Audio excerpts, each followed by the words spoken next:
Canada takes to the sky, clouds rolling by like cotton candy high. He lights up, his pipe stretching time, floating free, gotta ease his mind. Wings spread wide through the blue, flying high, nothing else to do. In the cockpit, it's just him and the breeze, Captain Canada feeling at ease. Stretching time in the open air, flying high without a care. Captain Canada soaring free, smoking sky, all he needs.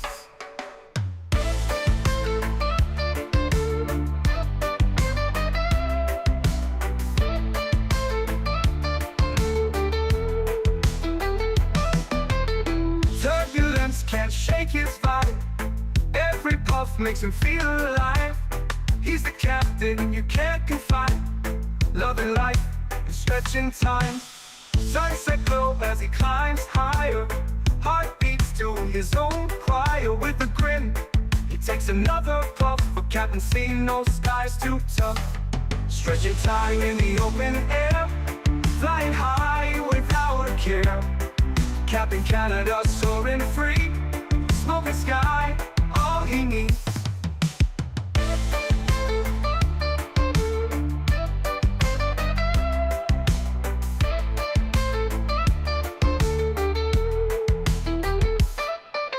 Stretching time in the open air, flying high without a care.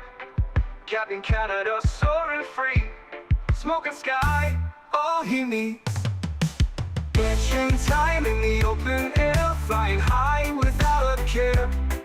Captain Canada soaring free, smoking sky, all he needs.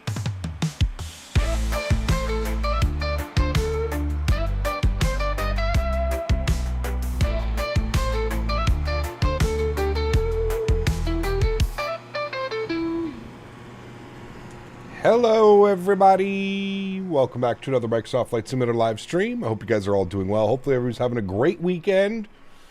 Happy Sunday, my friends. Nismo, good to see you. Captain Zent, welcome. Helix, good to see you, man. Hey, Alex, sorry. Ken, good to see you. 12 Cut, good to see you. Air Canada 08, welcome. Lee Russell, good to see you. Simopia, welcome back. Joseph Dixon, good to see you. Ben, welcome back. Jack, good to see you. Caleb, good to see you. George, welcome. Goodman, good to see you. Skyworker, welcome. Leonard Grant, good to see you. SF Aviation, welcome. Captain UK, good to see you. Ark, welcome back. Unrealistically Stupid, good to see you, man. Gary P, good to see you. Tony Baldo's in the house, welcome. Samoa Pilot, good to see you. Tenure to Mobile, welcome. IYR, good to see you. King, welcome. Camel, good to see you. College Dude, welcome. Extinct, good to see you. Jesse, welcome. Gamer LN, sorry. Good to see you, my friend. Grant Glossop, good to see you, man. Captain Irish, welcome. Captain Stan, good to see you.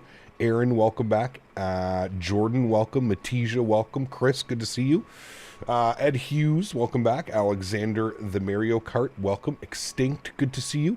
Erin, celebrating 11 months, is one more month. Huge no floaties to you, Erin. Thanks so much for the continued support of the channel, my friend. Appreciate you, dude.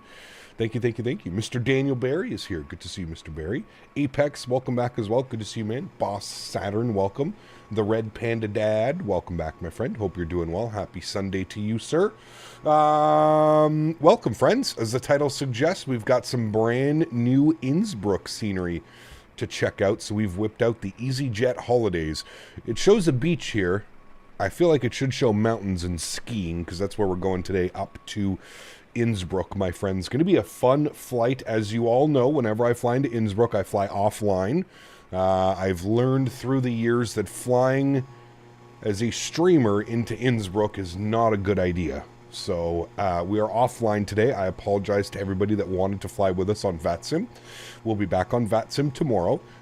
Just flying into Innsbruck over the years, I've learned to just do it offline because otherwise it just becomes an absolute cluster you-know-what. Gonna go ahead and order my food now, so when the food talk starts, I don't impulse buy a buffet for myself. Nice. Smart. Beyond ATC would be useful for today. Sure, yep, these would be the days where Beyond ATC would be useful, but unfortunately I don't have Beyond ATC. I probably could reach out and get a key, but again, 99.8% of my flights happen on VATSIM. So again, apologize to anybody that wanted to fly with me today online. We can still fly together in spirit. The stream will be up. You can fly right along with me. But for today, we're going to be flying offline. Tenure to MOBA, 29 months, says 2 more sleeps. Insane, dude. I cannot believe that we are this close. We're so close. The finish line is right in front of us for Microsoft 2024. It's going to be an incredible week. I hope you guys are all excited. I am extremely excited.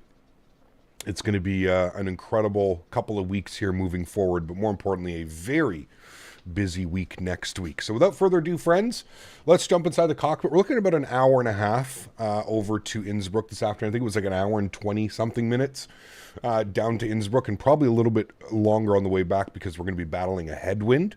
So without further ado, the aircraft is fully boarded. We're ready to rock and roll. So let's jump inside. We'll get it set up. We'll get everything flight planned, and we will be departing Gatwick here momentarily. So without further ado, let's jump inside the cockpit.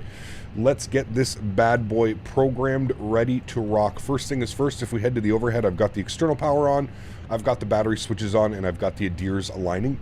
Pardon me, that's it. So we'll continue our flows here. We'll get our caps on. We'll go and get our ground control on. We'll get our crew supply on. Nav and logo lights are on. We'll get the EP master start switch on. We'll arm our emergency exits and get our no smoking to the auto position. Beautiful. Everything looks good up there. We're going to jump down here now. As you can see, we're going to go to the mass and balance. I was boarding it through GSX. It's still bugged for me. So we're just going to instant board the aircraft so that we have the proper weights and balances on this guy. Beautiful. Let's spend some time down here in the McDo. We'll hit the FMG tab. We'll go to the init ref. We'll clear all of this out here. Beautiful. We'll do our init request. Call sign today, Easy 59 Romeo Lima. Yes, 59 Romeo Lima, which is a real-world flight out of Gatwick from easyJet. We'll throw that up into there. Beautiful. Cost index is going to be 5, and we're looking for a cruise level today of 37,000 feet. So flight level 370. We'll bug that up. Beautiful. Go to our init B page. We just did our weight and balances on here, so we're going to send all of that data down to the McDo. So there we go. We got our zero fuel weight of 59 nothing, zero fuel weight CG of 31.2, and 6.4 kilos. 6,400 kilos of fuel, so roughly 11,500 pounds of fuel, something like that. Beautiful. Let's go to our flight plans. We're going to go to EGKK. If we have a look-see here at the weather, we'll see what things are doing. Winds are 220 at 6, so we're definitely going to be departing off of the 26s. I believe that they only use 26 left here. 26 left and 8 right at Gatwick, so that's what we're going to plan. So we'll go departures. We're going to go 26 left. They've got us on the MIMF 1 Mike departure today. There it is right there, MIMF 1 Mike, and we'll go ahead and insert that. Beautiful. And then into Innsbruck. Yes, of course, the weather this morning was looking good for the circle to land, friends. So if we have a look-see at the weather, winds are variable at 2, broken at 10,000, 2 degrees, -2 on the dew point, 1013 on the QNH. Doesn't get any better than that for the circle to land, friends. So that's what we're going to plan. So in order to plan that properly, we're going to plan for the localizer, runway 26. We're going to be on the Tolls 3 Alpha arrival. Tolls 3 Alpha, there it is there. And then the approach via's Rattenberg VOR, which is correct. So we'll go ahead and insert that. Beautiful. Now, if you've never flown the circle to land approach, basically what's going to happen, I'll go over it briefly before we get up in the air. So we're going to be on the Tulsa arrival, which is going to take us to Salzburg and then down and in, and there's the Rattenberg VOR. From the Rattenberg VOR, we're going to jump on the localizer, runway 26, so you can see Rattenberg. It's going to take us to Adwig, and then we're going to basically shoot the approach into runway 26, and then what happens is about 3.5 miles from the runway on 26, we're going to break off to the left. Here is the approach right here. So this is the localizer approach. You can see it about 3 miles, 4.2 miles-ish.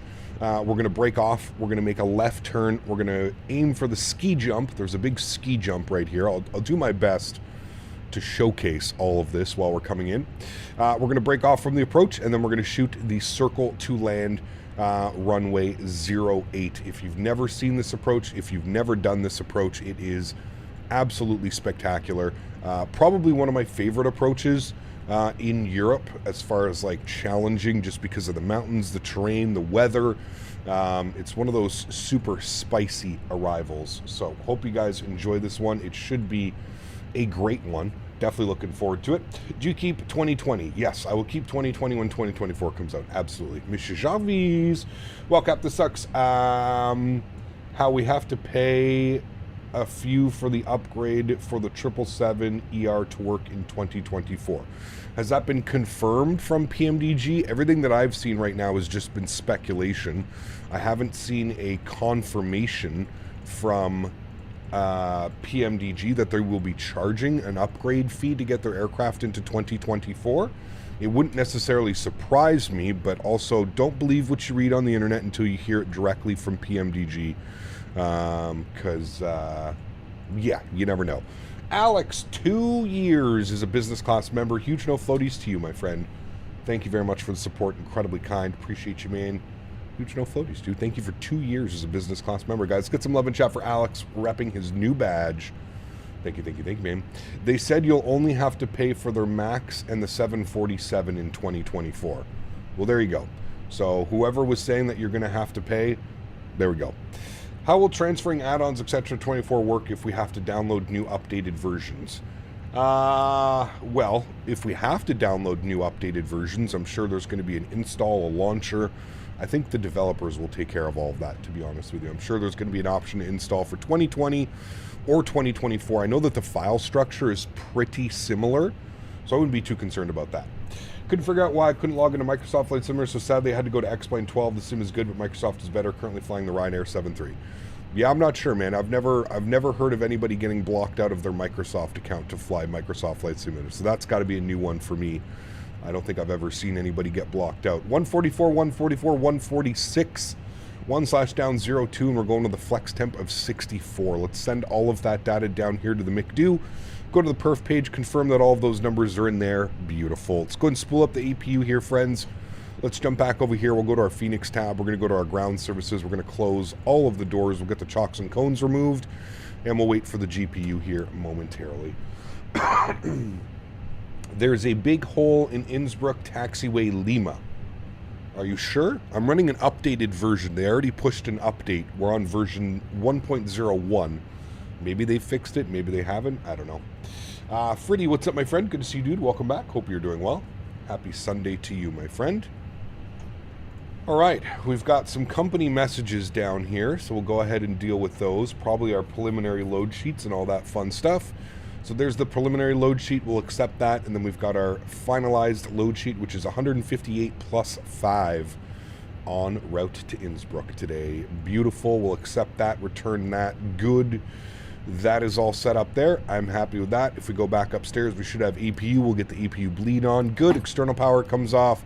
Let's go and get the fuel pumps on. Let's go and get the seatbelt signs on. And we'll get the red beacon light on as well, which should toggle the ground services, and we should be ready to go. Doing a little Alaska 1403 Cancun to Seattle. Ooh, that's a good one. Enjoy that one. It's a little bit of a long flight, isn't it?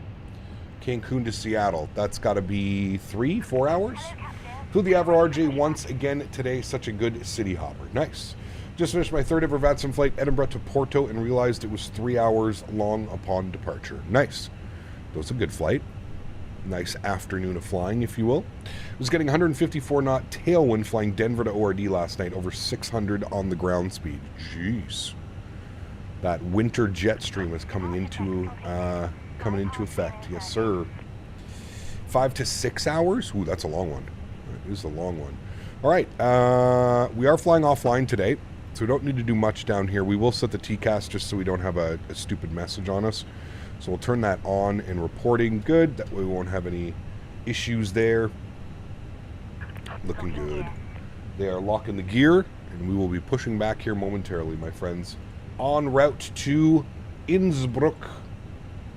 AI traffic? Nope. I don't use anything like that, man. I'm usually...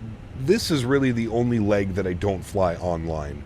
And that's just because, like I said, man, I've done this flight so many times on stream, and it just becomes an absolute clusterfuck. I'm more looking out for the other people that don't know that I'm streaming and that are flying to Innsbruck, because they have no clue. There's usually like 5 to 10 of us en route, and it just makes it just makes it a messy adventure. So, right, park brake is released. Beautiful. We'll go and get the block time to the on position. Good. I'm going to set like 10,000 on the climb. That'll be fine. And then we'll go engine mode selector to the start position. I will turn the sounds up for you. We'll go ahead and get a nice engine start on number 2. Beauty. It's an event from Vienna tonight to Lowy. Yeah, see, another reason why not to fly online. Yeah. Can you fly with Sun Class Airlines sometimes? They are flying A321 CEOs. Maybe, Eric. Yeah, you'll have to throw that in the flight suggestion channel. That way I can always have a look at it and remember. Feel bad for the people flying westbound. Man, that was me flying to LA, dude. Took us, it was just over 6 hours on our flight. It felt like we were just slowly making our way down West Coast. It was brutal.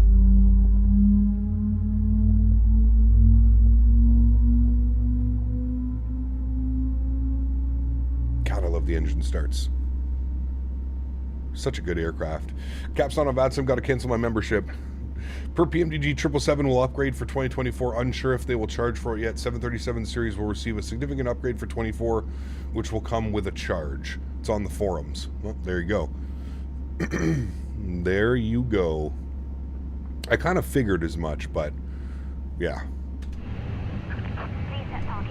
Park brake set. Spool up number 1.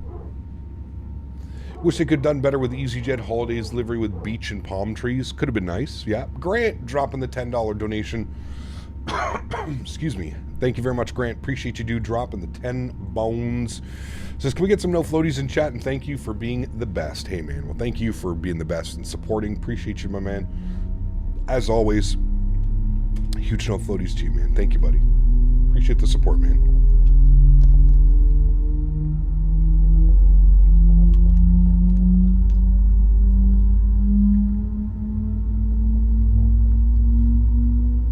Tyson, what's up, man? Good to see you, dude. iFly Max is the best engine start sounds. I mean, their Boris audio works, dude. They are absolutely fantastic. I do agree. Absolutely fantastic. All right, we got 2 good starts upstairs. EPU and EPU bleed can go off. Predictive wind shear system, auto and on. Engine mode selector back to the normal position. Ground spoilers are armed. Auto brake set to max RTO. We'll set flaps position 1 for takeoff.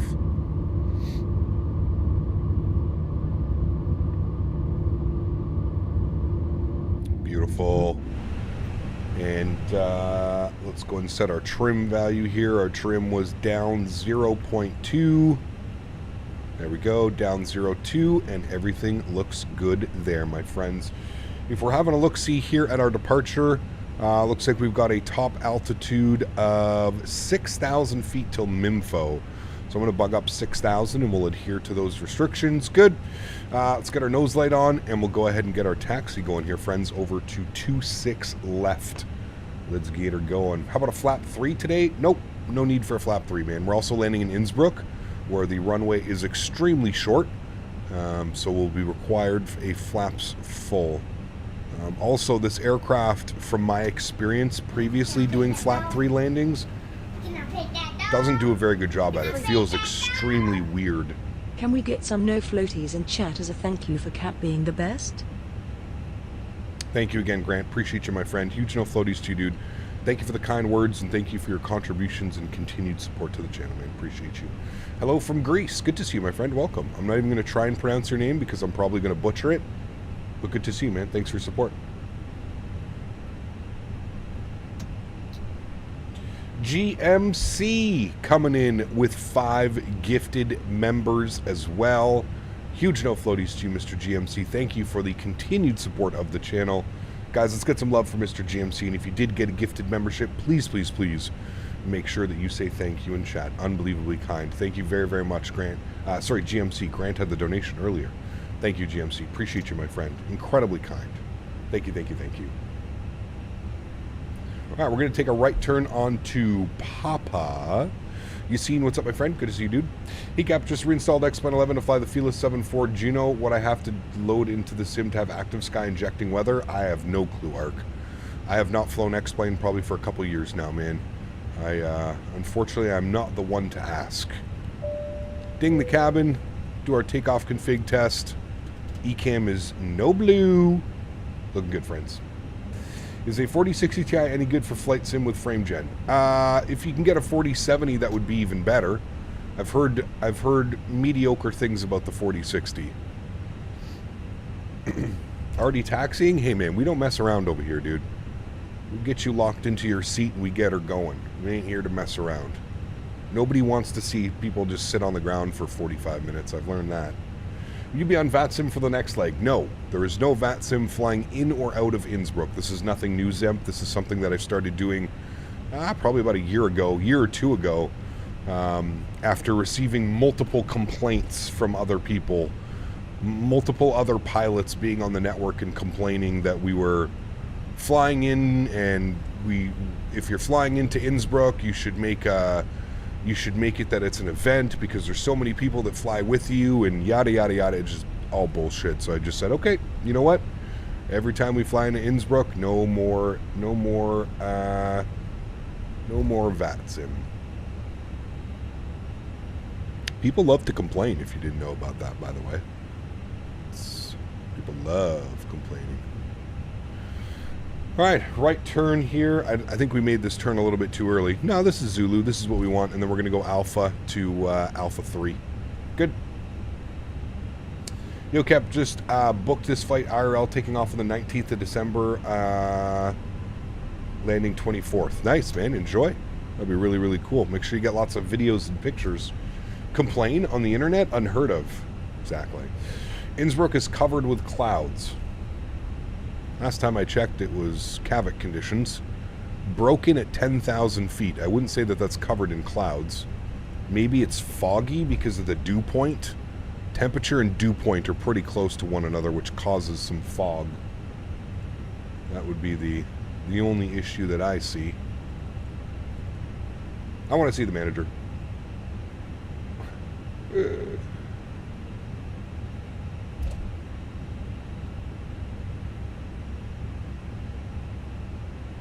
All right, friends. Let's get up on out of here. Landing lights are coming on. Runway turnoffs are on. Nose light to take off. Strobe lights, wing lights. Everything is set to the on position. Again, ECAM is no blue. We have been cleared for takeoff, my friends.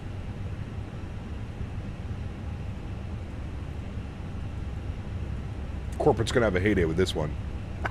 Nice. I'll be able to see you flying over my house. I live just outside Gatwick. Very cool.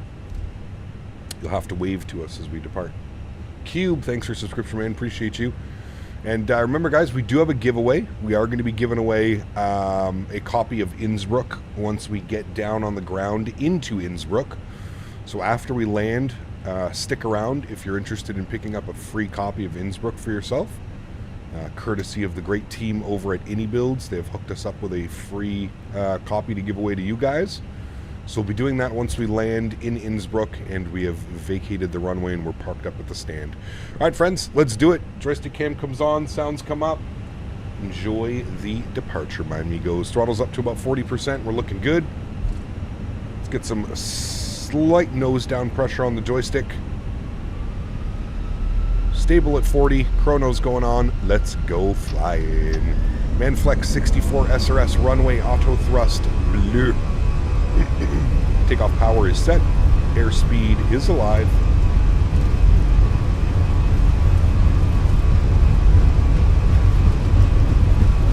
$100 knots, we're neutral.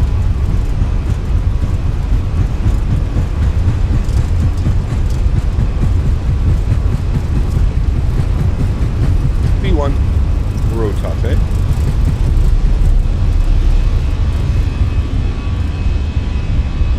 Positive rate, gear up. Nice little crosswind came in there.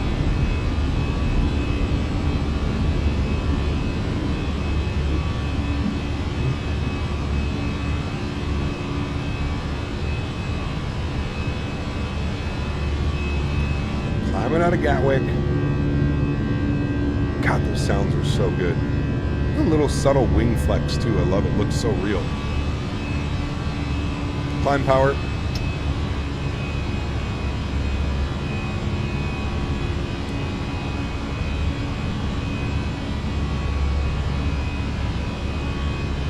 Bring that nose down, gain some speed.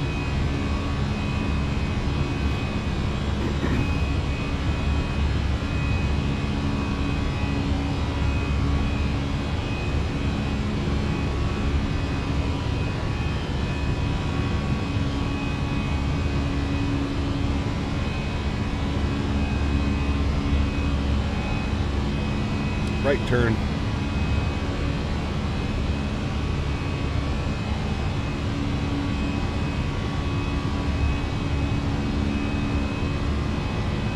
Yeah, the Fenix and the iFly are absolutely incredible with the sound systems.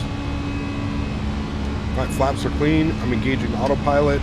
Bring you guys back up into the flight deck. Good. We'll let the autopilot deal with all these restrictions. We could just go to open climb, but I think we'll be good pilots and we'll level her off at 4,000 just like we should. We can enjoy some wing views and some departures. We don't get a lot of wing views off of departure. Usually hand flying it. Alright, we're looking good. Sounds down there just a little bit beautiful. The gorgeous terrain down there. IRL, they always fly above the restrictions. Most likely, they probably get open climb. So, you know what? We can always do that. We'll just plug in 37,000 feet and we'll just go open climb. Pull it up. There we go. We're on the climb. There she goes. Microsoft 24 has FSR 3.1, which means frame gen for all GPUs.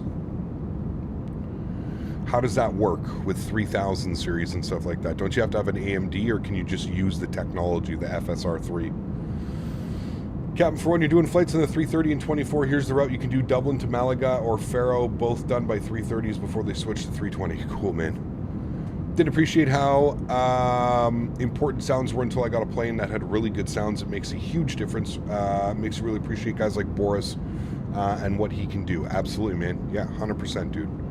100%. I like that over the last couple of years, I feel like third-party add-ons with sound packs and stuff have just become so in-depth.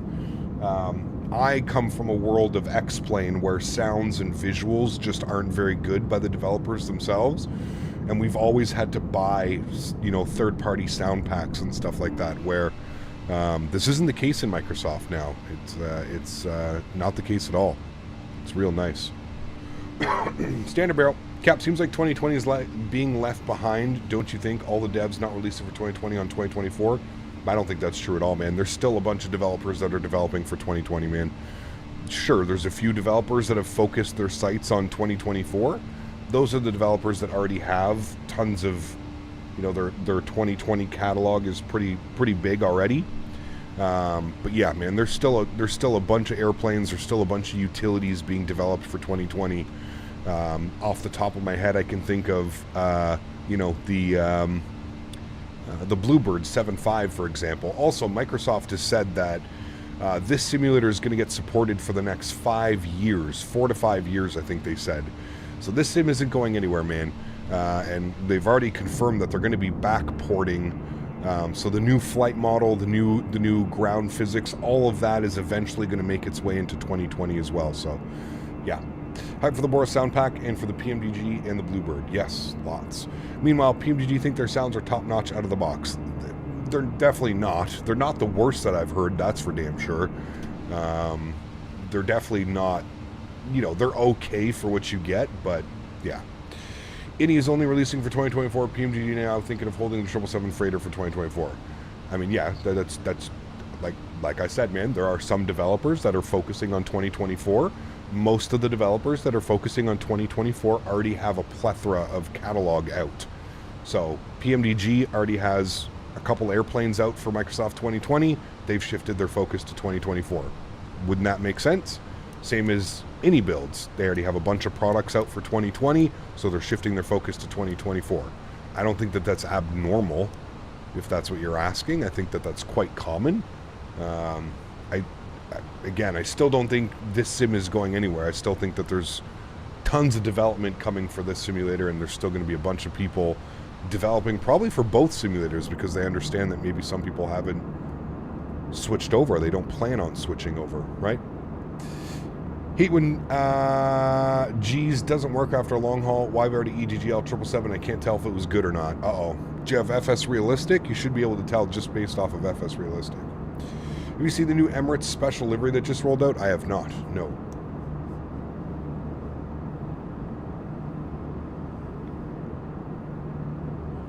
Do you think you should buy the iFly 7.3 Max or wait for 2024? I don't know. Are the airplanes of Microsoft 24 backwards compatible on Microsoft? I don't know. It's a good question. I don't know. Not quite sure, John. FrameGen mod is FSR3 FrameGen. Okay, interesting. So you're saying it'll work out of the box, Lilo? Like first day when we install, I can go down into the settings and set FSR3 and have FrameGen natively on my 3000 series card. Built for 2024 cannot run on 2020. There you go. I think that's because of the physics and the updated all that stuff. Tyrix, what's up, man? Good to see you, dude. Welcome back. Hope you're doing well. Hey there, Cap. Is the Thrustmaster Airbus side stick compatible in the Tech Alpha? It should be. I flew my yoke in the Tech Alpha. But the joystick should work, yep. When will you fly the fly-by-wire 380 again? Not sure. Not sure. Probably going to wait for a couple updates to come out, man. It was a fun airplane, but I mean, it's super buggy and the performance is atrocious. So, yeah. It was cool. It was fun. Novelty effect. As I mentioned, man, I'm not a big 380 guy. So, we flew it for a couple times. Let's see what the progress looks like after maybe a couple months and something like that. Yeah. Is the Tech Alpha still up? No. So any new PMGG products like the 777 Freighter will only be released for 2024? I don't know. I don't know what PMGG plans on doing. I don't know if they still plan on releasing on both sim platforms. We don't know. We don't know. The plane folder structure is very different, accounting for different variants being able to have their own files instead of needing to have different models in the menu and install. There you go. How was the build quality in your Airbus HOTAS? Thinking of picking one up, a better stick, but getting the throttle quadrant if that's possible. I love it. There's been a few issues with the side sticks with some wires coming loose in the twist axis. But if you don't use the twist axis, you'll be perfectly fine, meaning if you have rudder pedals. Yeah, I think that's really the only other thing.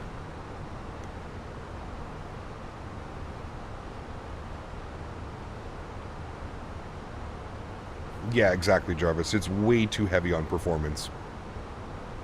And it just feels a little bit weird right now. It definitely needs some refinement, you know? Definitely needs some refinement. PMGG confirmed upgrades for Microsoft 2024. I mean, I think we're all kind of expecting that. I'm assuming we're going to get the same from Fenix. I'm almost positive there's going to be an upgrade fee. I think most developers, I don't know how scenery developers are going to get away. Like, I don't know, man. I don't know if scenery developers are going to try and nickel and dime us for like $5 to like $10 to update all of your scenery and stuff. I don't know how it's going to go, to be honest with you, man. That's what happens in X-Plane every 4 years. Every time there's a new iteration of X-Plane, all the developers stand there. They want like $5 to $7 to upgrade your scenery and stuff like that. I don't know what's going to happen, to be honest.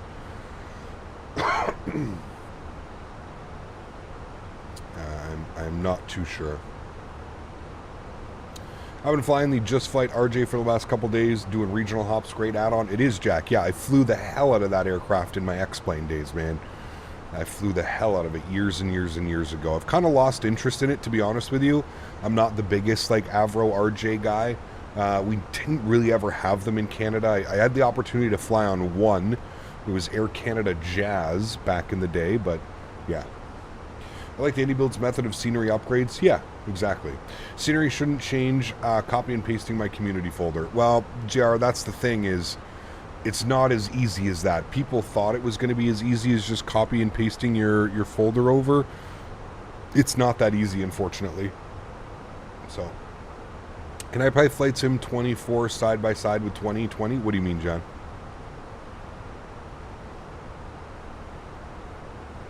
That is true, Nismo. Yeah.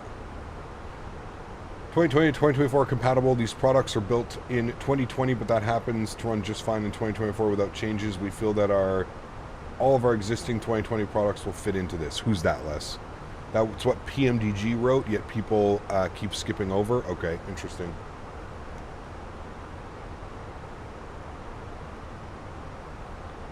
Hey, hello, my friend. Welcome. Hope you're doing well. Nader, what's up, man? Good to see you as well. Welcome back. Happy Sunday, man. Imagine there might be some discounts for 2020 Marketplace when 2024 comes out. Absolutely. Yeah, for sure. Just keep in mind the marketplace isn't coming right away. Apparently there's a delay on the marketplace, but yeah. A couple of operators in BC fly the Avro RJ North Caribou Air and Summit Air South Terminal out of YVR. There you go. We're loving the latest Fenix update. Seems pretty solid. It is. I really love the 321, man. I think it's my favorite variant. I love flying that thing, dude. Just looks so good as well. Reminds me of a 757. I think that's why I like it so much. When will the giveaway be? Once we're down on the ground in Innsbruck, we'll roll the giveaway. 1 week delay on the marketplace. Is it a 1 week? I thought it was a couple of weeks, but yeah. On AMD website says Microsoft 2024 FSR3, one upcoming. Not sure if it's on launch. Okay, interesting. Give me a discount on a 321, 330, 319, or a 73. Yeah. How much different does the 321 feel to the 320? Man, you barely have to flare the 321, dude. It like kind of just settles because it's just so big. It's so long. It feels really good. I really enjoy the 321. 321 is dope. I'm a 319 guy personally because it just goes like hell. Dude, the 319 is an animal. I remember how heavy you have to flare that bad boy. Doing Rouge in the 321 to St. Lucia right now. Nice. Very nice. Love the Rouge livery on that bad boy too. Are you getting your key tomorrow from a Sobo Xbox or Steam key before 19th of November? Nope, I get it the morning of. In the email that they sent me, I get it the morning of the 19th. So it releases at 11 a.m. Eastern time where I live, 11 a.m. About an hour before we usually go live. They said that they would send it in the morning, so we'll see. If they don't send it to me in time by release, I'll just end up purchasing a version, a product. I'll just end up purchasing a version of the sim off of Steam so that we can go live, and then I'll just give my key away or something like that. That's probably what will happen if they don't send it. Did you watch the video of how Microsoft accidentally made the most realistic map? I did not. No. Do Games Pass? Could do that, but then you have to get it through the Microsoft Store less, which is...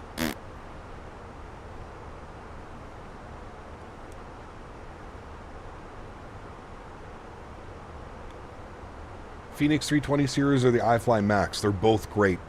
I don't think you'll go wrong with either one of them. I think you'll enjoy both of those products. They're both phenomenal. Appreciate the sacrifices you make for our amusement. What sacrifices? Other than reading the same question 50 times in a day.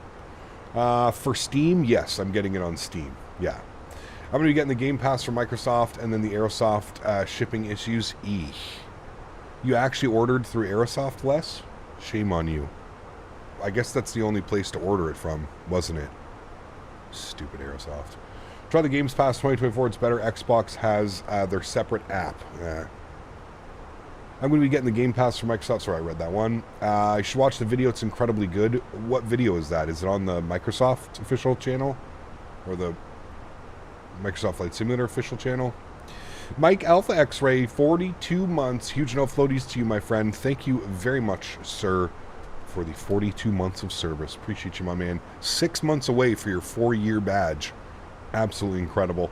I am ready for 2024. Yes, sir. We've got today's stream. We've got tomorrow's stream. And then everything's popping off on Tuesday, man. Everything is popping off on Tuesday. It should be a great day.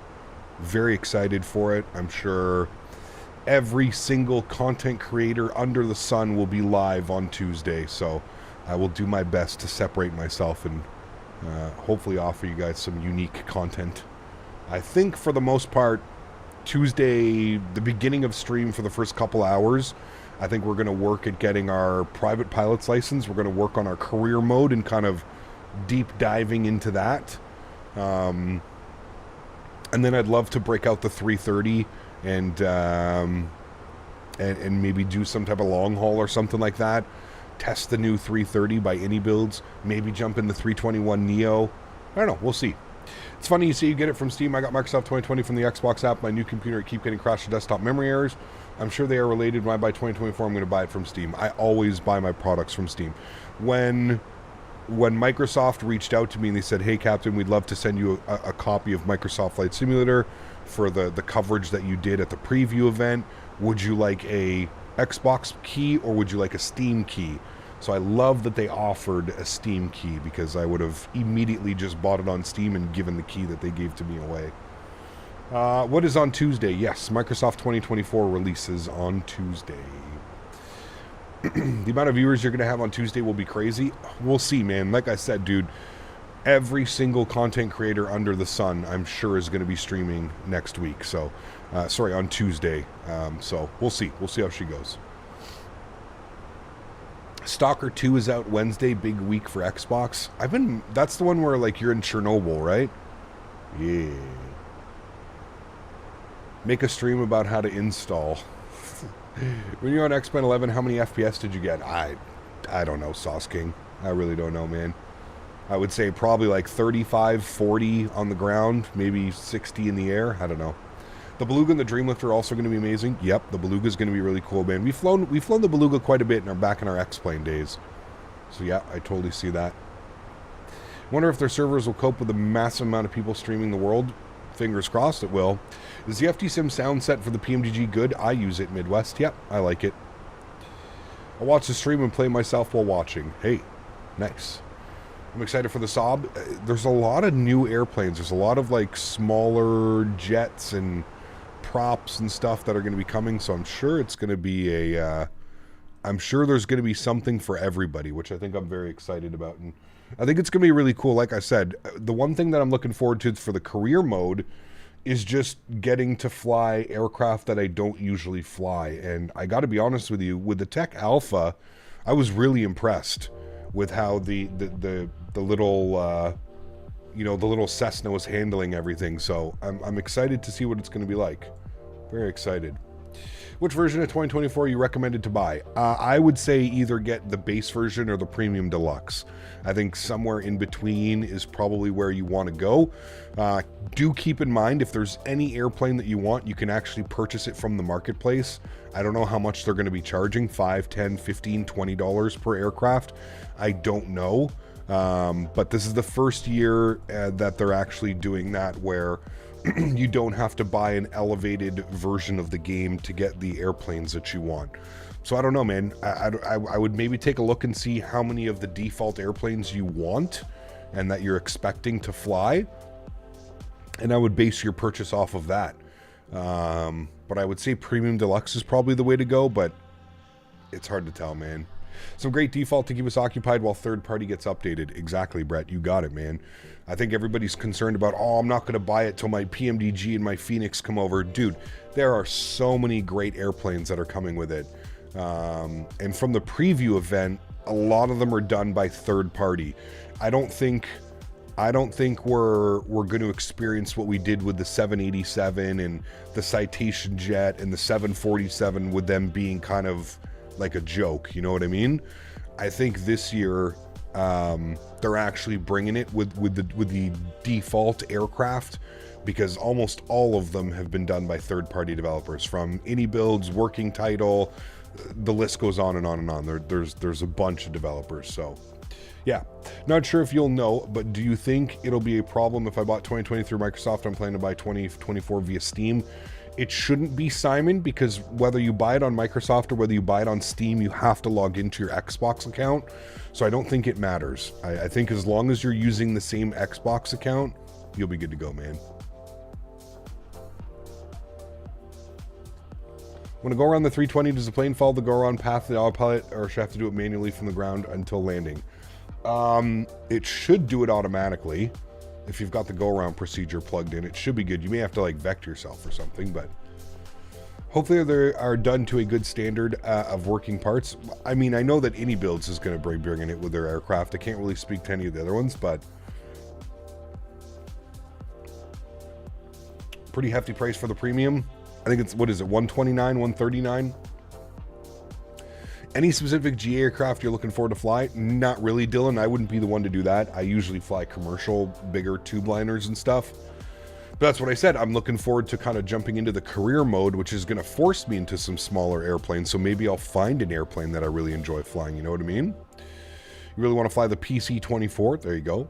Really weird stuff with the 777. Can't hear anyone on frequency. Did you make sure that the audio selector is turned on? That could be an issue.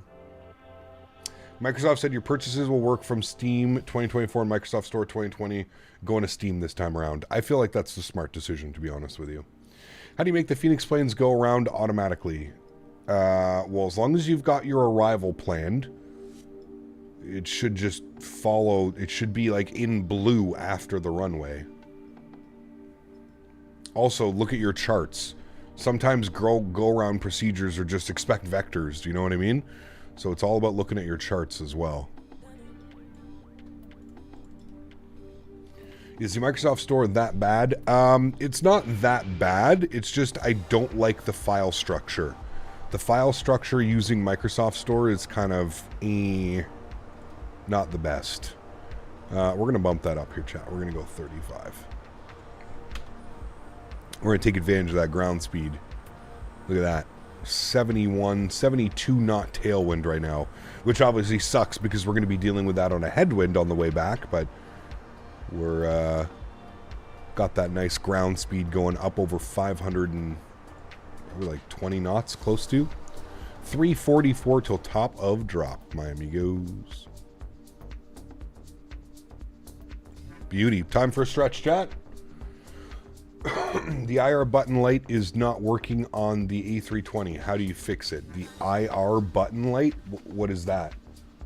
What is the IR button like? Hey Toga, I got a great. I think you should be joining the Fenix Discord because they're going to be able to help you a lot better than I am. As much as I love to add technical support, I have no clue, man. I don't know.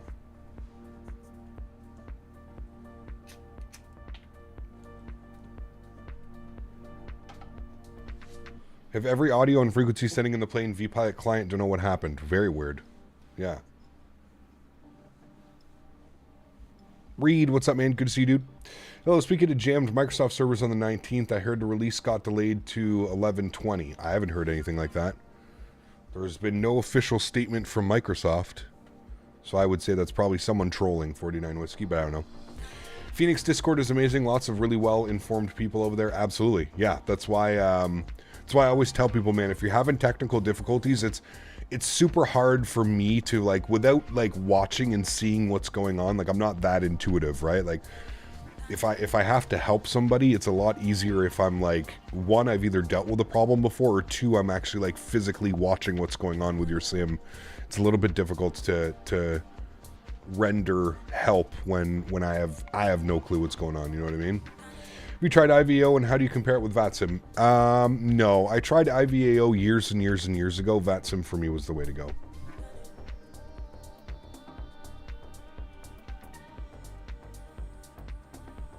Do you know if the Steelbook edition is pre-order only? I believe so, Chris, yeah. You guys, I made a big mistake buying 2020 from Microsoft Store because the servers are sometimes down. I can't even open my sim, so for 2024, I will definitely be buying on Steam. I think I've had that issue a couple times through Steam because they share the same servers, but no, they used to use that, Read. Not anymore. They have their own servers now. It's not on TeamSpeak. When I first used IVAO and tried it, it was all on TeamSpeak, and it was kind of a mess, to be honest.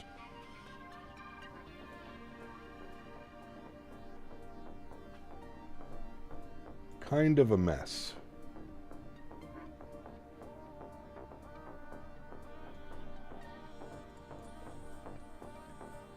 The only difference is where you purchase it. The sim is the same. Yes, correct.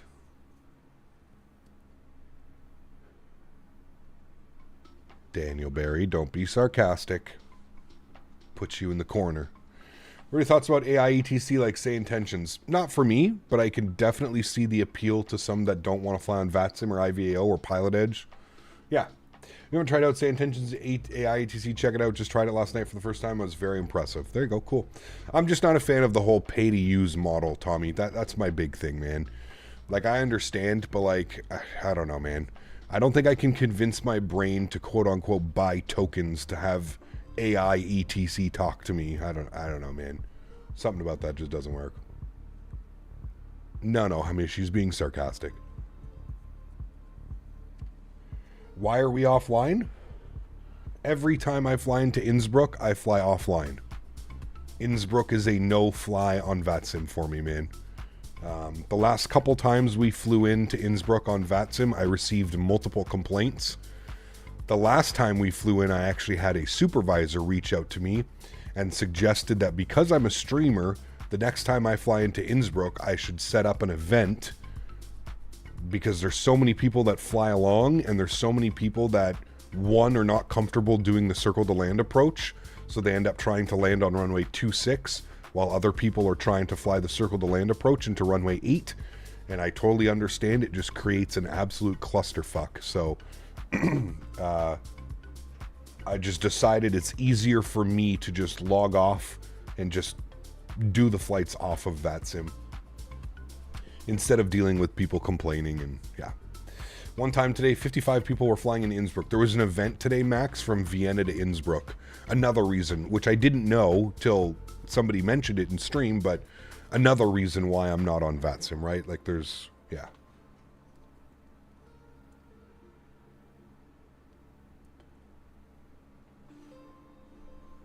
Are we doing the circle to land? We are, yes. Innsbruck is also very busy at the moment because of the release of the iniBuilds scenery. I see a lot of traffic heading to it at the moment. Correct. Yeah, just a recipe for disaster if we were to fly in, that's for sure.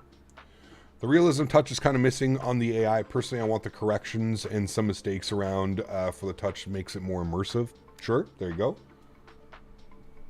Do you use any flight tracking apps?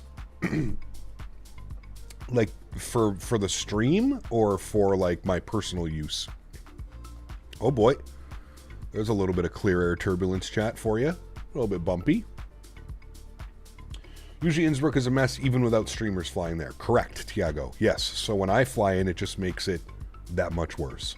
Are you stretching? I am. If the camera's off, we be stretching.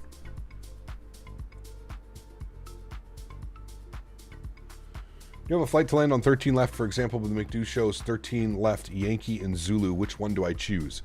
So Toga, that would be on your charts, man. The easiest way would be to look at your charts. The differences between a Yankee approach and a Zulu approach are usually just the minimums or the type of aircraft. Depends what aircraft you're flying. Some aircraft are not capable of flying certain approaches and doing stuff. So yeah. We do need to add a stretch emoji. Hey Dan, if you're bored, do you think you can make like a stretch emoji? But like, can we somehow make it so like the words are like stretched out or something? You know what I mean? That would be a nice emoji to add, I think.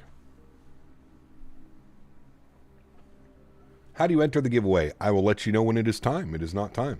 Hey Cap, do you use rolling cash? I do not. No. But they did say on the new sim that we should consider using rolling cash. I don't know. Are you going to see how your house looks in the new sim? Maybe? I don't know. One day you should do a behind-the-scenes video of your computer area. I promise you, Andy, it's nothing impressive. Super hard to make a stretch emoji in 48 by 48 pixel space.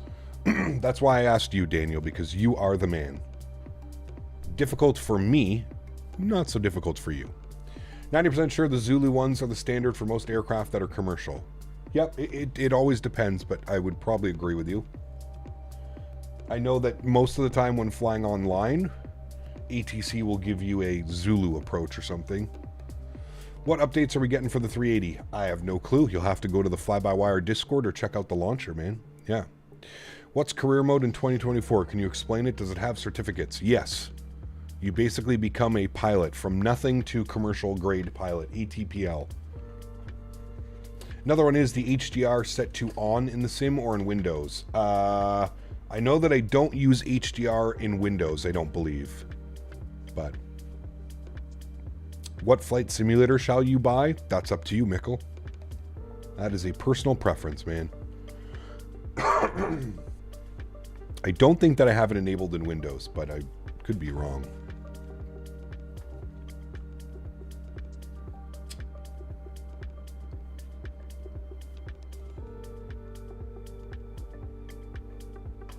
There you go, Aired. Need help picking a decent GPU for your PC. 3060, 4060. I would go 4070, Adam, if you can get it. If you can fit it into your budget. 4070. I don't think you should go anything less. Not if you're looking at building a new PC right now. We got the 5000 series probably a couple months away. Yeah. Pre-ordered yourself a copy of Microsoft 2024 Premium. Nice. Way too much cash? I mean, You got to pay for the performance, my man. That's really the thing. If you're looking at anything, at least get a 4000 GPU so you can take advantage of frame gen.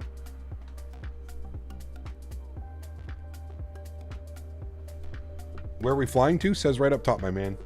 EGKK to LOWI, Lowy. Also says in the title, I believe. NVIDIA really hates their customers. I wouldn't say that at all. NVIDIA is the one that's pushing the tech, man. I mean, you can go pick up an AMD GPU if you want aired for half the price or 3/4 of the price, and I can promise you that it's not going to perform as well as any NVIDIA GPU. A330-200 from Latin VFR is bad. When I filled the chrono, it doesn't work. Sure.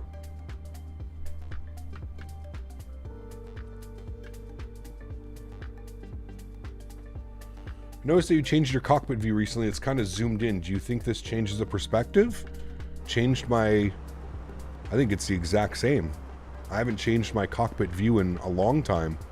The only difference is maybe between the 319 and the 321. I haven't been able to get this exact one, but this is the same cockpit view that I've used since day one of the Fenix.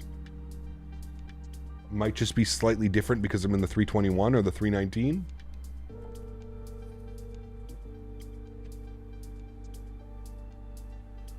Just noticed I flew this exact livery yesterday with XP. Some excellent Sharklet liveries coming out. Yes, sir, Andy.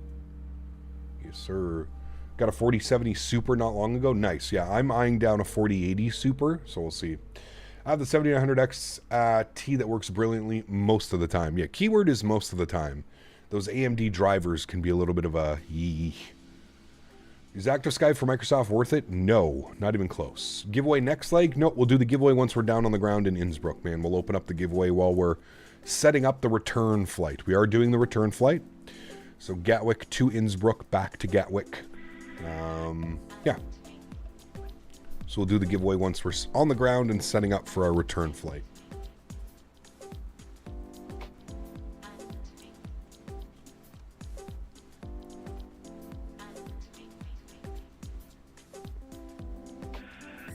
AMG GPUs are fine when you don't use ray tracing and if it's a good driver installed. Well, that's the key word, if. Flew a 310 today, had not enough fuel in tanks. I did a diversion to Montreal. Uh-oh. Have you tried Rex? No, not needed in my opinion. ECAM, we got a monitor, ultra-wide 47-inch curved. Nice. Yeah, I mean, as long as you've got the GPU that can power that, very nice. Gatwick giveaway? No, unfortunately just Innsbruck, man. Do you know what's the difference between the 319, 320, and 321? Absolutely. They all fly completely different. Yep. 319, you got to flare it like you're almost putting full deflection on the side stick to get it to flare properly. 320, a little bit more. A little bit less than the 319. The 321 almost like lands itself. When are we going to see a GSX competitor? I don't know if we will. I don't know. What Gatwick do you use? Exclamation point scenery in chat, Hamish. It is the Origami Studios. Do you think I can build a PC for 1500 CAD that'll run the simulator? I don't think so, Georgios. That's 1500 CAD. I mean, for a decent GPU and a good CPU, you're probably looking at about 1500 bucks. And I always tell people, you know, you don't want to build a computer that is like min-spec'd. I get it, man. Things are expensive.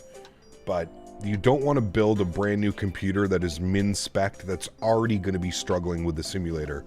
The goal is to build a computer that's going to last you 4, 5, 6, 7, 8 years, right? That's the goal.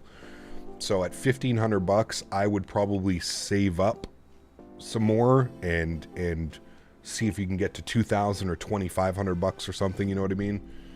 Again, I have a hard time telling somebody to drop that kind of cash for a computer that's going to be, you know, obsolete in a year from now or 6 months from now, right? If you're going to spend the money and you're going to spend the money on a PC, I say that it's worth it to save a little bit more and get yourself something that's going to last you a couple years, you know?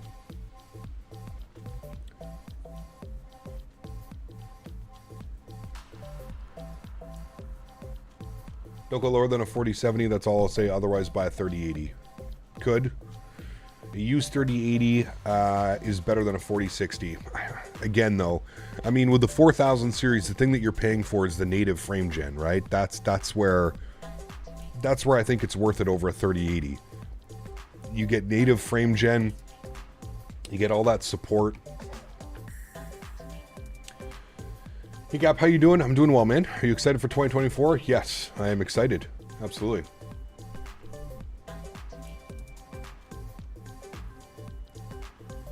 I don't think so, Toga, no. Do you think a 3080 will work much longer? Well, we're going to find out, Ark. I have no clue, man.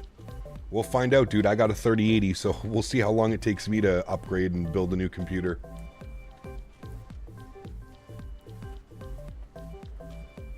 Dan was suggesting I get on the pre-order list for the new 9800X 3D because I'm probably going to be waiting 6+ months. Got an audit at work tomorrow. It's going to be a rough week. Oof. That does not sound good. Do you know if the Vision Jet in 2024 was made by third party or Microsoft? I believe it was done third party, but I'm not sure. I am not entirely sure. Man, we are just cruising along here, friends, with that ground speed. My goodness. FFX did the Vision. There you go. So it is third party.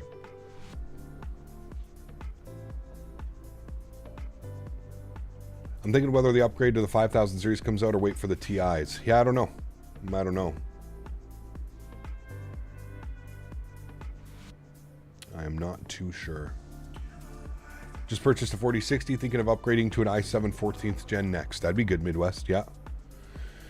Hey, Gap, been watching since the X-Men 11 CRJ roll-on days. Now I'm starting my commercial license, IRL. Now, thanks for the consistently streaming. I always try to pop in and see how you are. Career Ocean, congratulations, man. Wish you all the best, dude. Wish you all the best, man. Take it all in, dude. Is this real weather? Yes, this is real weather. We always use real weather. I do manipulate the time, but we do use real weather, always. Rumor has it the 5000 series GPUs are going to be power hungry. Of course they are. 4080 Super is the best card for the buck right now. 800 pounds. For the 4090, it's not a huge change for the 4080. Yeah. I mean, unless you're using like VR or powering multiple monitors or stuff like that, I still think a 4090 is kind of overkill in my opinion. Chat, bear with me for a second here. I will be right back.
Alrighty, friends. Thank you very much for that. Appreciate you. We're back.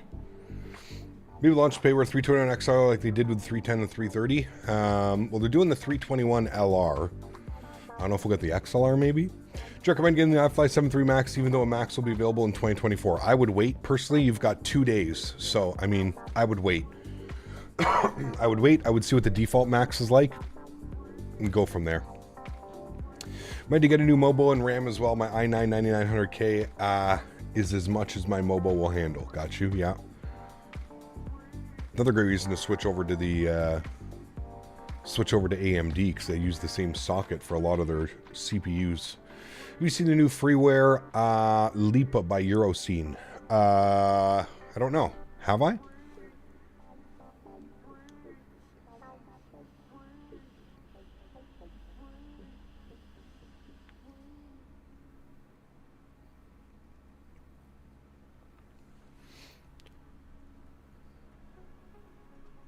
What can I upgrade from my 4070 Ti to a Ryzen 5 7800X3D? I mean, those are pretty good. It's a pretty good combo right there, Tristan. I would wait and see, you know. Why are you flying offline? Every time I fly into Innsbruck, I fly offline.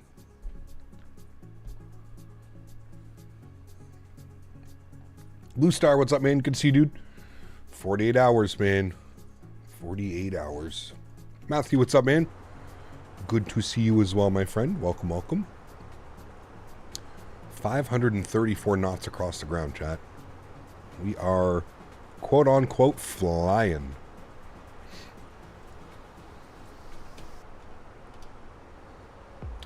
Will the iniBuilds A321 LR be better than the fly-by-wire A320 in terms of performance and high fidelity? Nobody knows, Thomas. Nobody knows, man. It's, we don't know yet, man. 139 miles till top of drop. What can I upgrade from a Porsche 911 to a McLaren? The air conditioning. Cup holders. Cup holders. You're watching from work. Dylan, welcome aboard, man. Hope you're having a great day.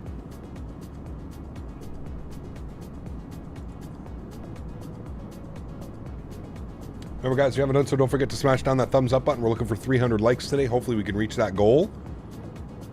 Fingers crossed. Will you do a 2024 stream? Of course, Thomas. Yes. I'm a full-time content creator. More importantly, a full-time flight sim content creator. So yes, I will be streaming 2024. Do you think my Ryzen 5 5600 will run Microsoft okay? I don't know. I don't know, Tiago. We're going to have to wait and see, man. For everybody that's wondering about specs and is their computer going to handle it, Tuesday is going to be the, you know, Tuesday is going to be the day, man. We'll all find out on Tuesday how our PCs perform with it. Teaching ATR ground school tomorrow. Very cool, Tristan. Very cool. Which Microsoft 24 version are you buying? Paul, Microsoft is sending me a review copy or a press copy of the simulator. I don't know which version they're going to be sending me. I'd like to think the Premium Deluxe or the Aviator Edition. I don't know. Gap up the iniBuilds 330 and 321 to be better than their A320 Neo. Sure. I'm sure it will be. Full-time real-world sim airline pilot. Man, our titles are about to get convoluted, Aired. Yes, they are. I'm going to start tricking everybody. Apparently, that's the only way to get views on YouTube and Twitch nowadays. You have to put that you're a real-world pilot. So I think we just need to add that into the... Maybe if I go have like one... Maybe if I have like one lesson, I can call myself a real-world pilot. Is that how that works? Full-time real virtual world sim airline pilot instructor. Nice. Why do you not have the WinWing or the Throttle Tech? Have you seen the price of the Throttle Tech products, Thomas? $2,000 for a throttle? No thanks. 25, that's to the ground. 25 minutes, and you always have to add about 15 or 20 minutes onto that, so. Hey, Gab, is there a way to copy your exact sim brief flight plan trying to test something out with my aircraft? Is there a way I can copy your exact sim brief flight plan? Well, I mean, if you have Navigraph, you just put in the same flight as me and then everything will be the same.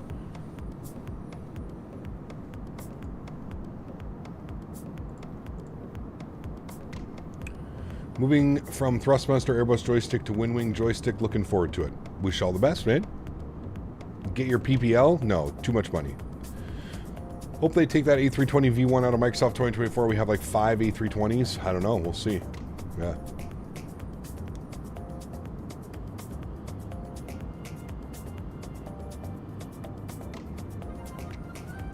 Oh, it's $1,300? My apologies. My apologies. I was thinking in Canadian dollars. $1,300 US plus tax and shipping is probably about $2,000 Canadian. So I love the one German streamer. I always watch him and found out later he is a real-world 350 pilot at Lufthansa. He doesn't put in the title. Absolute legend. There you go. That's a bargain at $1,300. Oh yeah, yeah, no problem. How much is a PPL up in Canada? Depends. PPLs aren't too much. It's everything after the PPL. So your instrument ratings, your multi-ratings, your ATPL ratings, that's where it starts going boom. The mini throttle tech is $660. The Thrustmaster stuff sucks. Plastic junk. Cool, man.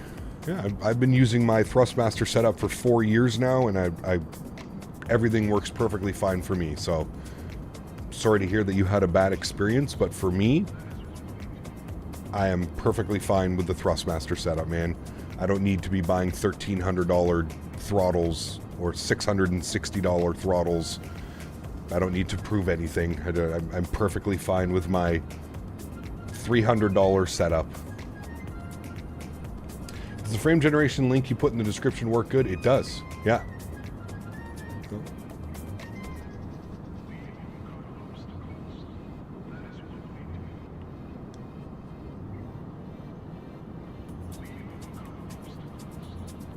Is this Microsoft 2024? Nope, that releases on Tuesday. Tuesday it releases, my friend. Very excited for it. Should be a lot of fun.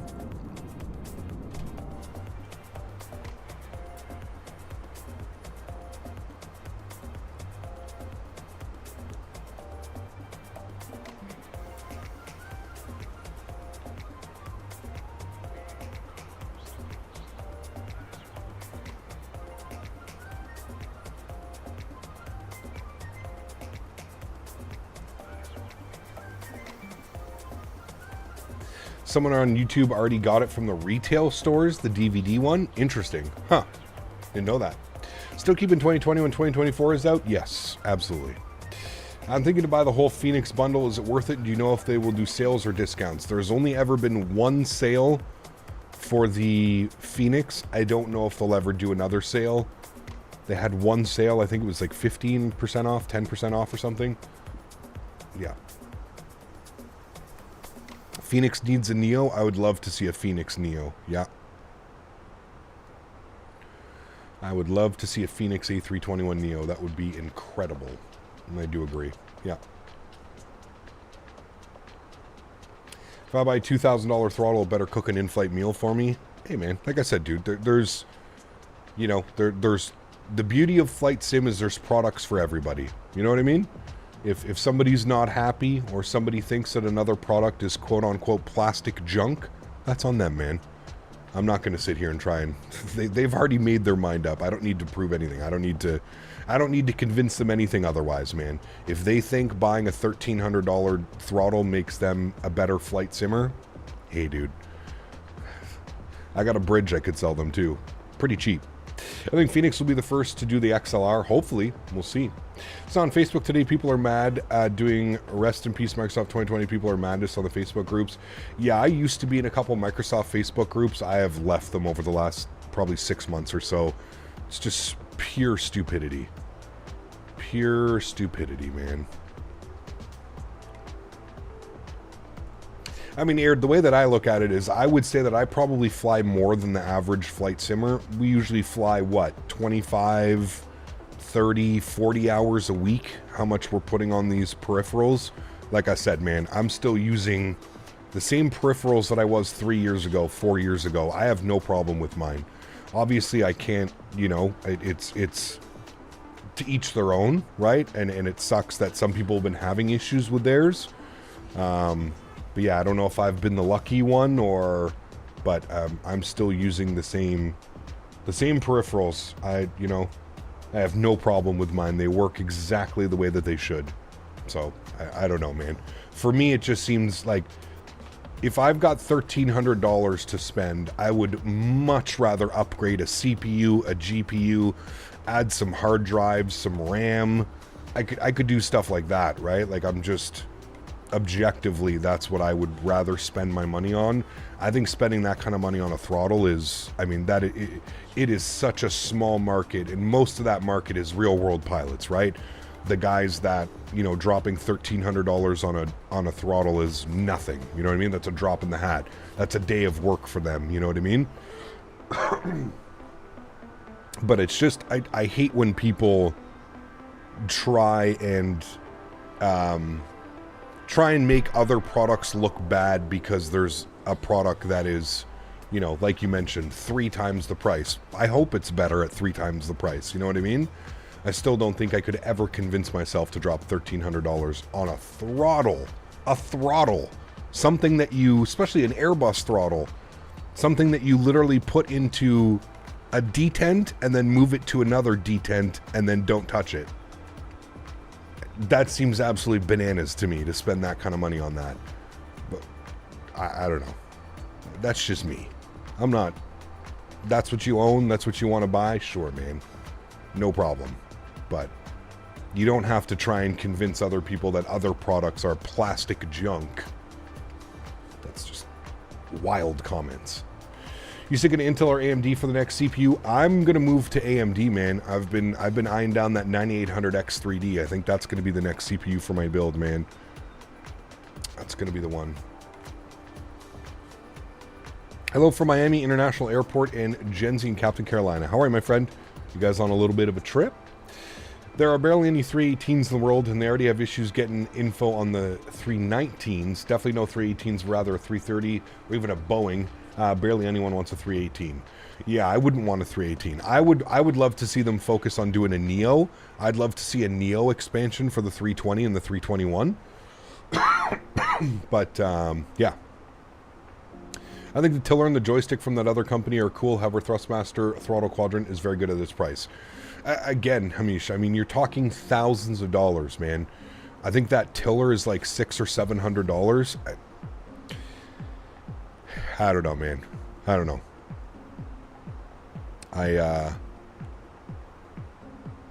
Like I said, man, to each their own, dude. To each their own.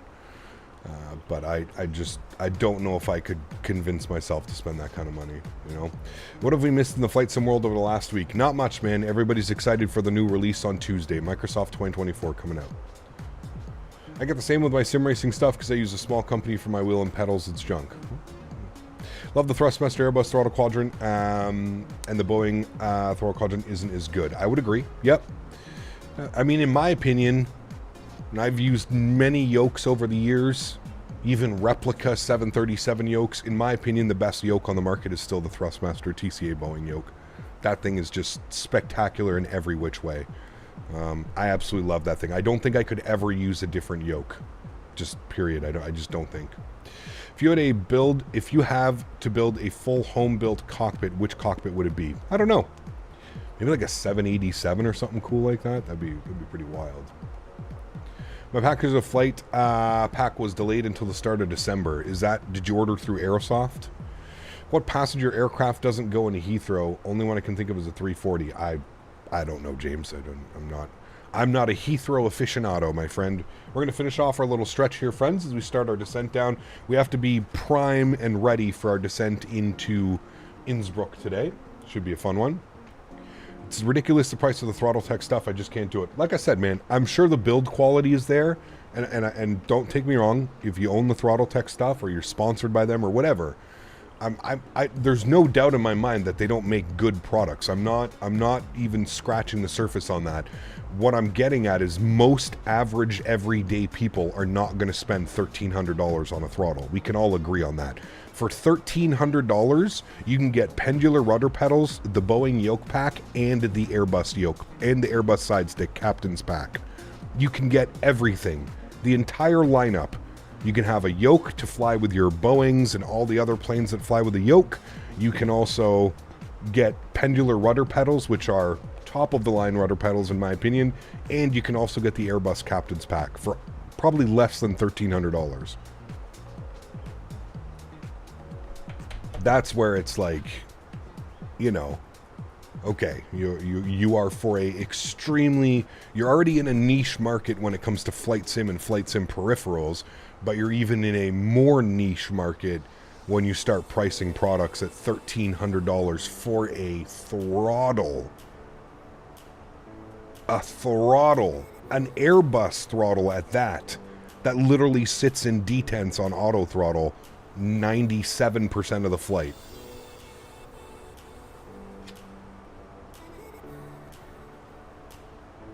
You ever considered having a motion simulator? I mean, like a proper motion simulator? Those are ridiculously expensive, man. I know pedals are really good, but I don't know what can make it worth it price. I could say on the high end, yeah. I'd rather spend the extra cash on, well, that's exactly what I said living on a player. That's exactly it. If I had $1,300, I'm definitely upgrading my GPU or CPU or getting some RAM or, you know, doing something.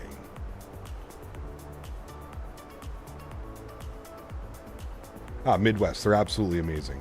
Absolutely amazing.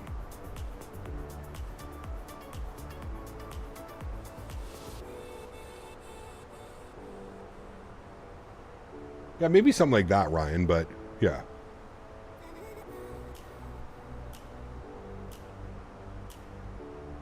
Well, like I said, Daniel, everybody's going to have a difference of opinion, and I'm not trying to, you know, defer anybody's opinion. I'm perfectly okay with everybody having their own opinion. I have issues when people start bashing other products because, you know, they have a $1,300 throttle. That's where I have issues.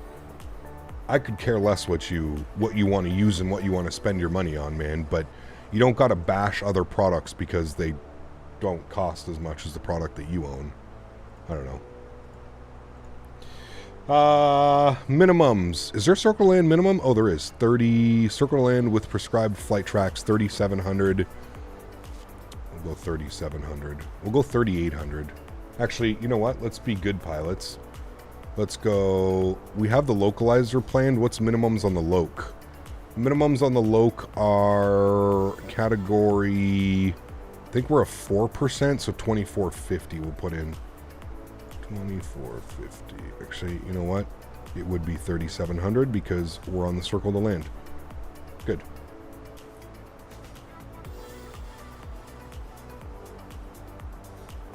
I have to think that the people dropping 1300, they're, yes, or they're real world pilots, or they're training to be real world pilots, or they're in the industry. They're somebody in the industry that, you know, has contacts and yeah. All right, we're going to start our descent. I believe it's 13,000 at Rattenberg. Sorry, 9,500 at Rattenberg. So 9,500 is going in, chat.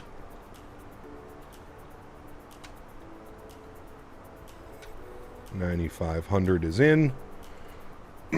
Good. Problem I have with the yoke is there's a lot of noise in it, like the horizontal axis will bounce back and forth and move excessive when I move its sliders at the bottom. On your Thrustmaster?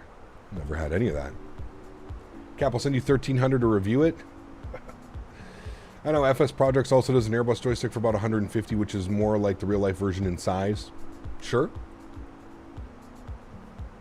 I mean, listen, man,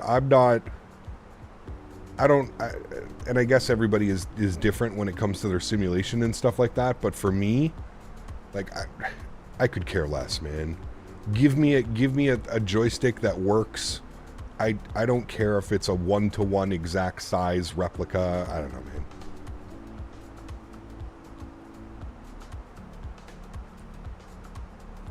Correct, Stu. You don't get the base with the FS Project side stick? Okay, you have to buy the base. Got it. I'm a real-world pilot and I use a Logitech gear. A friend that flies for Southwest also uses Logitech and says it's good enough. Well, I think because you fly in real life, you have the reality, right? You understand the reality of it is that you're flying from a home base cockpit on your, you know, couple $100 desk, on your couple $1,000 computer. Yeah. Like I said, I understand, man. I totally get it. The build quality, I'm sure it's good build quality. I don't think I could ever convince myself to spend that kind of money on peripherals, man. That's like a single peripheral. It's just way too much, man. Way too much money. But to each their own, man. To each their own, dude. Like I said, I have no problem if you want to spend that kind of money, and that where the problem lies is where you start to discredit, or you start to talk negatively towards the other products that are available on the market.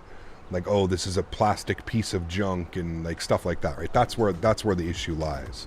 I don't give a shit what you spend your money on. You want to buy a $1,300 throttle? Go for it, man. But you don't have to try and put down other products that are in the market because you own a $1,300 joystick.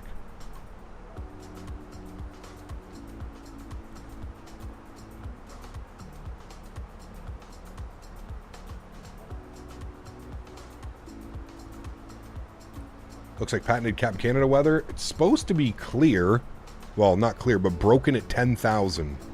So we should be below at Rattenberg 9,500. We should be below the cloud layer. Fingers crossed. But we should have a good visual for the circle to land. We should be good with that aspect of it.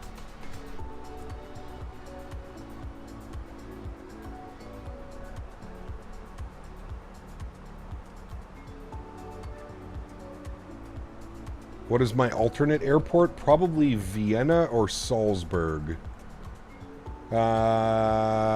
Lowell. Where's Lowell? It's Linz. Linz. I don't know where that is. Don't worry, though. We're not going to need an alternate airport. We'll be fine, man. Nah. We'll be fine. The weather is almost 2 hours old. Tornadoes in Innsbruck. Captain's flying in. Oh, man. 172 is finally about done after 4 months of getting a full glass cockpit and autopilot. Bank account was crying, but I can't wait. Nice, dude. Yeah, that'll be nice, man. That will be nice.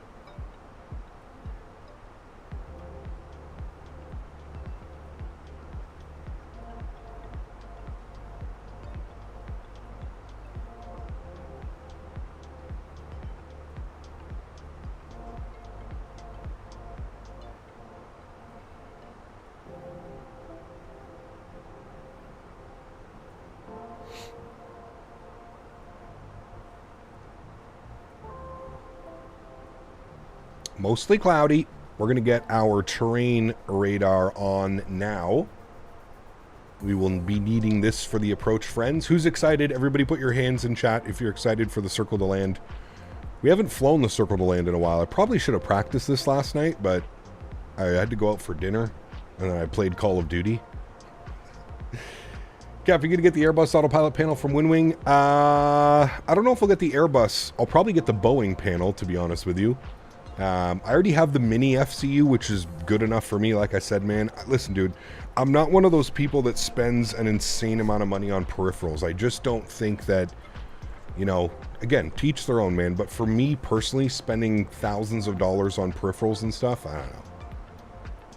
It's just kind of crazy, man. I also don't have the desk space. Like, I don't have a massive, my desk is filled with 2 computers and 3 monitors and keyboards and radio panels and joysticks and throttles and cameras and audio mixers and XLR microphones. I just don't have the space to go crazy. You know what I mean? WinWing have their FCU on offer right now, just over $100. Yeah, it's nice. Got the EFIS panel on Friday. It's pretty awesome. Very cool. Really need to move all that crap into the spare room. What crap? Everything that is on my desk I use right now, Dan. I don't, like, cameras, unless you're talking about putting computers in the spare room and running wires. What can I put away into the spare room? You hear a hoarder? No, man. Everything that's on my desk I use. That's what I said. Like, I don't have an insanely massive setup. Maybe with the next PC build, I can look at adding a new desk. Or that'd be so much work. Never mind. Take that away. They want too much money for the mini cockpit now. I'm flipping over to WinWing. Yeah, I mean, what is it? It's over double the price, isn't it? Less? What they want for it? Transition altitude is 13,000 feet, I think. It says by ETC. I think it's 13,000 feet is the transition altitude. We'll see. And you need a space to keep it all at arm's length. Yes, you just listed more stuff than I can fit in my room. That's what I mean. Like, yeah. I sure keep telling yourself that. Oh, man. I do like the WinWing mount system. They have some clamps to make it easier to swap them. Yep, it's good. I have a 3050. You can have Cap. The frames are amazing. I got a 3080. Trans is 11,000 feet. Okay, thank you. Do we know what time exactly? 11 a.m. New York time, so I don't know what that is for the rest, but...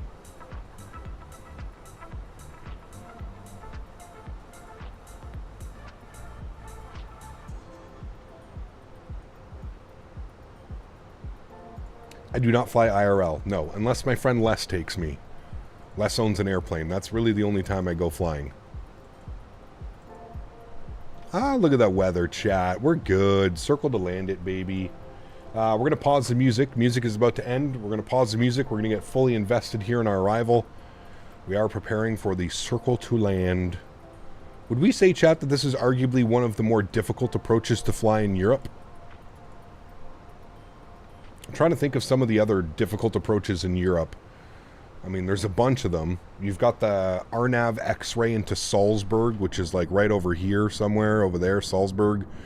That's a good one as well. There's a few other ones, but I would say that this is probably one of the tougher approaches. Madeira, Calvi, yep, those are all some of them. Absolutely. Did the giveaway happen? Nope, giveaway is happening once we're down on the ground. Once we are down on the ground, we will be raffling... No, I can say giveaways. We'll be giving away a copy of the iniBuilds Innsbruck, which just released, about a week and a half ago? Once we're down on the ground. Now we don't have to say raffle, we can say giveaway. There's no tax implications by me doing giveaways like it is for raffles. Flying Cube, what's up, mate? Good to see you, dude. Did the river visual to DC the other day, and there was an A320 whole size on the runway now. Uh-oh.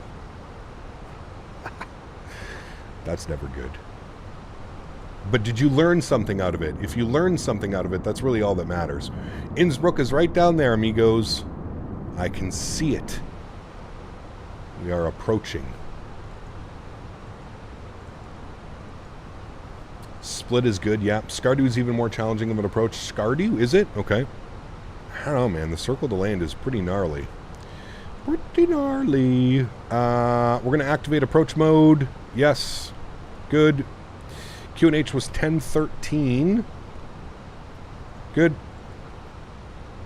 And I'm going to get some ground spoilers out here. We're going to start bleeding off some of that speed. We'll have to do Skardu. Yeah. Still waiting for the 747 circle to land into here. The biggest airplane we've ever taken into here was an X-plane. And we took the A330. I think it was the JAR design? The JAR design 330. I think that's the biggest airplane we've ever taken into here. And I don't even think we did the circle to land. I'd have to go back and look at the video, but I don't remember doing the circle to land. Show the wings. Ooh, I like wings.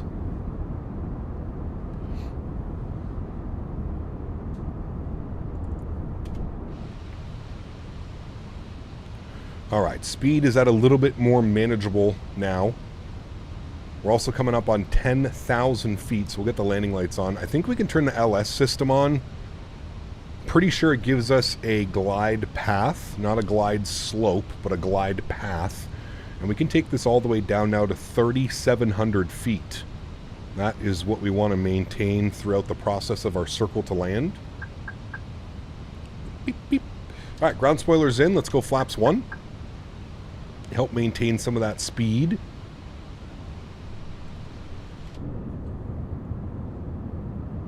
God, I love flying into Innsbruck, man.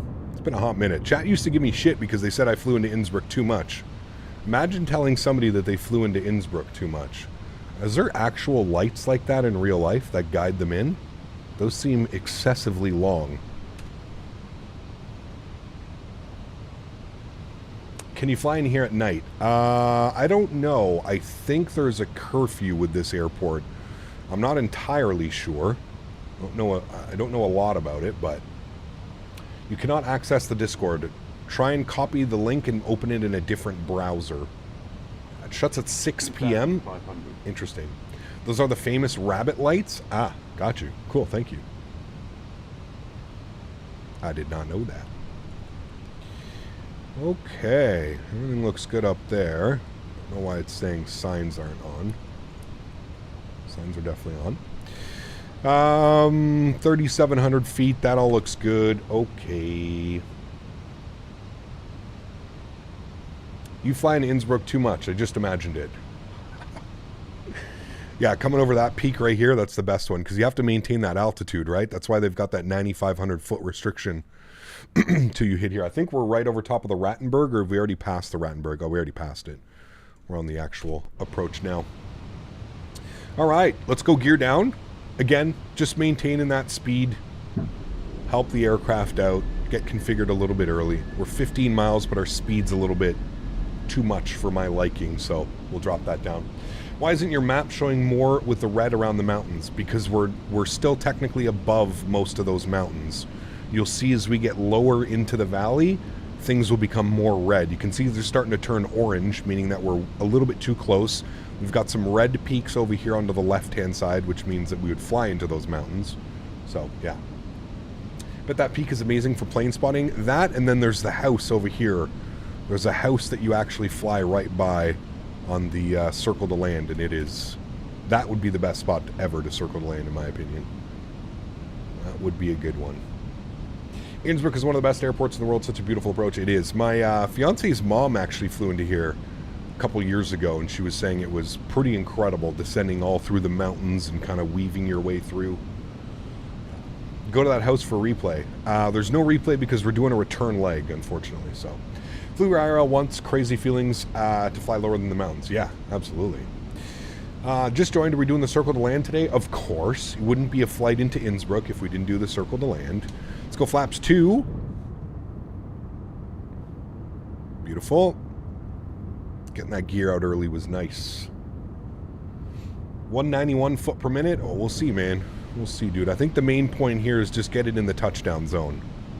I'm not too concerned about a foot per minute landing. As long as we're under like 250 foot per minute, you know, firm landing. As long as we're under that, I'll be a happy boy.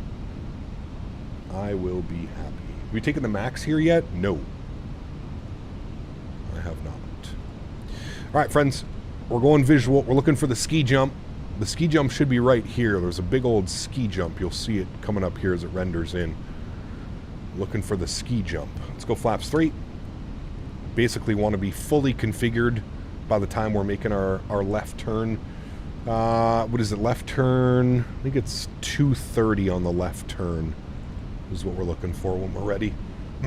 Watched your Faroe Island to Aberdeen yesterday. Let's just say, as long as it's as it's better than that, I will be happy. There you go. Yep.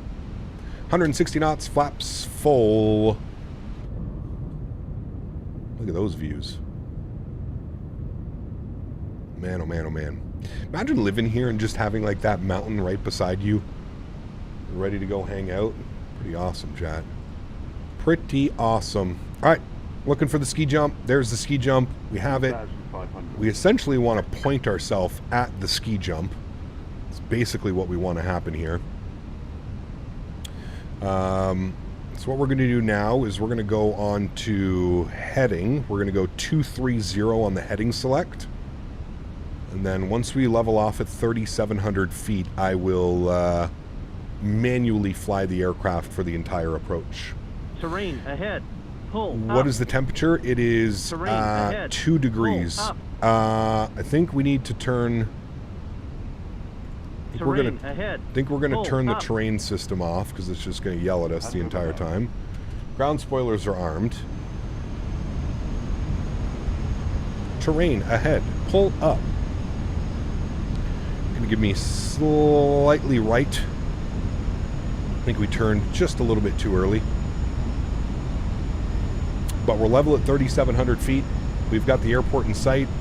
We've got the ski jump in sight right off our nose. That is the ski jump. That is your visual reference when flying this approach. There's a few visual references. I'll try and point them out. I don't know if they're actually used in real life, but these are the things that I use when flying. All right, well, might as well take advantage and hand fly the aircraft. So my airplane. Minimum. There's our minimum. Good. Alrighty, friends. Minimum. Thank you.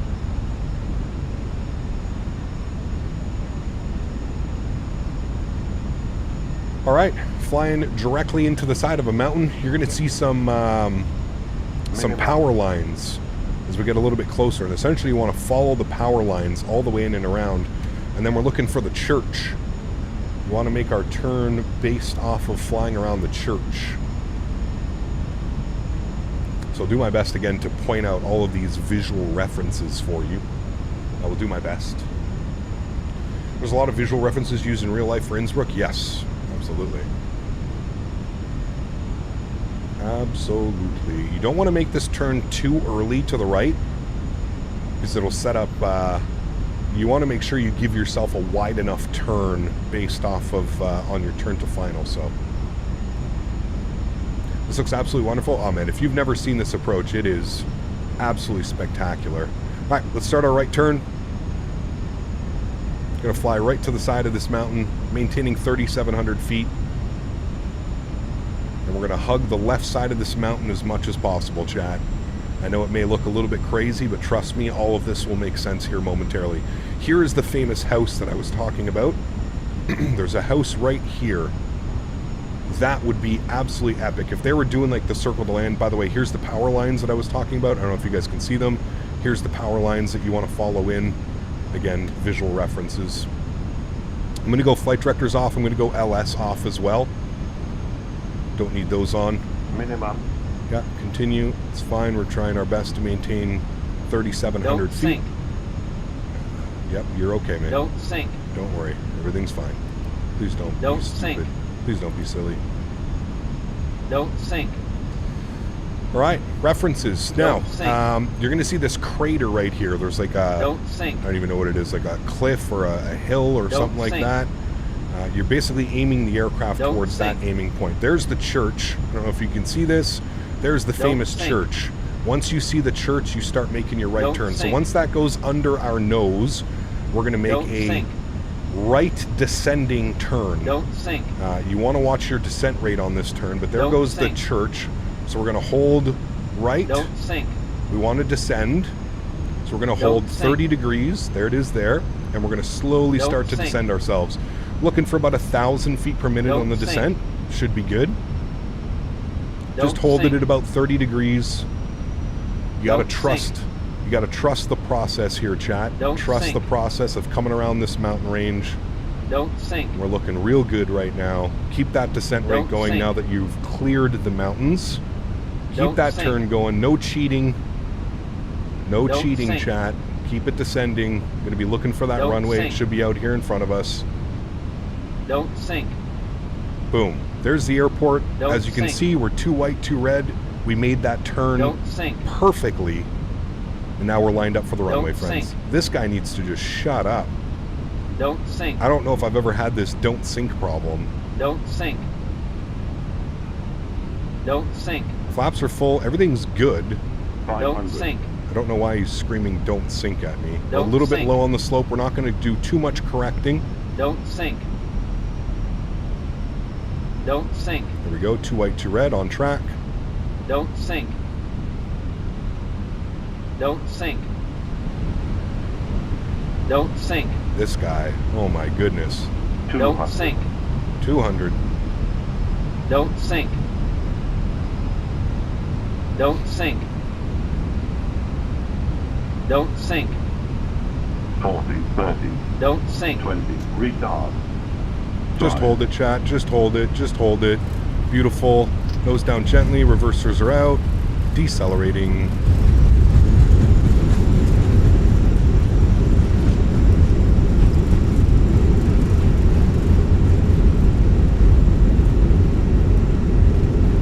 .60 knots. Reverser stowed. We even hit the exit. Ladies and gentlemen, welcome down to Innsbruck. Pretty happy with that one. Got a little bit low on the glide slope there, but I don't think there's anything wrong coming into Innsbruck being on the 3 reds. Not bad. Happy with that one. Very happy with that turn in, actually. We did that quite well, considering I haven't flown this approach in a little bit. That was a dandy, friends. That was a good one. Everybody's going on holidays happy now, chat. Woo! All right, pulling off the runway. We'll stop the chrono. Let's go ahead and get our ground spoilers and our flaps up. I don't think I could ever get sick of that view, man. That is just stunning. Absolutely stunning, my friends. Overhead, landing lights off, taxi light on, strobe lights off, wing lights off, EPU master start switch is on. Get that terrain back on here as well. Good. And for parking stands, I don't know where we want to park, chat. Where do we want to go?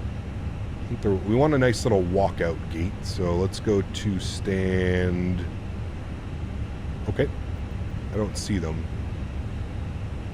Are there any? Let's just go to terminal stands, and we'll go to like stand 5. No. Okay, they're over there for us. Perfect. All right, let's go upstairs. EPU start switch. We'll get the nose light off. We don't need to blind anybody coming into here. Beautiful. Chat, remember, if you did enjoy that, don't forget to smash down that thumbs up button. Hang around. We're going to be doing a giveaway for this airport scenery. If you are interested, stick around. We are doing a giveaway. One lucky person is going to win this scenery for free. Again, thank you to the wonderful team over at iniBuilds for sending this over to me. Stunning scenery. I mean, come on, it's Innsbruck. Absolutely stunning scenery. Lovely. Reminds me of Real World Approach. Used to fly into Melville, Howell, Dominica in the Caribbean. Nice. There you go. Now, if I stepped on a plane, I heard you were the pilot, I would know when I'm safe, would arrive at my destination in one piece. I don't know about that. Very different being able to fly from my living room than it is to fly that approach in real life with actually 160 people on board. You know what I mean? So hopefully you guys enjoyed that one. That was a lot of fun. Again, we haven't flown this approach in a while, so I had a lot of fun with that one. I hope you guys did as well. APU bleed system can go on. We're on APU now. Everything's looking good. And then we've got our gate right here to the left. I see the marshaller waiting for us. We're going to park right beside, looks like company EasyJet, no Sharklets. With 160 screaming passengers, it's a bit different. Yeah, exactly. Exactly. From the confines of my nice warm condo, not as difficult. Gab, should you do this approach into Skardu? Yes. A couple people have been mentioning that as well, so I will have to take a look at that. Maybe we can do an approach into Skardu sometime soon. All right, let's line ourselves up.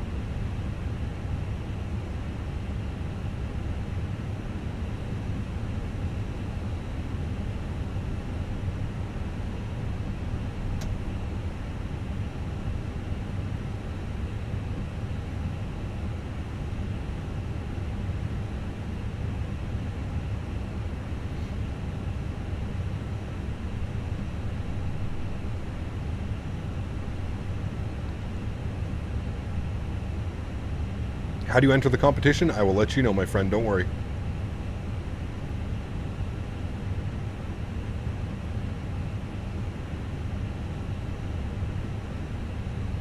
Alrighty, on to the brakes. Upstairs, AP bleeds are on. Engine number 1 is off. Engine number 2 is off. Beacon light is off. Seatbelt signs are off. Fuel pumps are coming off. Beautiful. Predictive wind shear system goes to off as well. And there we have it, friends. Beautiful. Here up at Innsbruck, I would say that that was a great landing, friends. I would say that that was a great approach, actually. Not only was it a great landing, I would say that that was a very fine approach indeed. Hopefully you guys enjoyed that one as much as I did. We've got the deboarding process. Give you guys a nice little view of that happening. There we go. And I love that the company EasyJet is right beside us as well. Absolutely beautiful. Cool. Let me go over to Nightbot here. Let me go ahead and get things ready for our giveaway. All right, friends, exclamation point giveaway in chat now if you are interested in winning yourself a copy of this beautiful scenery. Exclamation point giveaway in chat now, and we are going to roll a winner the next like 5 minutes or so. I'll leave this open for about 5 minutes. Camera's going off. We'll get a little bit of stretch going here as well. I'll let everybody enter the giveaway, and I will spend some time setting up our return flight from Innsbruck to London Gatwick.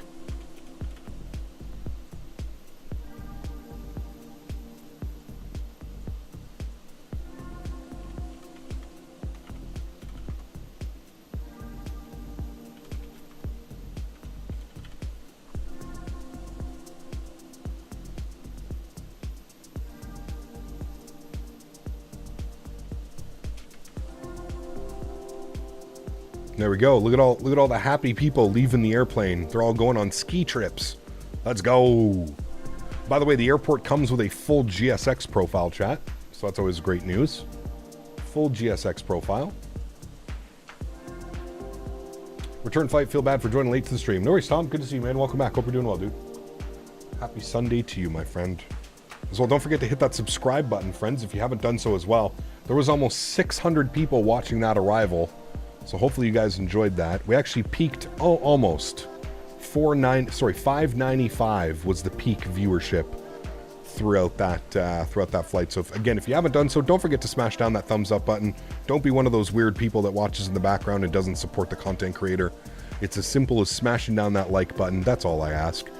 You can hang out here for free. You can hang out and do whatever. Just do me a huge favor and smash down that thumbs up button.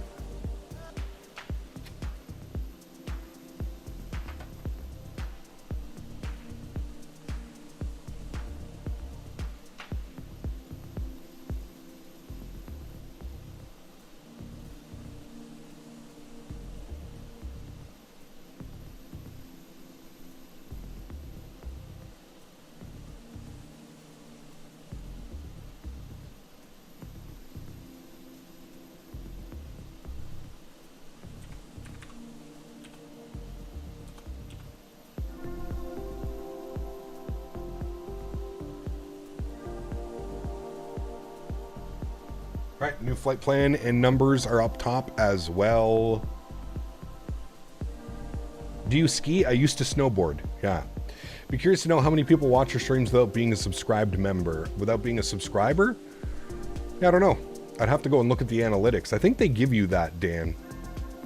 I think we're in like the high 80s and 90s percent for subscribed. Let me see if I can find that statistic for you, Dan. I don't know where it would be in the analytics, but analytics overview. How many audience? Has to be an audience, right?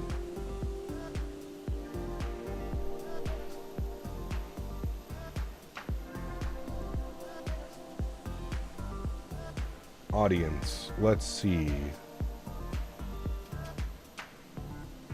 Right here, Dan. Subscribed to the channel 76.3%. Not subscribed, 23. Hold on, actually, that's only the last 28 days. Let's go lifetime. Let's see what this looks like lifetime. That was only the last month. And with World Flight, you could see people kind of just jumping around.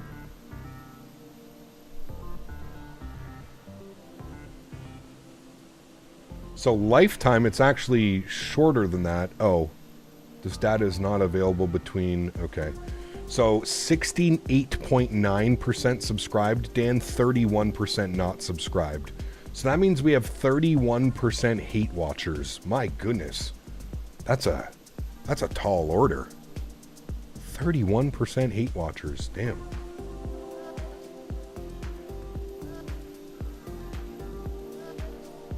Everybody wave to the hate watchers that don't subscribe.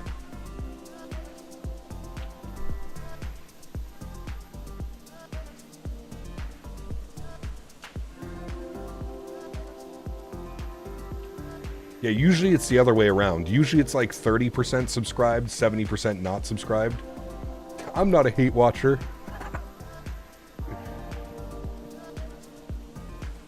Proud to not be a hate watcher, my man. Claps in chat for you, my friend. Got some woes for you.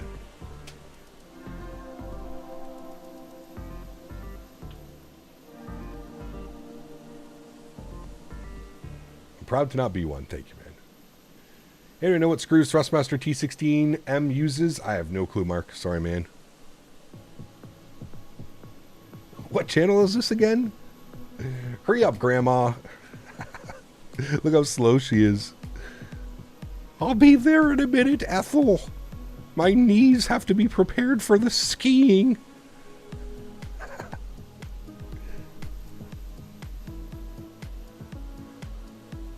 This isn't a cooking channel? Not yet.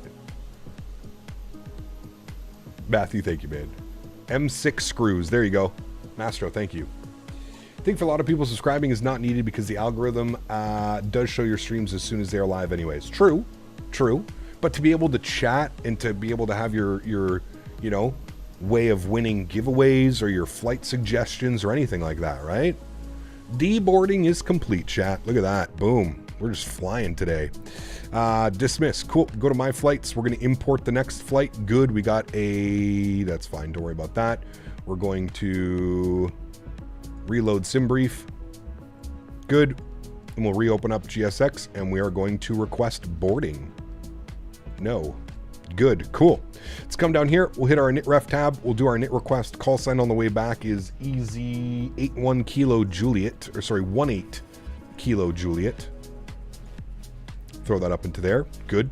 Our initial cost index will be 5. We're going to go with a cruise level of 360 on the way back.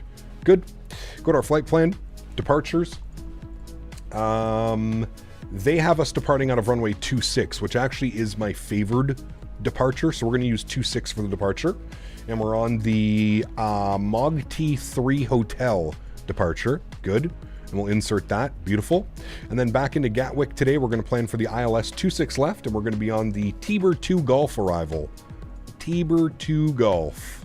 There you are. Tiber 2 Golf. And our approach via, let's have a look-see at that, chat. Flights, unload, import, sim brief, you. Good. The Tibers takes us out to Timba. Timba 7220. Is Timba here? Timba is there. Beautiful. We'll select that as our transition and we'll insert that. We'll scroll through our flight plan. We'll make sure we don't have any crazy discontinuities or anything like that, which we do not have. So that is good, chat. We're all ready to go there. And then let's go ahead and jump back outside and we'll watch the boarding process. Oh, the deboarding process seems to be a little bit skewed because it already says that we're boarding all of our passengers. Interesting. Something might be broken.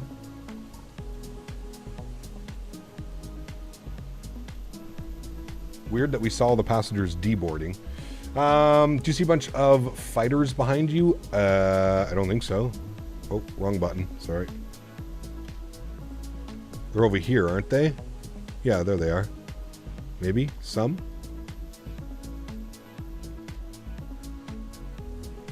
Only 2 planes on the ground right now at Lowy. Well, we're not online, so... All right, let's select our giveaway winner, shall we, friends? Again, if you haven't done so, exclamation point giveaway in chat. I will give you an extra 30 seconds to get your entries into the giveaway, exclamation point giveaway. If you've already done it, you do not need to do it again. Please don't do it again. Tisserman, always flying into Innsbruck, man. We don't do VATSIM. The last time I flew in on VATSIM last time we flew into Innsbruck on VATSIM, I got a complaint from a VATSIM supervisor requesting, because I'm a streamer, that I set up an event for flying into here.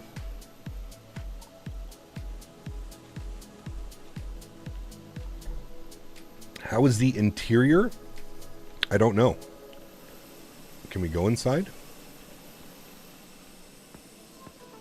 I think we can go inside. Yeah, there you go. Oh, look at this guy. He had a great trip. The amount of sex that this guy had in Innsbruck. Everybody just take that in right now. The amount of sex this guy had right here. Not a care in the world right there, boy. He got some skiing in. He got some fresh mountain sex. Woohoo! He is living the dream, chat. Living the dream. His buddy over here, not so much. Yeah, nah, he didn't have a great time. He's on his phone. He's like, fuck this. Get me back home, man. I don't want anything to do with this shit. The other guy had lots of sex, though. Yeah, modeled interior, if that's what you're into. I know some people do enjoy it. It actually modeled quite well. Performance is a little bit iffy in here, but yeah, modeled quite well. Oh, do we have any more sex goers? No, they got kids already. No sex for you, man. You already got 2 kids. Nope. But this guy, where's our boy? Right here, man. This is our boy. Look at this guy, man.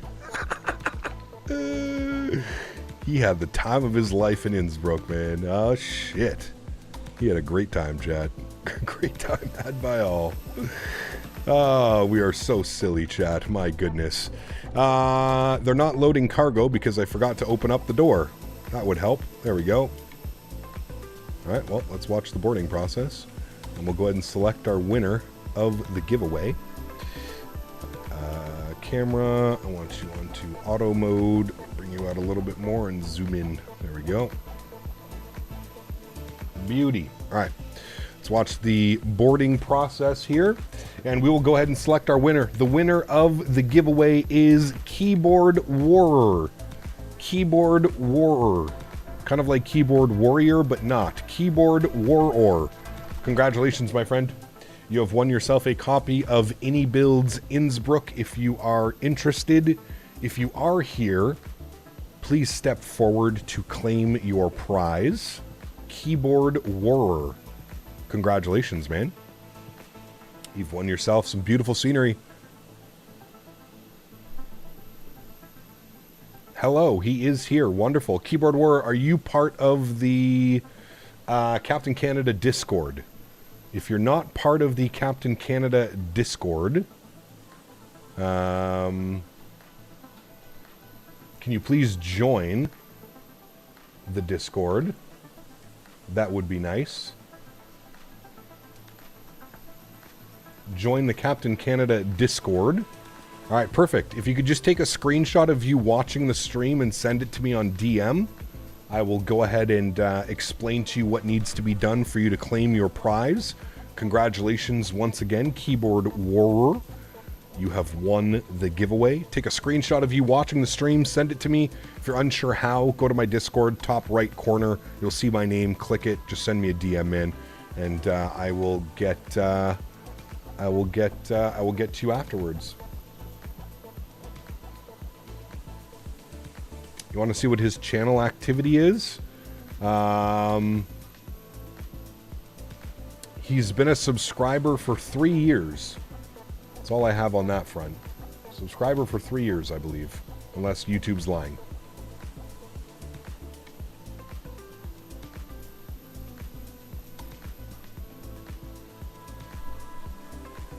Was it an X-Plane or Microsoft where you got the complaint? Microsoft.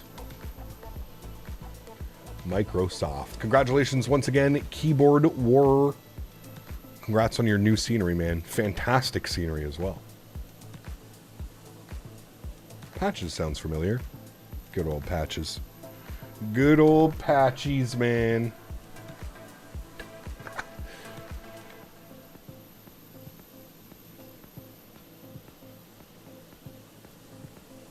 guys want an explanation of why he's keyboard warrior? Maybe keyboard warrior was already taken. Hey, Cap, have you tried Cabby? What's that? How does it compare to the Orbex version? This version seems like a newer layout, if that makes sense. Also, the textures and the visually, it just looks much better as well. I think the Lowy, the Innsbruck Orbex, was like one of the first sceneries that they ever did for Microsoft.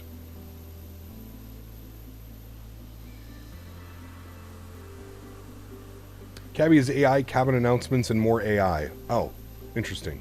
I don't think I've ever seen that or heard of it.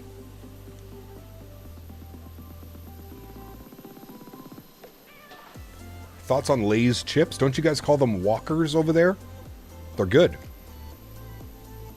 I don't know if they're like my... If I'm buying a bag of chips, I'm usually going with Cool Ranch Doritos. Takes me back to when I was a kid, man. Cool Ranch Doritos and Red Bull on a Friday night of gaming. Come on now. Or Sweet Chili Heat. Sweet Chili Heat Doritos. Oh boy. I remember when those came out, dude. That was... fuck. Crack.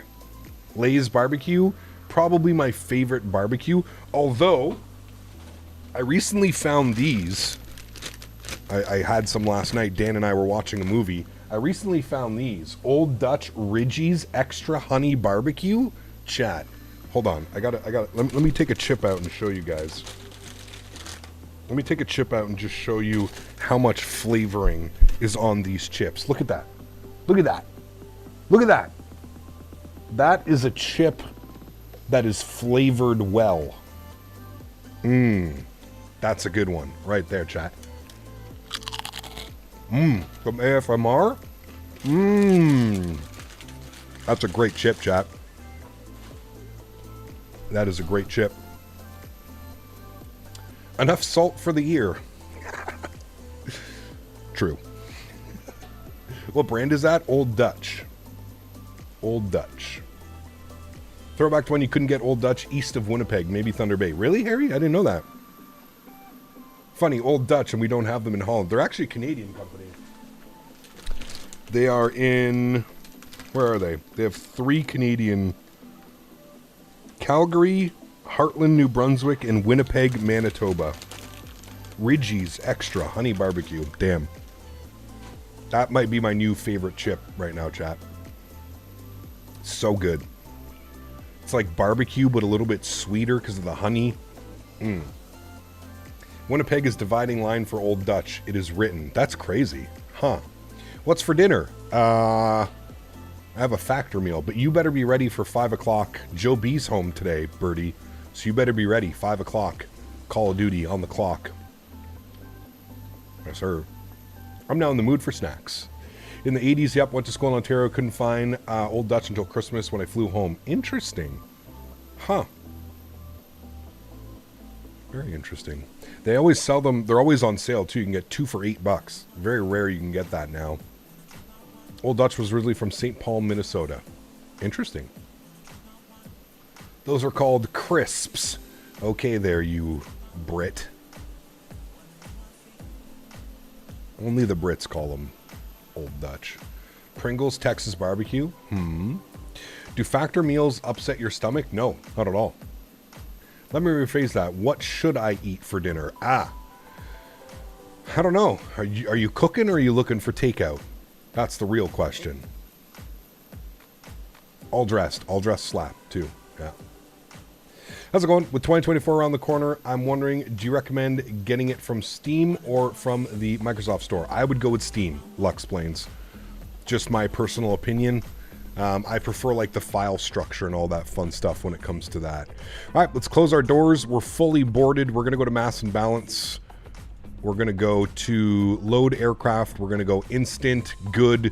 We're going to send all of that data down to the McDo. So if we go to our initB page, all of those numbers should be in. 58.2 on the Zero Fuel 8, 30.3 on the Zero Fuel 8 CG. Block fuel, 7,000 kilos. So quite a bit more than what we had. I think we had 6.4 or 6.2 or something. So,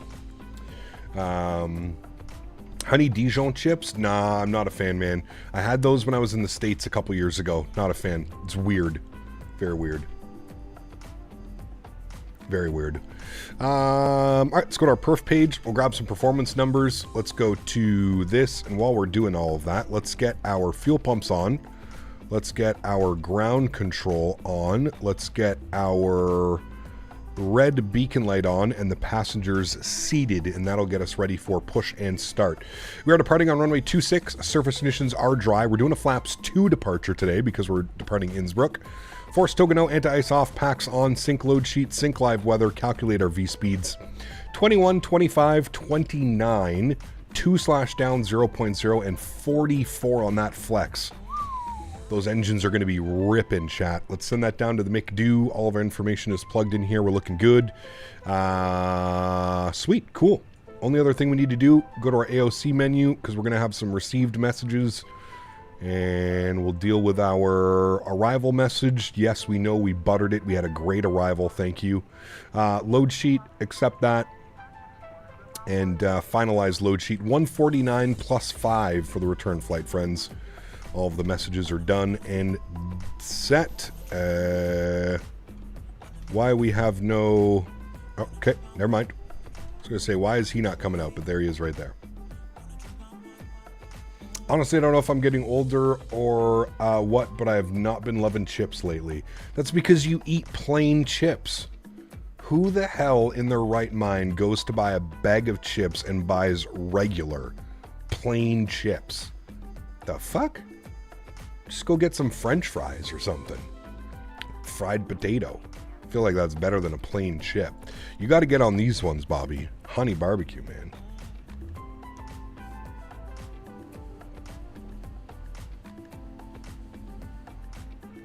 Yeah, it's a visual bug, Yoham, when you... Because look, if we go here, everything's fine. It's a visual bug when you trick the camera, so... we want to be facing east, I think. Alright, well, we're ready to go. Let's reset our clocks. Park brake off. Get our block time on. There we go. Everything's good upstairs. Engine mode selector to the start position. And we'll pause the music here. It's coming to an end momentarily. Now we'll get the sim sounds turned up here for engine start. Beautiful. Music is done. Let's go ahead and spool up engine number 2. Enjoy, friends. Do you have Salt and Shake crisps? Salt and Shake? What's that? Did you get knickknacks? They're top tier crisps? I don't think so, Tom. I think so. Hear me out. Sour cream and chive. That's a great flavor. Down for that any day of the week. Yep. It's like a baked potato and a chip. Almost like buying peanut butter. You do not buy smooth. Buy crunchy. Has to be crunchy. Whoever buys smooth peanut butter needs to go to the psychiatrist. That's my outlook in life. I don't know. Miss Vicky's are top tier. That is a top tier chip. Agreed.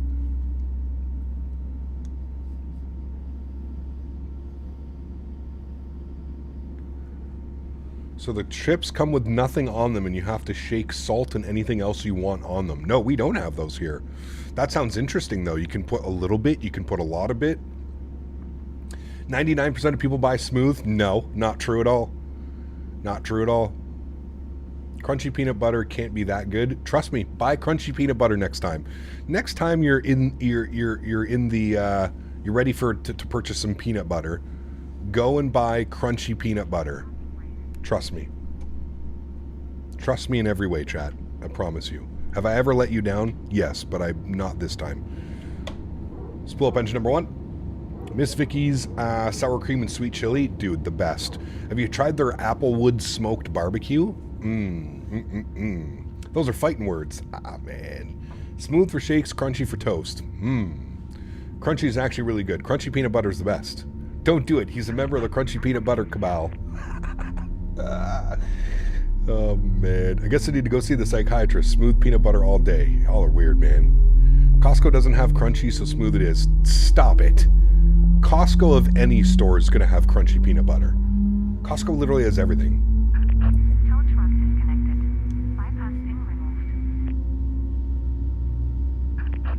Don't ban me. I don't like peanut butter. I mean, that's okay. At least you're not siding with the weirdos like smooth peanut butter. I mean, listen, I'll eat smooth peanut butter, but usually only if it's at a restaurant or something. Proceeds to go out and buy peanut butter and chips. Smooth peanut butter and honey on toast. That is a good combination. I'd probably enjoy that one. 2 good engines. Engine mode selector back to the normal position. Ground spoilers are on. Predictive wind shear system goes to on and auto brakes over to max RTO. I'm just going to bug up our climb. Cruise altitude. We'll go right up to 36,000 feet. Flight level 360. And our trim value stays blank. Beautiful. Everything looks good there, chat. We are good to go. Let's go ahead and set flaps 2 for takeoff.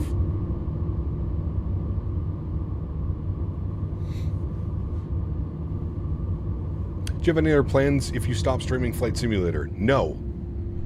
Not really. I mean, I did go to university for college and for stuff, so I probably could always fall back on that, but no. No backup plan, man. So here's to hoping streaming works. Because it's to continue to work. Crunchy peanut butter is made by the guy who couldn't be bothered to finish the batch. No. No. Costco don't sell pancakes in the UK, but we have Wafflemeister waffles. Chat, what are those things? Stroopwafels. We need stroopwafel. I need some more of those in my life, man. I don't even know where to get those. But I wish I knew where to get those. Park brakes off. Let's get our taxi going. Who won the giveaway? Keyboard Warrior. Keyboard Warrior. And I believe he's already sent me a message. There he is. He is watching my stream. Congratulations, my friend. Keyboard Warrior, if you're still here, I will send you your prize afterwards. Actually, Keyboard Warrior, if you're here in chat, if you have an iniBuilds account, can you put your email address into the message that you sent me? I need your email address for your iniBuilds account. If you don't have an iniBuilds account, you can go and make one right now and then just provide me with the email address. Email address for your iniBuilds account. Costco sometimes sells them. I think you can get them from the cookie aisle in most supermarkets. From Stroopwafel? Oh, man. New nickname is Captain Crunchy. Not bad. I could live with that one. No worries, Keyboard War. No worries at all, man. Also, I just wanted to do something. We're not flying online, so I can check this now. Something was weird with my... yeah, I don't want this. I want it on...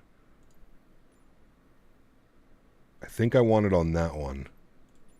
Hopefully that doesn't fuck everything up. Yep, that fucks everything up. Okay, don't mind me. We're going to go into the grass here. Apologize. Alright, let me get myself lined up here. That is not what we want. I think I have it on this one. Apply.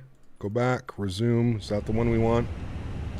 Oh no, chat. I might have fucked everything up here. What one did I have it set to? Profile 2, 4, 5, 3. Oh, Fenix. Maybe that's the one I want. That's the one we want. Yep, good, cool.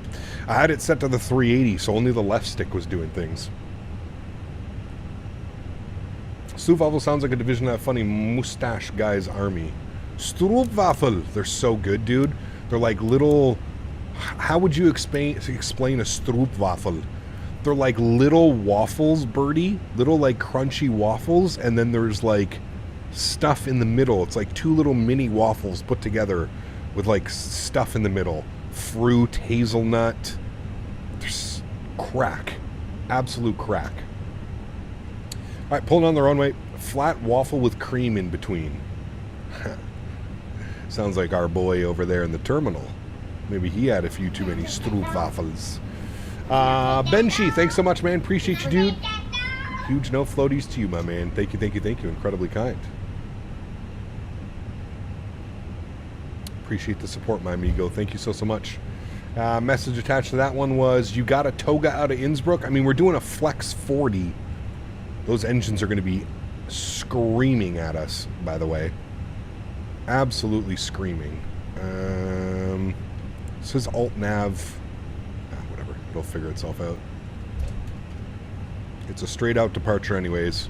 Watch out for the mountains, chat. Takeoff config test checked. Good.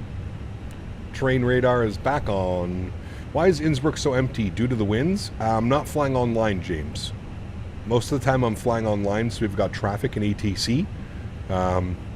Last time I flew into Innsbruck and I was on VATSIM, I got in trouble. I was told that I have too big of a following to fly into small airports like this without setting up an arrangement. So, where are we going tomorrow? Great question. I think tomorrow we're back in the US. We've got a sponsored Thrustmaster stream. I think we're back in the US. I have an idea of where I want to fly tomorrow, but I'm going to keep it kind of top secret until I'm ready to say what we're doing.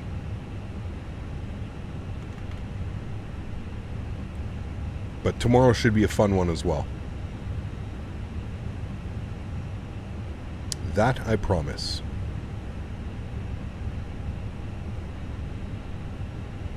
It's a Dutch waffle. It's a delicious waffle is what it is. He got a question. Will GSX Pro work with 2024? I'm sure it will. I don't think on release it's going to work.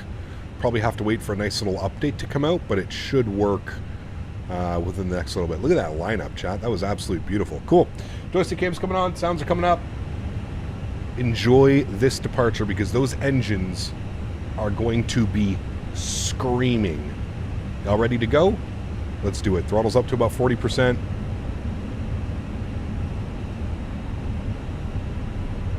Checked and hold. Chrono's coming on. Slight nose down pressure on the side stick. Let's go flying. Manflex 44 SRS runway auto thrust bleu. Takeoff power set. What does toga mean? Takeoff, go around. Basically full power. Full power. Airspeed's alive.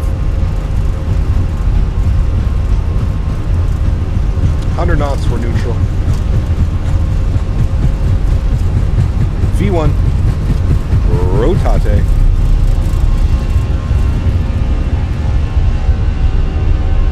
Positive rate. Gear up.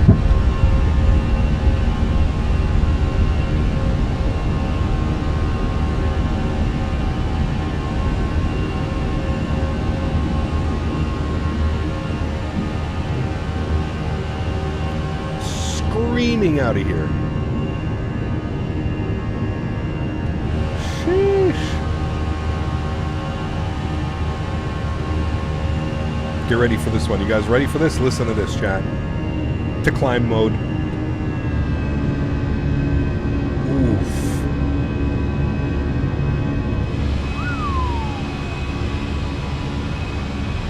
God, that's nice. How do you know when to put flaps up? Based on your speed. Based on speed. Start a right turn. We're going to go flaps 1. Help with our climb profile as well.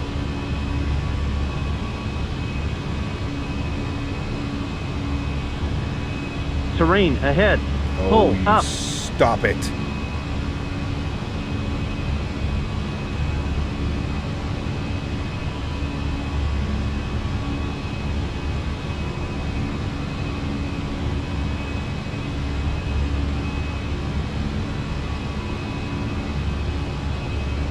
Alright.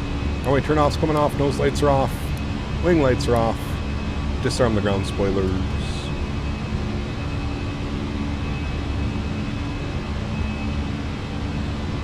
I don't know why the terrain was going off. We turned the terrain radar off.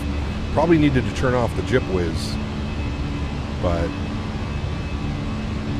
I don't know, it was weird.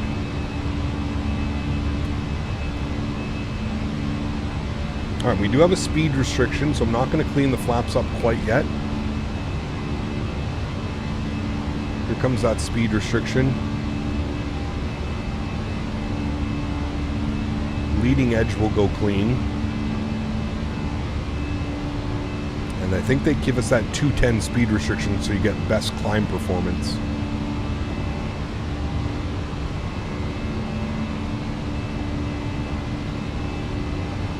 Hit the high altitude landing switch? Where's that? How come I didn't know about that before? Oh, this one. Fuck. Well, to be fair, it's not really a high altitude landing. Because, like, you're only at like 1,200 feet or something like that. It's just the terrain around it. But that's a good, I'll try that next time. It could help for sure. Flaps clean.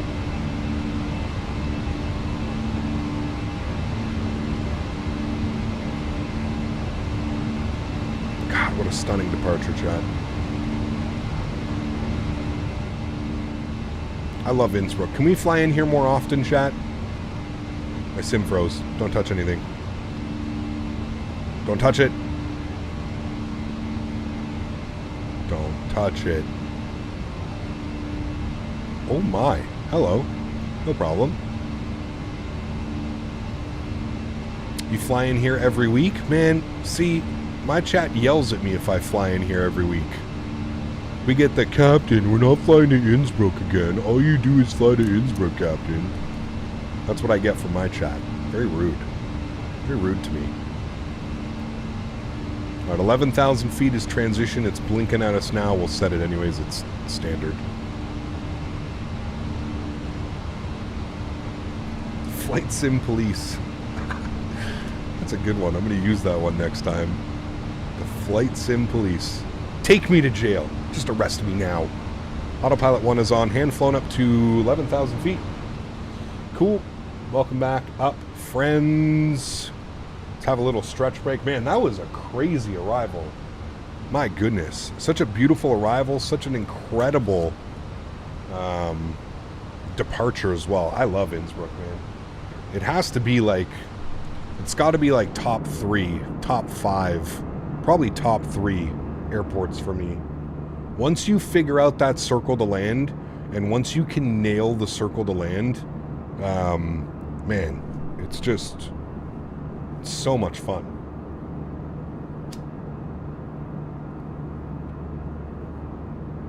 You're stuttered at the exact same point on the departure. Interesting. When will iniBuilds 350 be released? Not sure. Not sure. What flight are you probably going to do when you hit 78K? I don't know, man. We'll probably have our 78K sub celebration during the release of Microsoft 2024. So we'll see.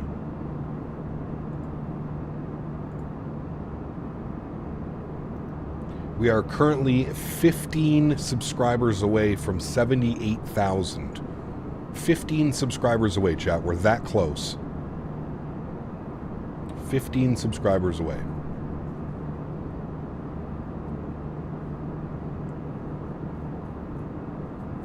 Adam, that means I'm doing my job.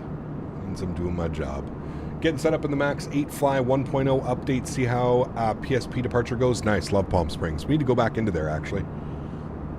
Vagar? That'd be a good one. Yeah. Basically froze for about 6 to 8 seconds, then got going again. So God, I'm not the only one who would happen to. I wonder if it's something with the scenery. 78K will be hit tomorrow or later today, maybe. Maybe, yeah. Is the release party going to be a nice long stream? Oh yeah. I'm assuming we'll be live for at least 8 hours on Tuesday. Probably minimum 8 hours. Tuesday is going to be a madhouse. AC started doing live yard at PSP seasonal routes. Ooh. In the MAX 8? That could be a good one.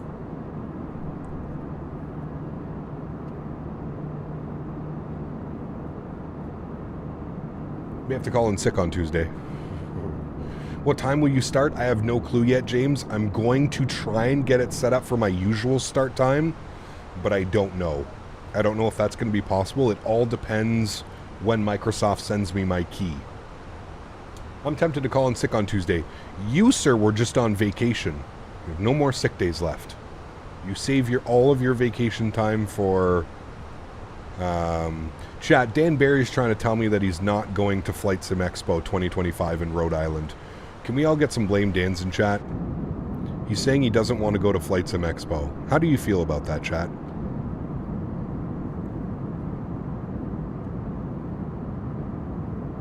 I'm not feeling okay about that. That one hurts me more than... Yeah, I feel that, exactly. I feel that right in the feels, Daniel Barry. There's no ifs, ands, or buts about it. Got caught right in the feels. I think what you should... Well, fuck. That's not going to work because I don't think... Where's Les? Is Les here? He goes, get used to it. Is Les still here? I don't think the plane could take Les, Dan, and myself and our luggage. It's in Rhode Island? Yeah, man. Get some seafood. Go to New York for the day. Go to Boston. Get some clam chowder. Chowder. Hey, Cap, can you write us all an excuse from work note for Tuesday? Oh, man. To whom it may concern, MN sports fan will not make it to work on Tuesday as he has prior obligations. So sorry for any inconveniences.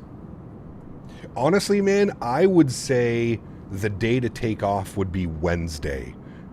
After the release, everything should be working. I would say Wednesday is the day to take off. Tuesday, you can kind of watch the streams and like see everybody that's using it. I would say Wednesday would be the better day, to be honest with you. Mr. Davis, good to see you, my friend. Rhode Island is trash, but so close to other great cities. Connecticut, New York for food. Yeah, I'd love to go to New Haven and do that like pizza, you know. Okay, fine, I'll take off both. My day off is the day after it comes out. I'll be able to see if it's busted. There you go. Tuesday and Wednesday. Simultaneous days.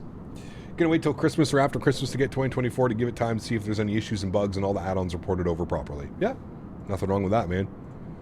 I feel you on that one. I feel you on that one.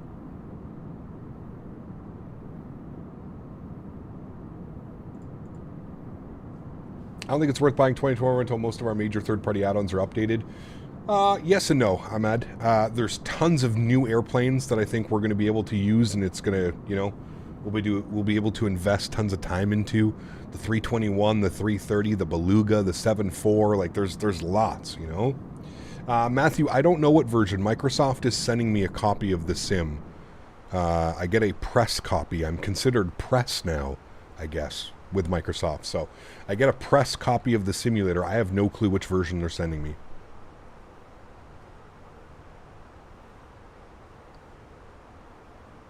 I'm hoping to take off Wednesday, but I don't know yet since I just took off a week from work. Yeah, well, it's tough, right, for all the world flight guys? Yeah.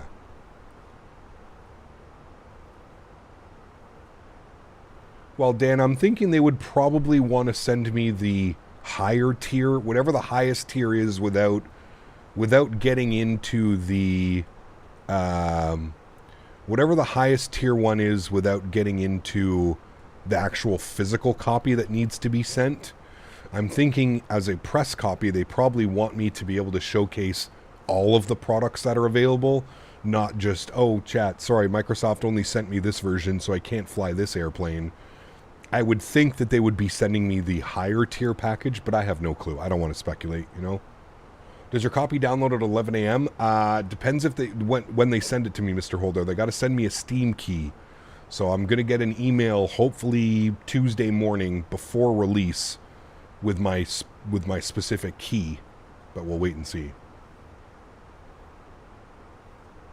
The Aviator tier would just be a bunch of third-party planes more than the deluxe edition, huh? I have no clue. I would think that that's what they would send, but I honestly have no clue.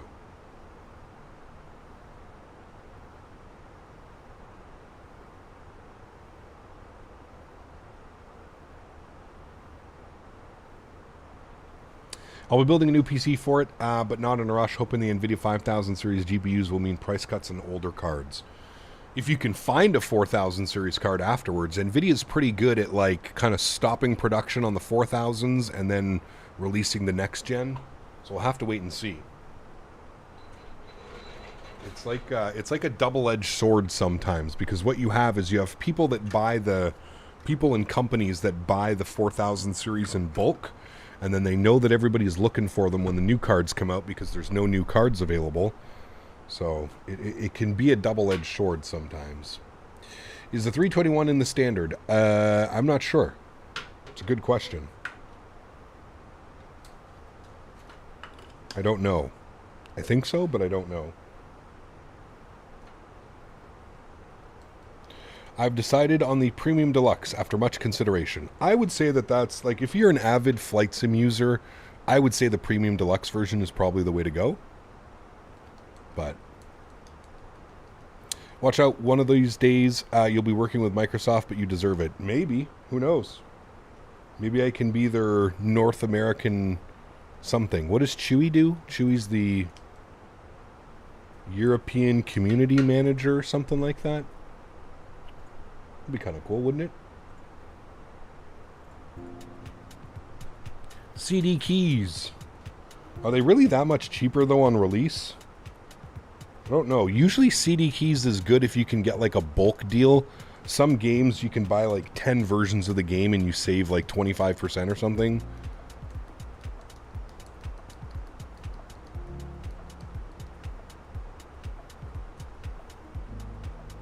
Will CD keys really be that much better on a price?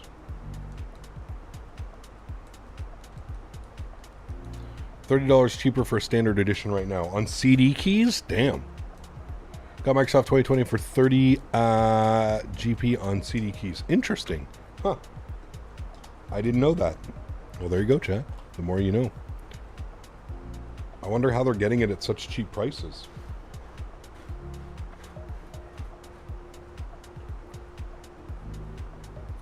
Just bought the A300. Love it. Nice. It's a great airplane. Kev, what's up, man? Good to see you, dude. Welcome back. What time is it down under?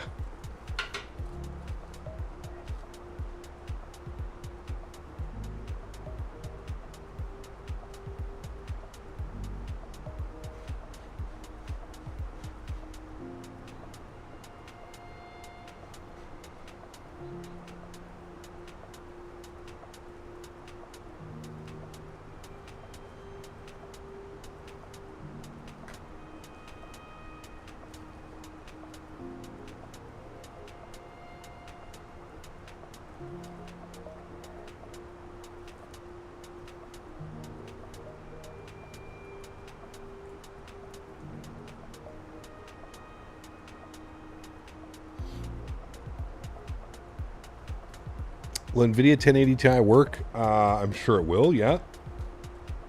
I don't know what kind of performance to expect on it, but I'm sure it will work.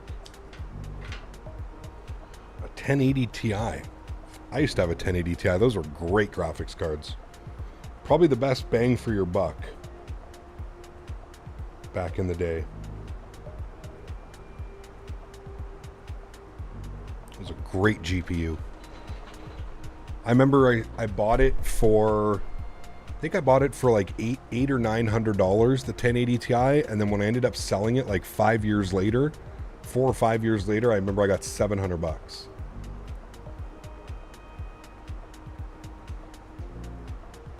Catering is passing out Biscoff shakes. Ooh. Wish Steam had pre-installed for 2024 would probably make it a little less messy on Tuesday. Could be. Just remember that the base game is so small though now, man. I don't know if like, I just don't know if I don't know if pre-installing is really even needed, to be honest with you.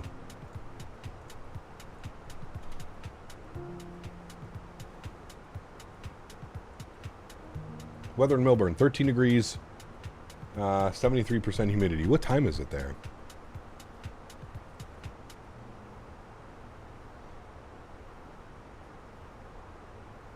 Hope your laptop doesn't explode. Do you have a laptop cooler? Do you have a cooling pad under that bad boy? It's 6:40 a.m. Did you just wake up or are you still awake? Yeah, you're a day ahead of us. You're on the 18th.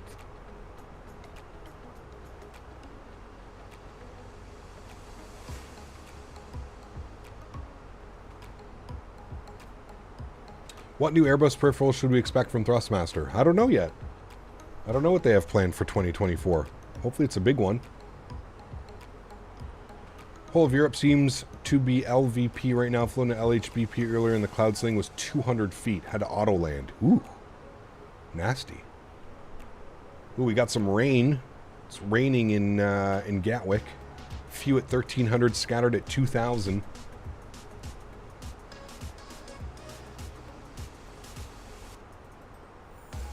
we'll be going to Detroit. Yes, sir. Oh, Davis about to flex on us. Oh, it's a beautiful day in Tampa Bay. Scattered at 5,000, 27 degrees. My goodness. Prepping for another crazy long haul. Yeah, how long is it going to take you to get home now? Can't wait for transatlantic ops with the Aer Lingus A321 LR. That's going to be nice. Yeah. Has Mopar Dude recovered from World Flight? He was in here yesterday. I think he has recovered. To the best of his abilities.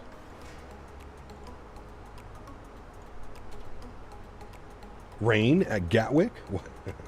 Is that common? I'm assuming that that's a common theme. Is it not?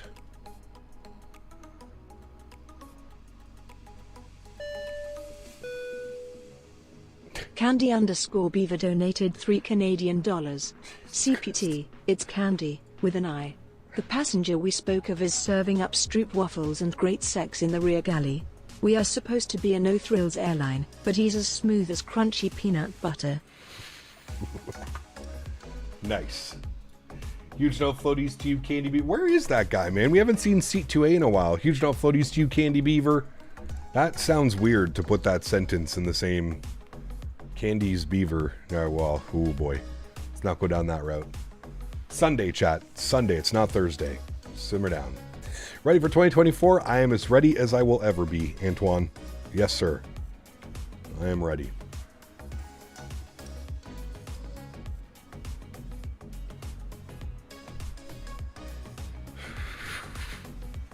Skywise, what's up, man? Good to see you, dude. Welcome back. Hope you're doing well. Mopar's eating in and out. Yeah, he didn't tell anybody. He booked a weekend trip to California just so he could get more in and out. It's funny. Do you know what's hilarious? While we were there, Wayward, he was Googling what the closest in and out is to him in Chicago. That's how addicted he is. Do we know the install size? It's something like 30 or 40 gigs, Thomas. Everything is going to be streamed. So... yeah, it's something like 30 or 40 gig install, which is just like the base package, and then, yeah. Can't complain, Skywise. Can't complain, my friend.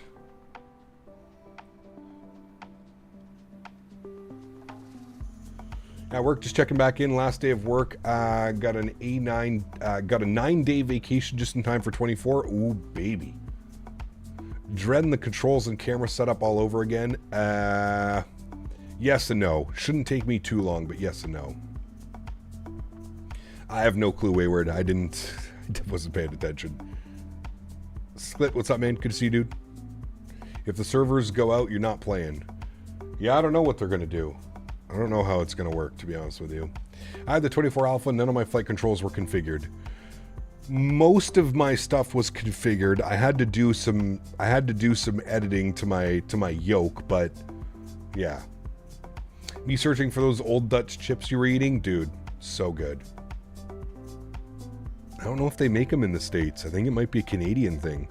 Maybe just the flavor is a Canadian one? I have no clue, Skled. Hopefully not, man. Hopefully the servers are better than Netflix's servers.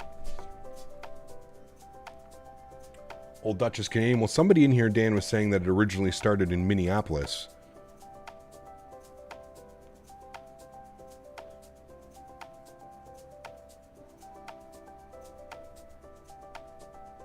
There was a US version? Gotta be better than the COD servers. That shit is slow. Call of Duty, baby. I'm gonna play some Call of Duty after this. Maybe play some Plunder. Gotta level up all my guns for Warzone. Guessing Salt Lake City would be the closest in and out to Chicago. Is there one in Salt Lake City? I would probably agree with you then, yeah. Maybe Texas? Maybe Texas would be closer than Salt Lake City? I'm not sure. When you were talking about Ridgies, I was at Safeway and I couldn't find them. Sad face. That sucks. Try any gas stations, though, Beaver. Honestly, I have better luck at some of the corner stores than I do the actual grocery stores. Hopping on Warzone right now. Should run a few games one day. Maybe Dell, yeah. I more so just play to mess around now, to be honest with you. Cap, will you give the C-17 time on the channel? Probably not, but never say never. Next year, opening an In-N-Out in Tennessee. Ooh. Mopar could make that for sure. Sklit, I'm not sure. I'm getting a press copy from Microsoft. I have no clue what version they plan on sending me. I do not know. Oh, I agree, Del. Yeah. Denver has them. I feel like Denver would be further than Texas, though. Right, William? I think Houston would be closer, or Houston, or, I don't know, Dallas. I don't know. And the US brand doesn't have the extra honey barbecue. Ah, that sucks. I won't be getting a press copy. Why is that? I thought for sure you were deserving of one. How long till we get an airplane from PMDG? Well, we have the 737. We have the 777. Which airplane are you referring to? Nice one. Thanks for subscription, man. Welcome. Because I have 9 subs. Hey, man. That's 9 less than me. My question is Tennessee green-friendly state that Mopar can visit for other reasons? Great question, Dan. I feel like that needs to be answered. Yes.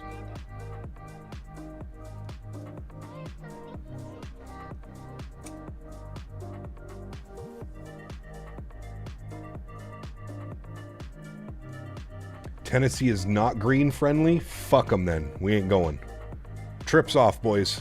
We ain't going. Can't be worse than Texas, though. Holy shit. 15 hours on a Qantas 380, then 15 hours on a United Dreamliner. Which should I pick? Qantas 380, obviously.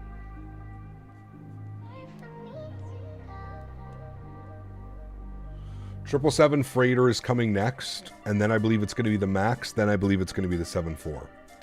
Redazzo said maybe there will be a small charge for their 7.3 upgrade to 2024.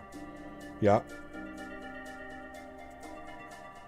Utah is not a green-friendly state, so we can't have Mopar. Man, all of you guys down there, you guys are slacking that bad? I thought way more states. What states are it legal in then? You've got like almost the entire East Coast. You've got almost the entire West Coast. It's all you fuckers in the middle, isn't it? We're learning something today. Hi, I'm a fellow Canuck. I'm from Windsor. Good to see you, Rick. I am from Ottawa. We're not too far away.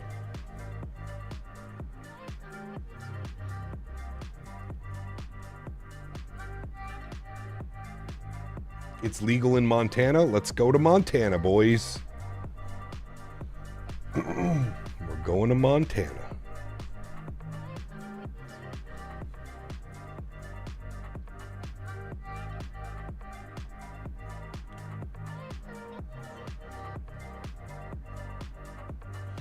How about jumping back into the ATR? Maybe, Will. Yeah. 8 hours ice, but you mentioned Detroit, so you have a comment? Yes, Detroit is a very popular destination here on the channel. We love Detroit. It is, sometimes we just accidentally end up in Detroit somehow. Don't know how it happens, but... Ottawa, the most beautiful city in southern Ontario? I don't know, dude. Probably because I live here, but I hate this city, man. It's so fucking boring, dude. Like, when I go away to, like, California, I go to, like, basically anywhere else, I'm like, wow, you guys have so much to do. Where I live, everything shuts down at, like, 5 p.m., 6 p.m., man. It's, like, non-existent. It's such, like, an old person government town. It's brutal. There's nothing fun. Everything is just shrouded in red tape from the government. Can't do this, can't do that because it's too close to this, or can't do that because it's beside this. It's, yeah. I don't know, man. I would much rather live Montreal, Vancouver, Toronto. Maybe not live. Maybe live close by. Yeah. Like, dude, I'm not even joking. My Walmart where I live closes at 5 p.m. Like, you don't believe me? I can prove it to you. 5 p.m. why my Walmart closed. What in the fuck? What Walmart closes at 5 p.m.? Like, what? It's crazy, dude.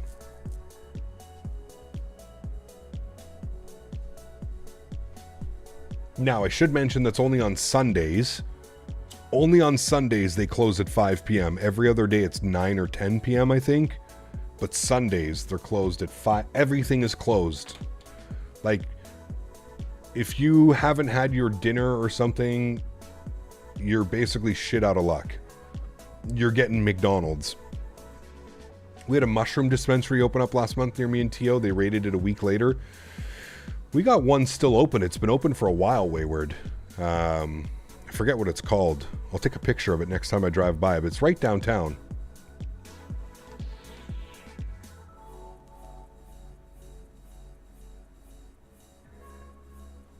Davis over here breaking rules. No problem. I see you.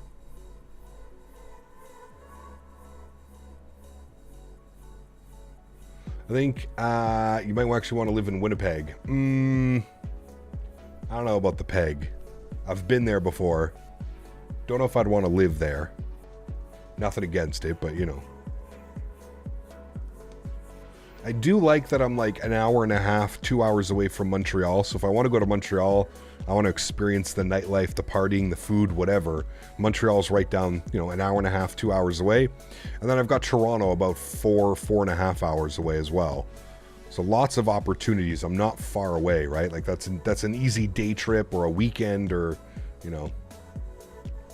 Don't worry, there's everything against the peg. US Old Dutch has all dressed chips. All dressed are good. Yeah, all dressed are good. Mushrooms and pilots don't mix well. Yeah, didn't we? Was that Embraer guy? He was an Embraer pilot, right? He was freaking out. He said he was microdosing. Bullshit. Motherfucker ate a handful.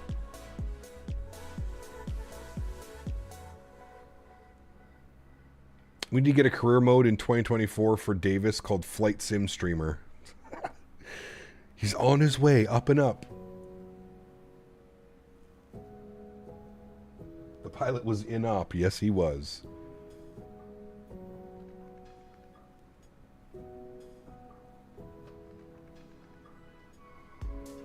Are you PC only? Yes. I have a PlayStation 4, but I don't like stream any PS4 stuff or anything like that. That pilot microdosed his entire day worth at once. Well, microdosing, usually it's like a 0.1 or a 0.2.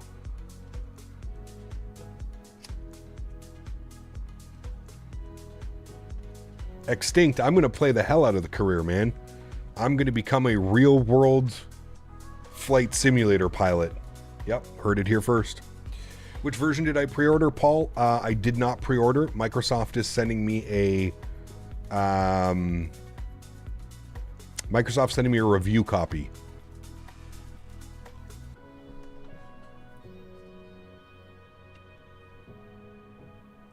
Oh, yes, Rick. I use VATSIM. Yeah. What are some other good websites to use other than Flight Radar that you use? I use FlightAware and Flight Radar. Those are the best. Flight Connections is pretty good too. Flight Connections is a really cool website. It shows you like seasonal routes and stuff like that. Flightconnections.com. But usually it's just Flight Radar 2.4, man.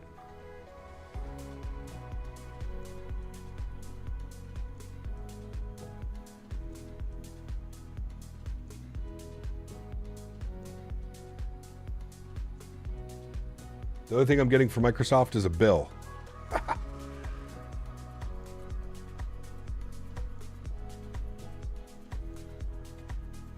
Hope you're doing well, Mello. Happy weekend. Happy Sunday.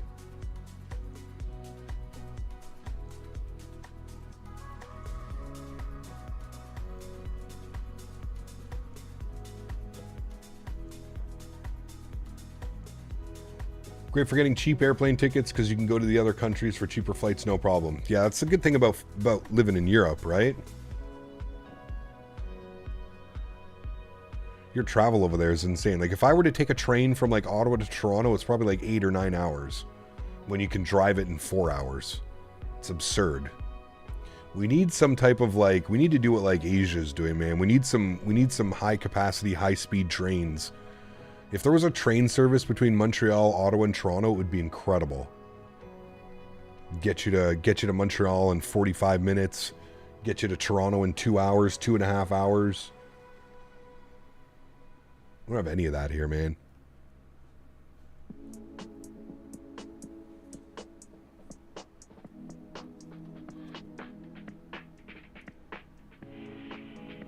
VO Rail owns the Ottawa to Montreal track. Yeah.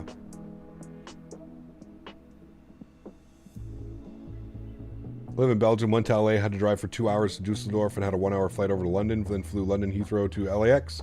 4 countries in 24 hours. That's crazy. Hey, this isn't a train sim stream. Planes only. True.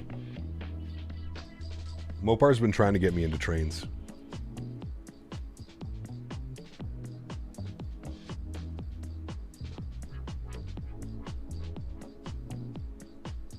Been busy this week, but hopefully can get back into it next week. Nice. Did you get your car delivered yet, or is it...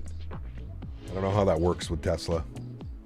Elon Musk's going to have us all getting around like the Jetson soon with all the self-driving vehicles. Hey.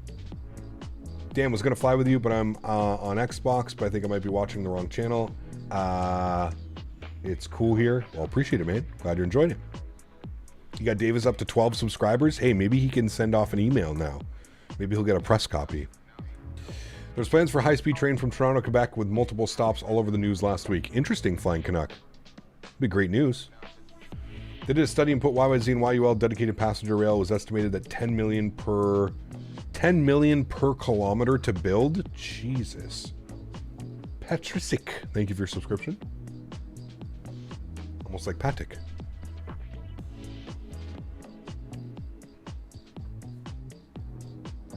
Teslas are...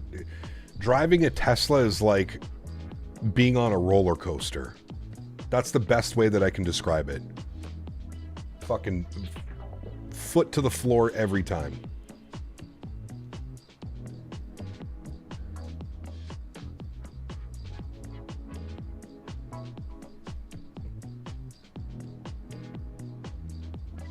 They're going to build a rail line from LA to Vegas like they did from Florida or Orlando to Miami. Nice. Very cool. Always go foot to the floor, no exceptions. Have to. Have to. I feel like it's a law. With that stability control and just that acceleration that literally pushes you back in your seat, it's insane, man.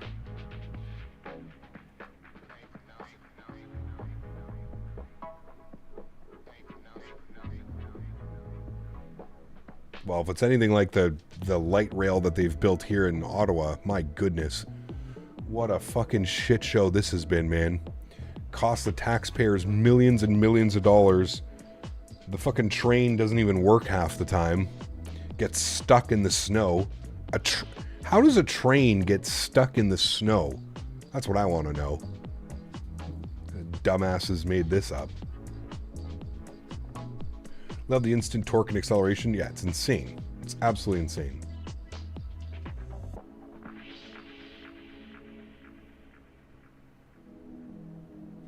Canada event live stream. Hopefully get a delivery date next week. As of now, it's on Fremont. Ooh.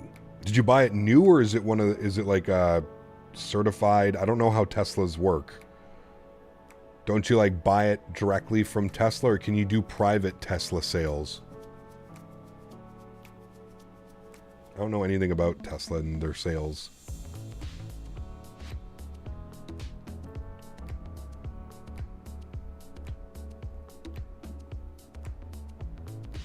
Jesus, Aaron, that sucks. We have the Eglinton Crosstown. Was supposed to open years ago. Now it's just an employment agency. Uh-oh. That's not good.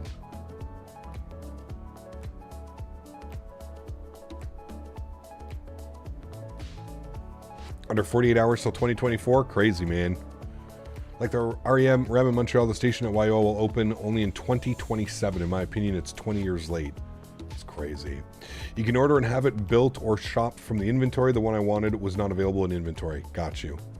Interesting. So like, did you buy it from like a certified Tesla dealer? Is that how that works? We have a Tesla dealership here. Never been to it. I just see it off the highway.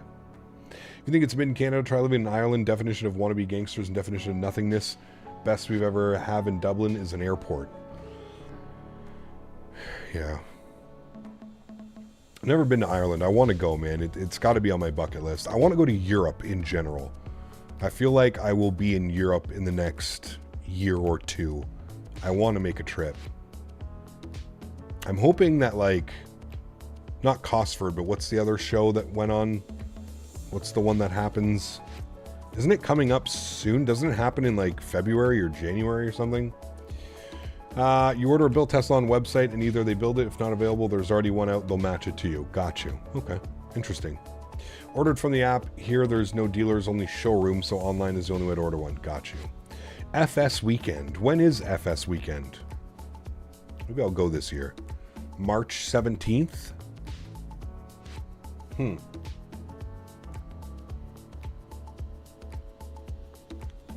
We could get matching Teslas? Ooh. Wouldn't we be fancy?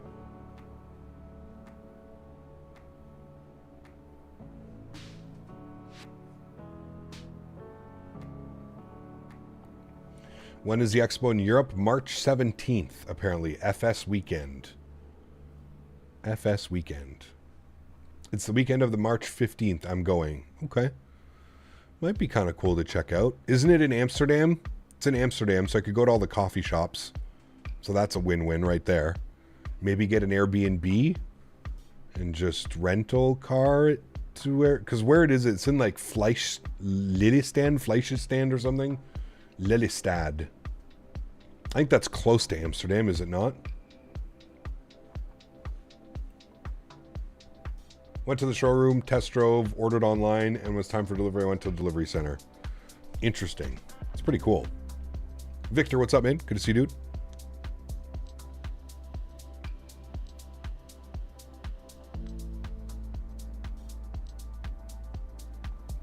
There's good transport links. You shouldn't need a car. That's what I'm liking. I like that right there in itself.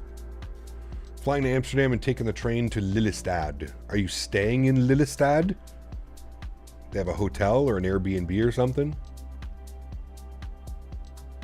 Are there coffee shops in Lelystad? That is my next question. Let's throw that into Google. Are there coffee shops in Lelystad?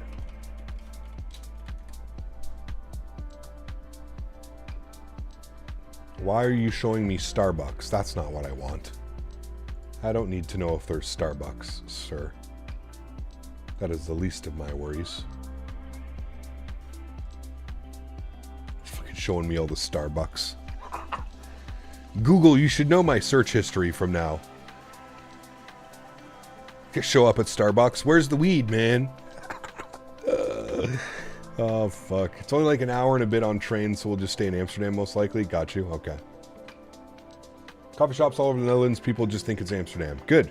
We like it. Not too far from Amsterdam. It's a 2-hour car ride from you, and even then, don't live in the Netherlands. Got you. Okay.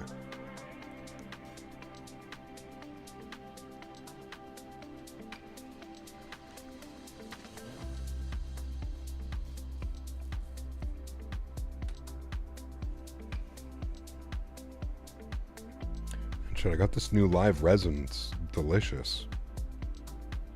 Very clear. It's good. Have to ask Gemini. What's that? How much longer until top of drop? 186 miles. Are we getting blasted right now? We are. 84 knot headwind. Weesh. Not nice, chat. We're 184 till top of drop. Looking good. Looking good.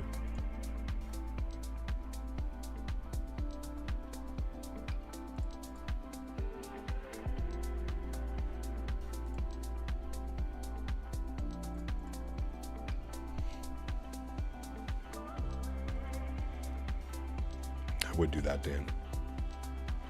I would do that. Deshaun, what's up, man? Good to see you, dude. Welcome back. Hope you're doing well. Happy Sunday, my friend. Star sucks. God, I'm glad I don't drink coffee and have to go to Starbucks and spend $8 on a coffee. Got banned in Vatsin for not responding at airspace. It's my fault regardless, but I didn't expect it. Would you get a 48-hour ban, 24-hour ban?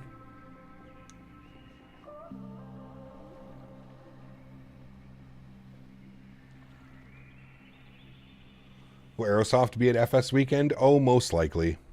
Yeah, probably showcasing some scenery that they didn't make. 24-hour. I would say you got put in timeout. You got sent to the corner by the VATSIM police. trouble.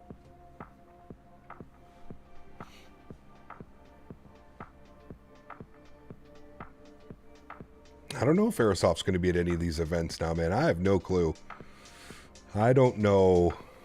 I mean, if they're smart, they're probably just going to avoid going to events like that, but I don't know. No joke, spent over €8 on his Starbucks and lost his taste instantly after about 5 sips. Trash. Maybe they can take questions on their 330. Right. Simon, take care, man. I will see you tomorrow, my friend. Have a great evening.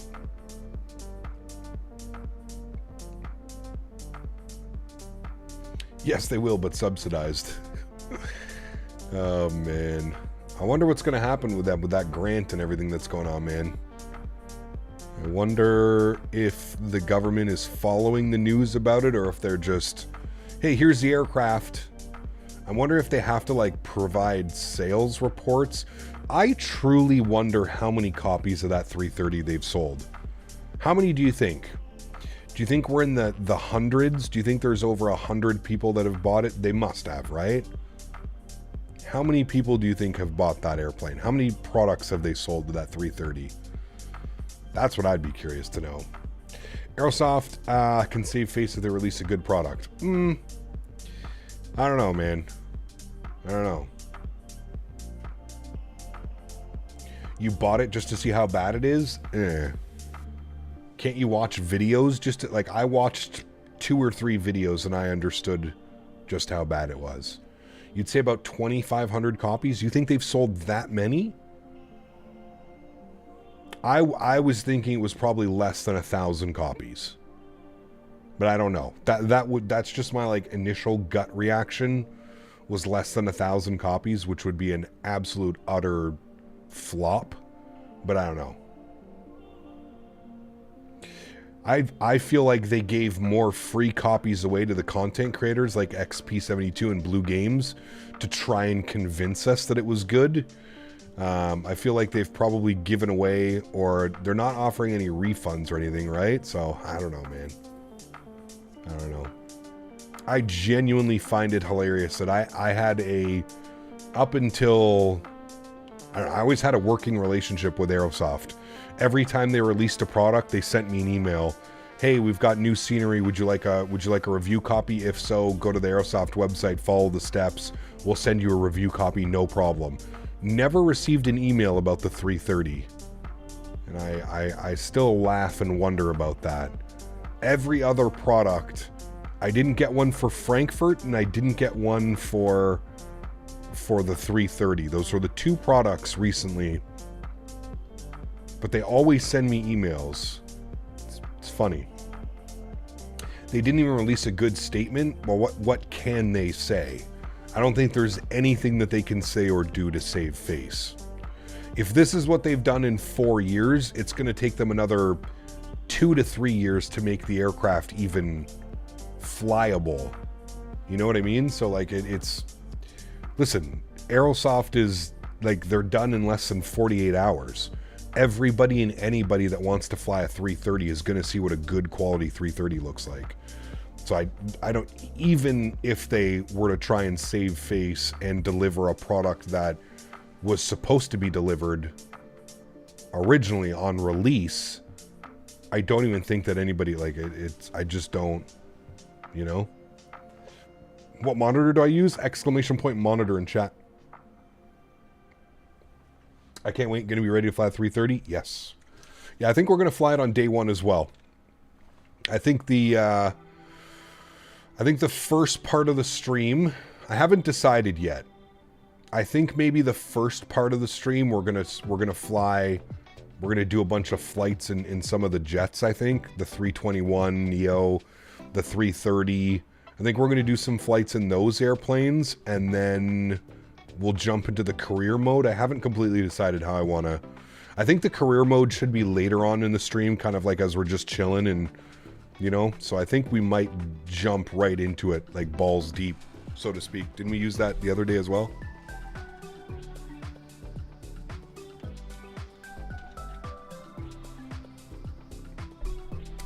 The most insulting part was dropping that thing before across the pond. I mean, They're, yeah, a special group of people over at Aerosoft that decided the fate of that 330. You can tell very easily when a developer is an actual flight sim enthusiast and they deliver a product like PMDG, like Fenix, like iniBuilds. You know what I mean? You can tell that they love flight simming while also developing products for something that they love doing. And you can tell immediately when someone releases something solely based on the fact of adding to their bank account. Latin VFR, BREDOC, Aerosoft. You can tell immediately when somebody in a suit is making the decisions versus somebody who actually enjoys using flight sim and the marketplace and creating products. You know what I mean? It's, to me anyways, you see it immediately in the products. Immediately. Cap, your monitor on Newegg is out of stock. Probably, man. I mean, I've had this for years now. There's probably a predecessor to this monitor at this point. You know what I mean? Although it's a 1 millisecond response, 165 hertz panel. So you would think that it would still be available. Maybe because it's only a 1920 by 1080. Maybe they just make the 2K or the 4K version. Mr. Johan, thank you very much, man. 140 South African Czar. Appreciate you, man. Thank you for the continued support. Huge no floaties to you, man. Thank you.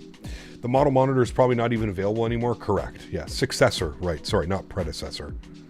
Thank you, Tom.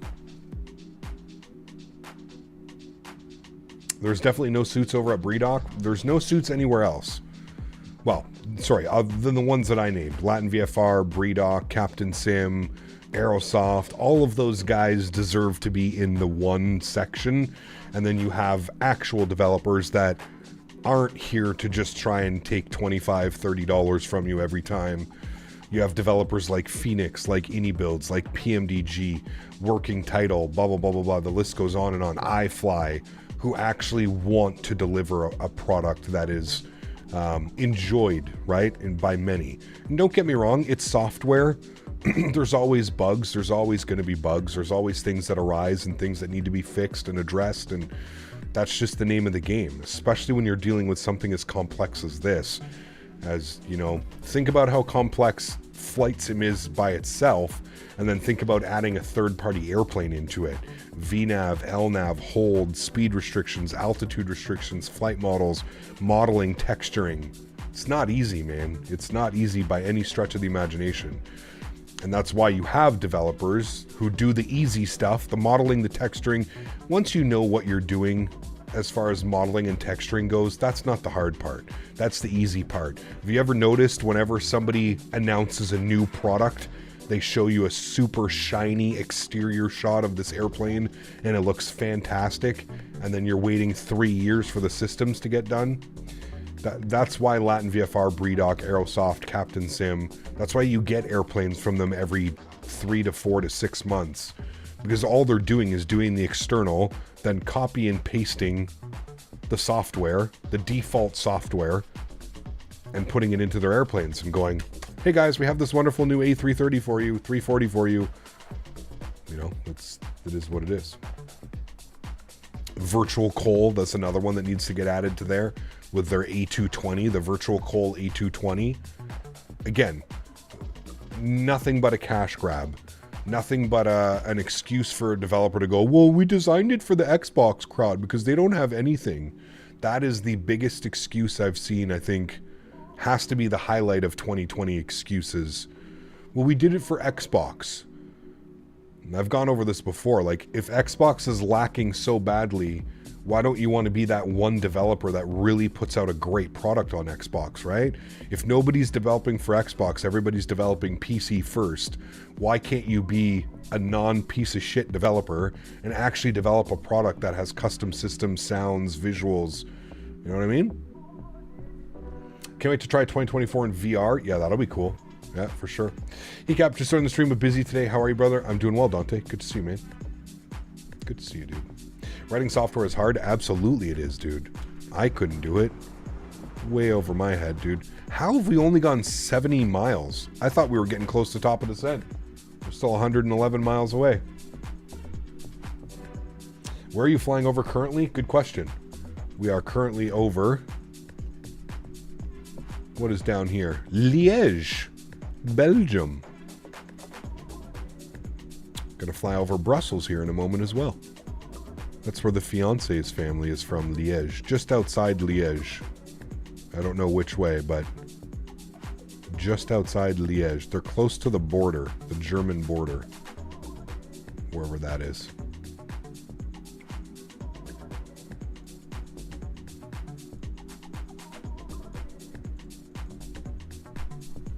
Must be a hell of a strong wind. It was 80-something knots. Yeah. Heading over near Stroopwafel territory. Get you to throw one up to the plane for me. Hey, I've got to head to bed. See you tomorrow for the stream. See you, man.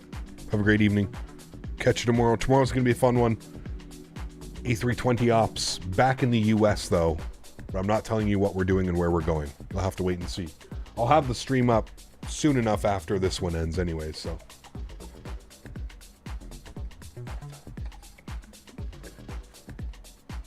Tomorrow's a fun one. It's a great little flight.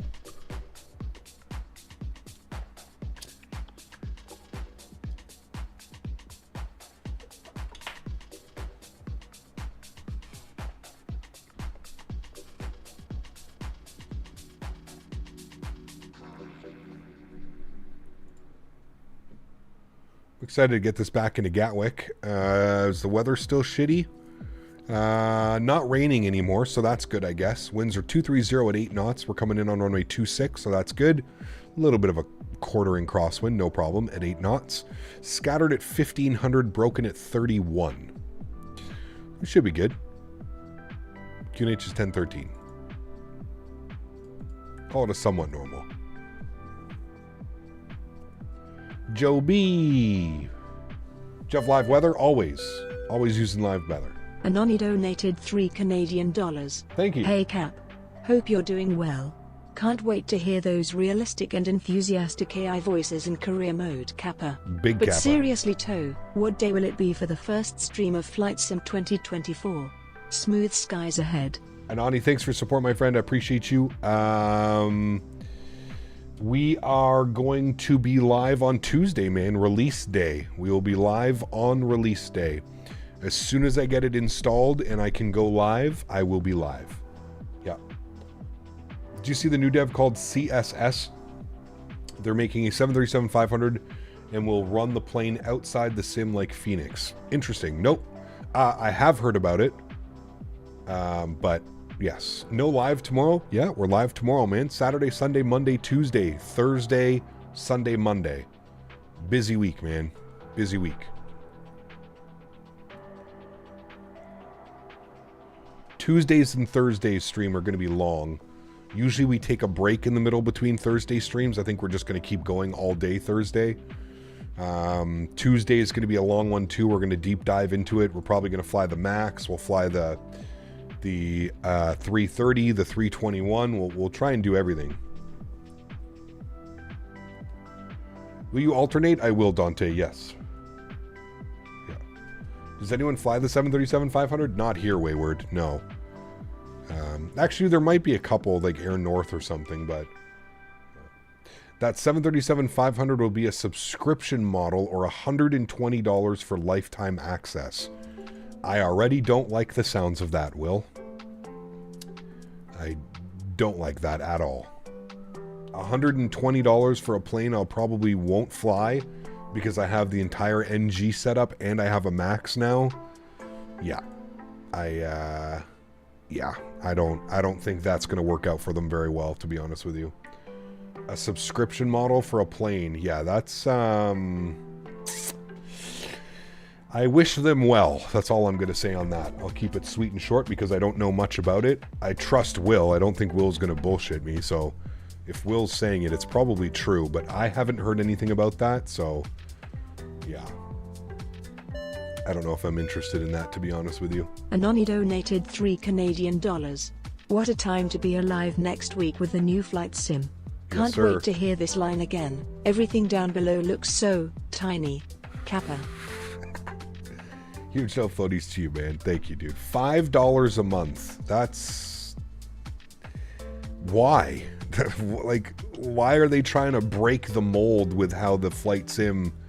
Why not just sell your airplane for $60 to $80 like everybody else and that's it? That's $50 a month, $50 a year. Sorry, $5 a month, $50 a year, or $120 one time. That's so fucked up. That's so fucked, dude. Yeah, I wish them luck. I don't think that's going to work out very well for them. I don't understand why developers are trying to break the mold with all this shit. Just follow in queue, man. Unless it's like a groundbreaking, like, oh my god, holy shit, I have to own and fly this airplane. That's kind of crazy.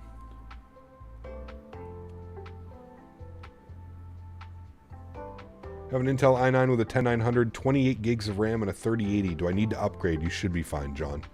Can I ask you why you have 128 gigs of RAM, though? Like, I've heard of overkill. I feel that that's... What's worse than overkill? $5 a month and you cancel your subscription. Systems are 95% done, too. Yeah, but... I don't know, man. Mayday. That still seems absolutely absurd.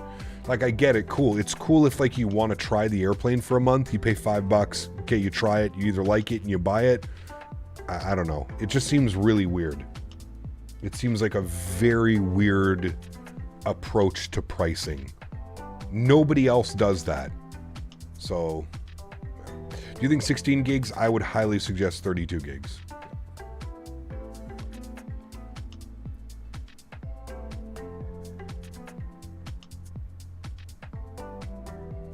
Your wife bought it for you? Ah, well, hey. I mean, I wouldn't complain. I would just like, I'm just thinking in my head, like you could have probably spent that extra $200-300 on the extra 64 gigs of RAM and bought an SSD or an M.2 or, yeah, but interesting. There you go. If you rent it, you should get that money off the total, but yeah, crazy. It's super weird. It's the first time I've heard of a subscription model Microsoft that shouldn't even be allowed. It's very, very weird. Yeah. 128 gigs of RAM is like buying a mansion and having one chair in the whole house. I guess it depends, but that is an insane amount of RAM. I don't think I've ever seen anybody say they have 128 gigs of RAM. You can fly it 1 to 2 times a month for $5 a month and skip 1 to 2 months and resubscribe. Yeah, I understand how it works, Mayday. My question is why go subscription-based? Nobody does a subscription-based model. Why all of it? Like, that's what I want. Like, what sets them apart? Like, why not just do what everybody else does and offer the airplane? Like, hear me out for a second, right? Do you not think you'll make much more money selling the product? Like, take like what Fenix did, right? I think anybody that owns this sim probably owns one of the Fenix airplanes. You know what I mean? Time to donate again. Hey. Looking forward to your 2024 streams. Cheers from Sib. From Sib. Thanks, Amy. CYYB. John. Huge no floaties to you, man. Thank you very much for the $20 donation. Incredibly kind of you, man. Your rig should be good, John. I wouldn't do anything too crazy right now. I would wait and see what the new sim looks like. We were talking about it earlier. It's got FSR 3.1 support, so all GPUs should be able to take advantage of frame generation and stuff like that. So I'm thinking with the multi-core support and everything, we should be good, but yeah. The only subscription I'm willing to pay for is Microsoft is Navigraph. You get guaranteed monthly updates and so many features. Yeah, it's just, I just don't know why. Like, my big question is I just don't know why you would want to break the mold and be, you know, do something so different than like nobody else is doing. That's my main question. Like, what sets you apart? Is your airplane that much better than everything else that's out there? Highly doubt it. But, yeah.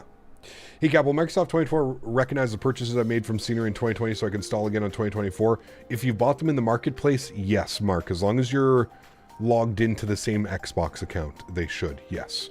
Mr. Barry coming in with the 5 gifted members. Huge no floaties to you. Thank you very much, Daniel. Huge no floaties. Guys, get some love and chat for Mr. Daniel Berry, the one and only. Can also throw some blame Dans in there too if you'd like. He likes those.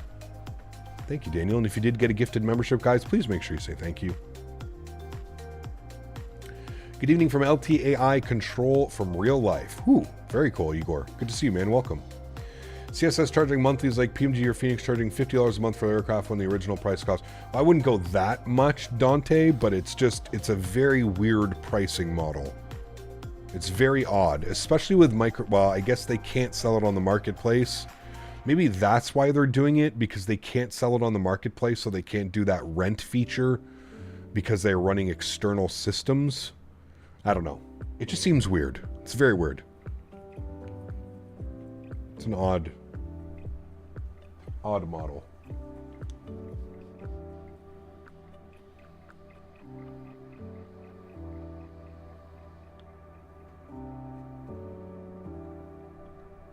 So will my 3080 have frame gen without the mod? As far as I understand, Captain Stan, yes, because it's got FSR 3.1, which is AMD's version of frame generation. So it's not Intel's frame gen, it's AMD's version, which I've heard works just as well. It's basically the same thing. It like interpools the frames to give you more frames, and yeah. So I guess we'll wait and see. It's unsustainable. Yeah, unless what they're going with, Andy, is that they're so confident in their product that they know a majority of people will just sign up and spend the $5 to get it for a month and then end up purchasing the airplane. Unless that was, like, that's their thoughts, which I'm sure probably it did, but... Are we talking about the 737-500? They are outsiders. They make real-life sims. I don't know why they think we will pay for a subscription model. Well, it just... Like I said, JJ, like, if I'm a developer and I'm coming into the market, I'm looking around me, right?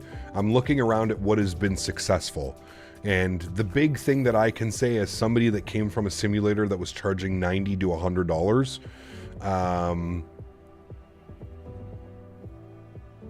look at how PMDG and iniBuilds and Fenix and those developers have successfully made money, but at the same point not gouged the community, right?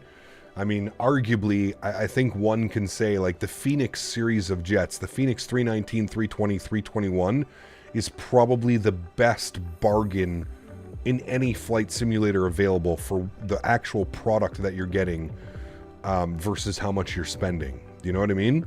I don't know. It just, yeah. I mean, that's what I would do. If I'm a new developer and I'm coming to the industry, I want to start developing whatever, I'm pushing out my first product. That's what I'm doing, man. I'm looking around at the guys that have been successful, and I'm kind of figuring out what they're doing and how their model is, you know?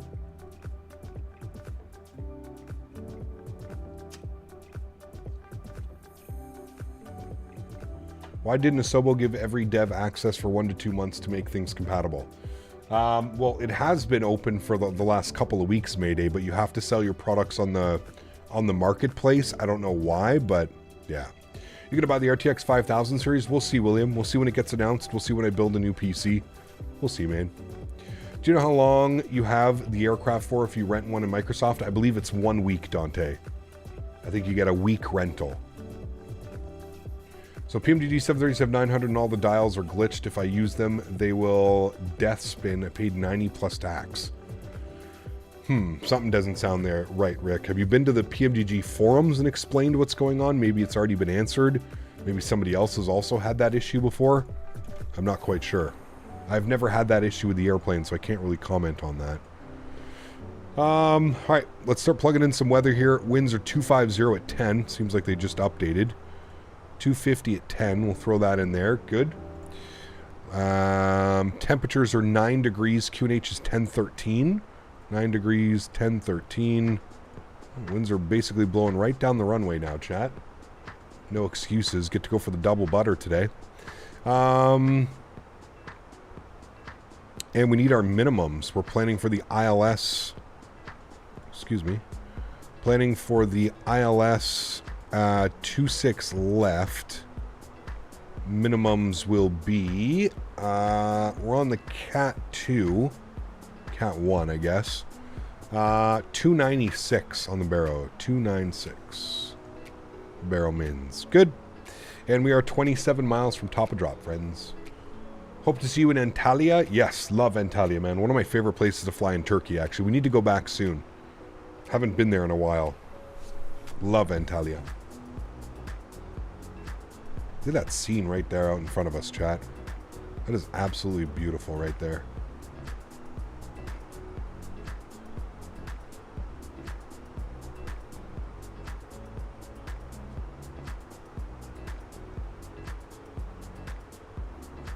How is a fly-by-wire 380 flying experience compared to the 777 physics part? The 777 feels much better. Yeah, I don't know if maybe I need to get my controls dialed in or something, but the 380 is, yeah, it feels heavy, but it's also like quite nimble and stuff. Use Rex Atmos? Nope, this is all default, man. This is why you don't need Rex Atmos. You don't need anything. Vaj, good to see you, man. Welcome back. Hope you're doing well.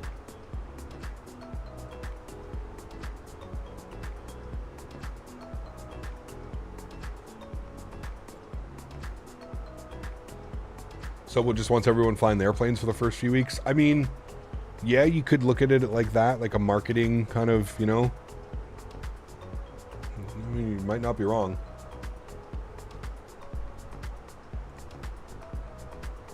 Descent altitude, I believe it was 7,000 feet. Yeah, 220 knots, 7,000 feet at Timba. We are 18 miles. Let's bug up 7,000 feet. Good. We'll just wait for our descent now.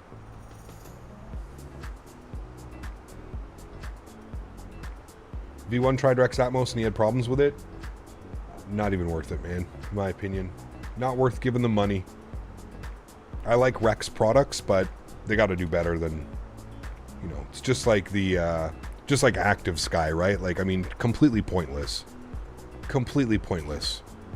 With programs like Active Sky and stuff like that, I feel like we're stepping back. When you go back to METAR-based weather, with weather popping in and out as you fly from METAR station to METAR station, no thanks.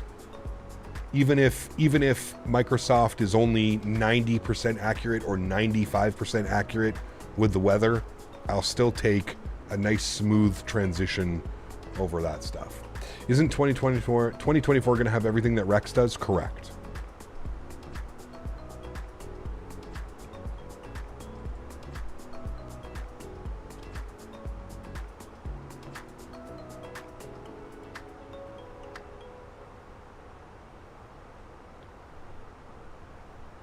Thinking about moving to 24 in the next month or so, have everything settled. Do you think it's worth it to get some seniors and planes for 2020 now?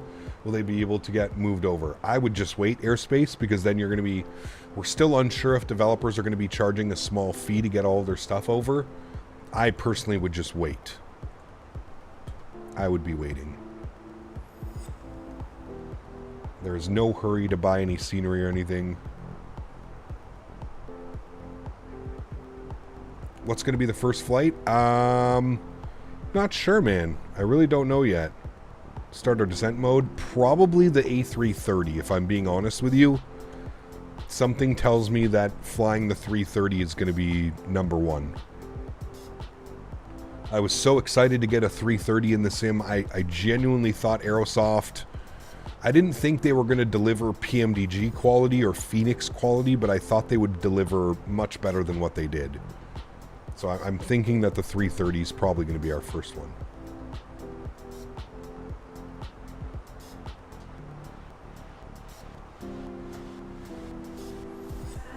How you feeling about the performance? I really hope it's going to be better. The multi-core support should make things better, but yeah. Cross the ditch with the 330? I don't know, maybe? I don't know. Isn't that an event? Cross the ditch? Or are you just saying to fly across the ditch? The 330 parody I sent you got me laughing. Oh, man. They're very special over there at Aerosoft. There's really only one way I can put it. Special is the correct language. Hope historical weather isn't going to be messed up for things for you Cap 2024. As you move back the time of day, the weather will also be changed to that time of day, hoping it will be unlinked. I hope so as well. Yeah. I'm pretty sure they're going to have an option to like sync the weather or something. All right, there comes our descent.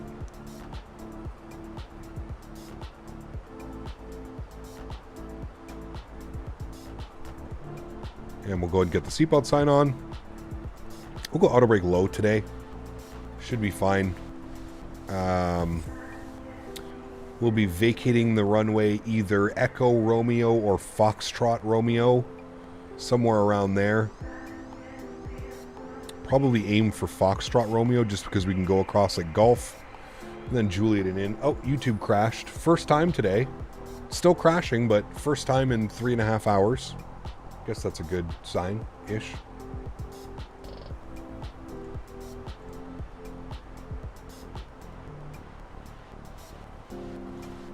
London Gatwick is London South Airport, hence why Ryanair lands there, as it's not central London and they want to pay more fares to get to the center. Correct.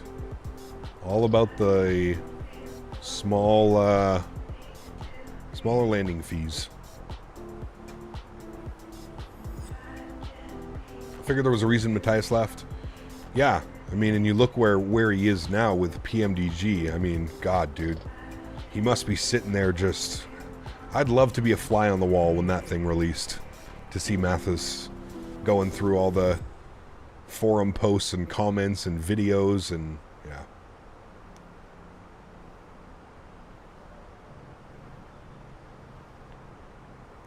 At the end of the day, it just really sucks, and I feel bad for like the developers and the employees of Aerosoft that obviously don't make those decisions, but they have to kind of stick by the company. That's who I really feel bad for here, because I'm sure, you know, yeah, we can lay as much blame as we want. It's been 4 years. What's taken them so long? It doesn't make sense to only produce what they produced in this amount of time, but you also have to think that it's, you know, no, again, kind of goes back to what I was saying about iniBuilds, Fenix, and PMDG and stuff. No, when you've been in the simulator industry, when you've been developing products for 20, 25 years the way that Aerosoft has, people expect better. Not only do people expect better, but you as a company should hold yourself to a higher standard. You've been around for that long. You know at this point what people want and what people expect. So to deliver a product that is so underwhelming and so under par from even, you know, FSX and P3D launches 15 years ago, 10 years ago, that's what's truly puzzling, is the amount. I mean, it just doesn't make sense. To any logically thinking person, it just doesn't make sense. Why would you just destroy your reputation and have the entire community pissed off at you to make a couple bucks on the side? It doesn't make sense. It truly just doesn't make sense. The whole Aerosoft 330 debacle, something doesn't make sense with that whole situation, man. Love how people are blaming it on Mathis. Oh, yeah. That's because I think people don't like Mathis. On the commercial side of the career mode for airliners, we'll have actual real-life company routes for the airlines we fly for. Hopefully. I don't know. We don't know much about it yet, to be honest with you. They have to stick to the mission statement. I mean, dude. They want the Captain Sim route, but somehow worse. Well, that's what I mean. Like, they somehow did worse than Latin VFR Captain Sim. Like, I would say that 330 is on par with like a Bredoc release, which is literally the worst of the worst, the lows of the low. It doesn't get any worse than that. And that's where I'm truly just puzzled is, you know, it's not like Aerosoft just started developing and they can like, you know, they can plead ignorance on it and go, oh, well, we didn't know the community wanted a high fidelity 330. You know what I mean? They can't even do that. Do you remember the things that they were saying through like, this is going to be the highest level of simulation of any product we've ever made, blah, blah, blah, blah, blah. Like, It's insane, man. Be for real, stop looking for stupid excuses and blaming it on one singular person. Wow, that's exactly it. Yeah. I don't think it's that bad when compared to the Breedoc. It is. It is. The texturing, the modeling. Captain Sim has better texturing and modeling than the Aerosoft 330. Latin VFR does. Breedoc does. Like, from the outside as a shell, all of those developers beat what Aerosoft did. Again, I don't know how you get over $500,000 in grants and you don't spend that money on hiring capable developers. Okay, you know, as a company, you can look around and companies do it all the time and you go, shit, you know, this person can't get the job done. That person can't get the job done. Well, we have all this grant money, not to mention they still have money coming in all the time as well, right? It's not like Aerosoft isn't making money. They still have sceneries. They've got third-party developers that specifically partner themselves with Aerosoft, and Aerosoft gets a percentage of all of their sales, and it's I don't know, man. I don't know. Other than to like how to drive a business into the ground 101. Like, that's literally Aerosoft's mission statement. Like, how to lose 90% of your clientele overnight. Wild, man. Be careful, Captain. Aerosoft might try and get you canceled. They can try all they want, man. It's a shame because their airport sceneries are really good. Yeah, well, here's the thing again, Nojus, that I always like to point out, and I just want this to be clear. Aerosoft doesn't make any of the sceneries that they do. None. I think they have a handful of airports that Aerosoft in-house has actually made. 90% of their scenery, probably even more, is done by third-party developers that use the Aerosoft umbrella. Meaning, I'm a no-name developer, but if I partner with Aerosoft and sell my airport, everybody will think that it's an Aerosoft airport, and they'll be much more likely to buy it than if it's, you know. Also, a lot of developers don't have the resources and the means to create their own website or to create their own launcher, installer, whatever, right? So Aerosoft provides all of these. They'll provide an installer, a launcher. You have the Aerosoft One app. So yes, I do agree. They have published some great sceneries, but it's nothing to do with them. They aren't doing any of the hard work. They're just basically saying, hey, we've got the platform. You can sell your product on it if you want. That's more what it is. It really has nothing to do with Aerosoft developing the scenery. Like I said, they have a few. There's a few sceneries that they've done in-house. But I would say 90 to 95% of the scenery is not even done by them. Think about all of the great sceneries that you can think of right now from Aerosoft. We've got what? We've got Munich, done by a third-party developer. Brussels, done by a third-party developer. Oslo, done by a third-party developer. What else do we got? Anything that you can think of, right? Done by other developers. Heathrow? I don't think they do Heathrow. Heathrow's done by iniBuilds.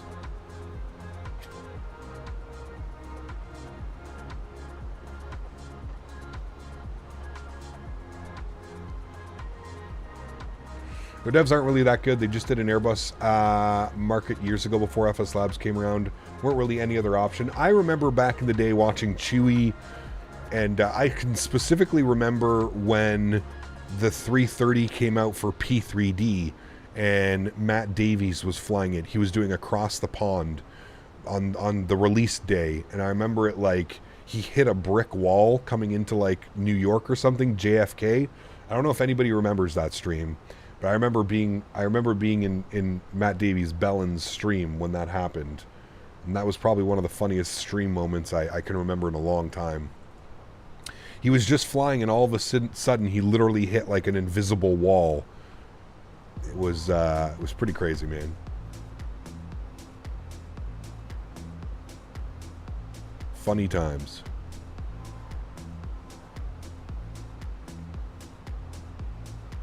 Rest in peace, Matt Davies. Yes, indeed, man. A true, true, true ambassador to Flight Sim. Love him or hate him, man. The guy was, he was the one that paved the way for all of us content creators. There was like no Flight Sim content creation. He was like one of the pioneers, man. He was one of the first.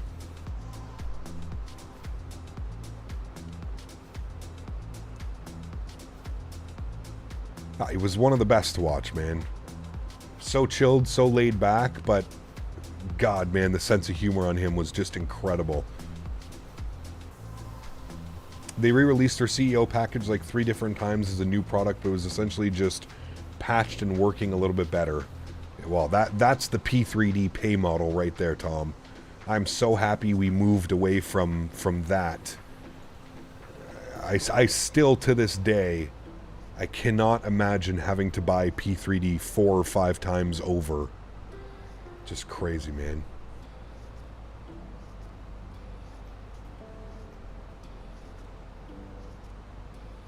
Does Matt have these streams online? I mean, they're all over YouTube. You can search Matt Davies on YouTube. There's a bunch of compilations and funny moments and stuff like that. And you may get some of those clips in them. You probably will. But yeah, I don't think like there's like an upload of catalogs. Like, I don't know. He still has his YouTube channel and stuff you can go to. But yeah. I think it was his wife. I think his wife, like, after he passed away, his wife was, like, on there, like, you know, letting everybody know the news and stuff. And Bass Martin, thanks for your subscription, man. Appreciate you. Welcome aboard.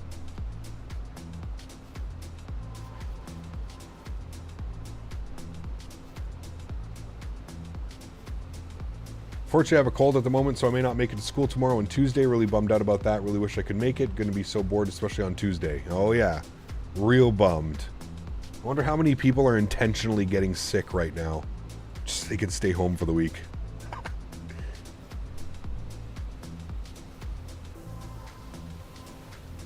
Oh, absolutely, Aired. Absolutely, man. Like, I remember watching his... He's got a... by the way, how we just flew that approach into Innsbruck, that circle to land, I learned everything from watching Matt Davies' videos. He has a segment up on his YouTube channel, and it's still there, where he does all the dangerous approaches, or dangerous, or whatever you want to call them, you know, challenging landings and stuff like that.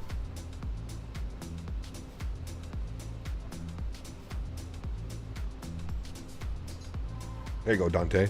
Matt Davies, Air Force Pilot, and Chewie are the godfathers of Flight Sim. I would agree. Yep. Don't forget Jeff, man. You got to put Fabiano up in there as well, dude. Jeff, man. Like, Jeff's videos, man, I can't tell you, dude. When my dad passed away, I was in a pretty shitty spot for a while. And I used to watch Jeff Fabiano videos. He used to have a segment up on his channel. It was called Fly with Dad. For any of you that watch Jeff for an extended amount of time, you'll know.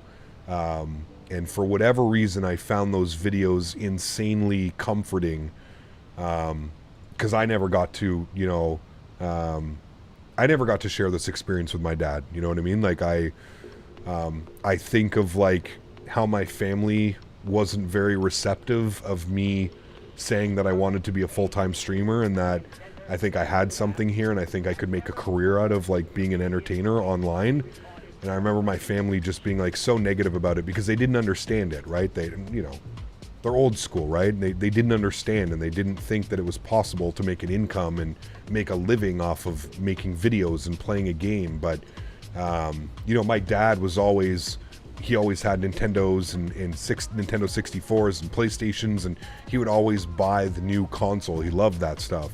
So I think he would have been the one person that actually would have like understood and been like, you know, go for it, man. Like, you're right, go for it. What do you have to lose? If it doesn't work out, it doesn't work out.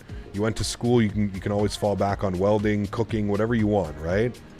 So, yeah, whatever, for whatever reason. So I always consider Jeff one of the OGs, man.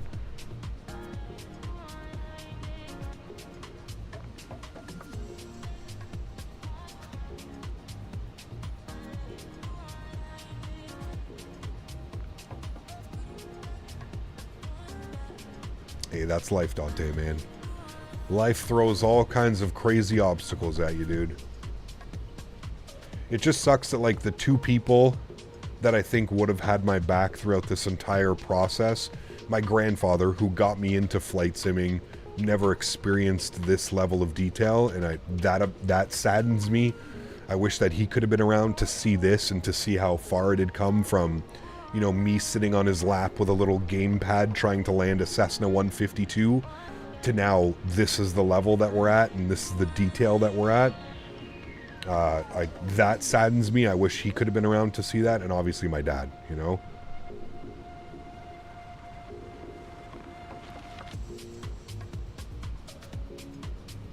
So you're on a regular Microsoft server using VATSIM. Usually I use VATSIM. We're not using any online functions today, just because we're flying in and out of Innsbruck, man. It's one of those very tough airports, and people end up landing on conjunction. People end up landing on runway 26 and on runway 8. So it creates a, yeah. So you can patch a hole in the plane, fly, get dinner going while in flight. How can you do that? How many can? True, yeah. Exactly, Dante. You got it, man. Gotta roll with the punches, dude. Roll with the punches, man. Alright. We're coming up to our restriction here. 7,000 feet, 220 knots at Timba. From Timba, we're going to continue our descent. I don't have this pinned. I thought I did. I should pin it. There we go. From there, we're going to want to intercept down to 2,000 feet. So we're going to keep that descent going. 2,000 feet. Good. Unfortunately, so I got that one. Amazing sunset. It is. Beautiful. Absolutely beautiful. Nice little cloud cover here around here. We'll do one more song, chat, and then we'll get ready. No, this is a long song. We're just going to pause it now then. Let's just get invested here in the approach. I'll get the sounds turned up for you. And let's go and get fully invested here in our approach. Parking gate up in Gatwick was going to be the same one we started off. I think it's 533. What is that? 553. Probably pull it open now. Gatwick, where are you? I don't see Gatwick. Okay, no problem. I guess we're not close enough yet. We're still technically about 30 miles. Gatwick is a good approach done. 2E787 from Melbourne, Florida.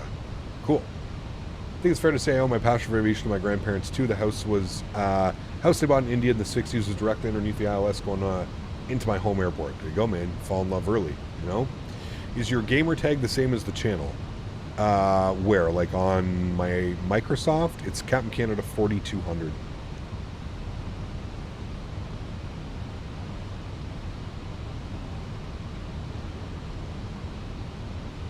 Yeah, that's tough, Kev. I'm sorry to hear that, man.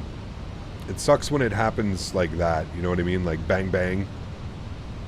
That happened with my great-grandparents as well. Great-grandparents were 98 years old when my great-grandmother passed away, and my great-grandfather, like, you know how they say they passed away of a broken heart? He passed away a couple months after she passed away. At 97 or 96 or something like that, so I feel you, man.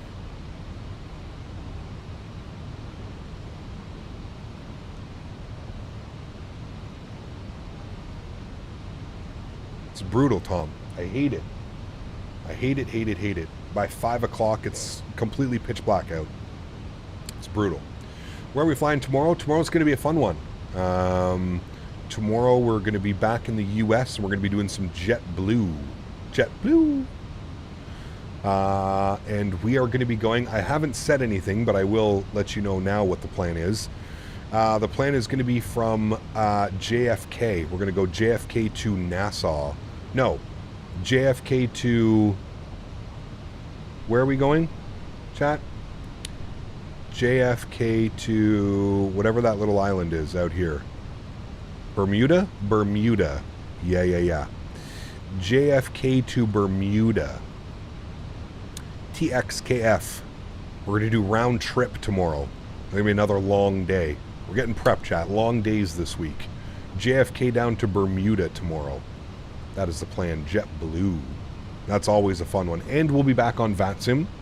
So anybody that would like to join will be able to join back on VATSIM.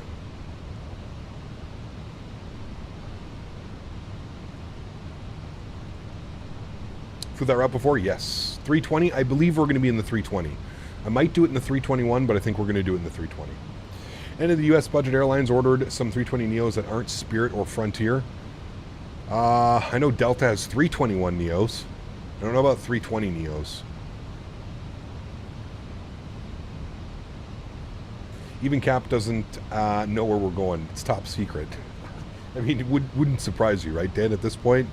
Still streaming today. Don't know what we're streaming tomorrow. Never flown to Bermuda, so I didn't pick up the scenery unless there's a good freeware. There's a decent freeware, but the payware by SLH Design is fantastic.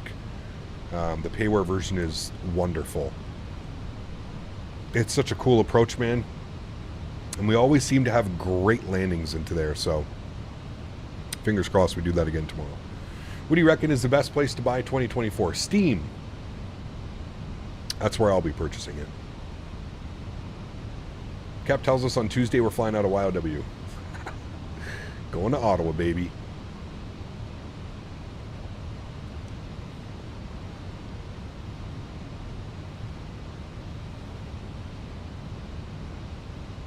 Going to Ottawa. CRJ ops when it gets updated. I'm hoping, fingers crossed, that big update that we've been waiting for the CRJ happens to be a 2024 update, and we get all of the nice stuff that come with the new upgrade. So, are you streaming on Tuesday? I am. Yes, we're going to do a big release party. Release party.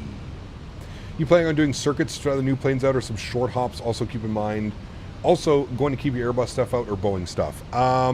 I think for the beginning of the stream on Tuesday, we're going to fly the 330 and the 321. So I'm going to keep the Airbus stuff out. Then we may have to relaunch the sim, and I may get my yoke set up out, and then we may go flying some of the general aviation stuff.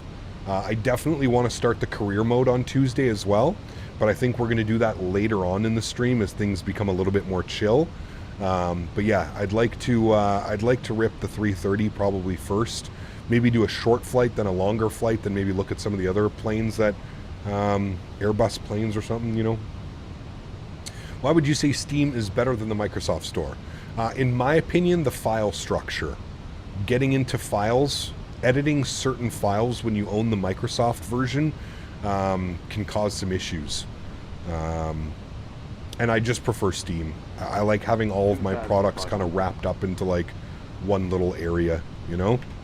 All right, I remember this approach. We're already at 2,500 feet, so I'm going to activate approach mode. What I'm going to do is I'm going to slowly descend us down to 2,000 feet. You can see we're already below glide path, so we're going to bleed off some of that speed now. I always do this into Gatwick. I forget that we get quite low on the approach, and then we make that left turn onto final pretty short. So I'm going to work on slowing down the aircraft now, getting things in a little bit of a better state. Literally, in everyone's opinion, Cap, you can't even access Microsoft EXE in the MS Store version. There you go. I mean, yeah.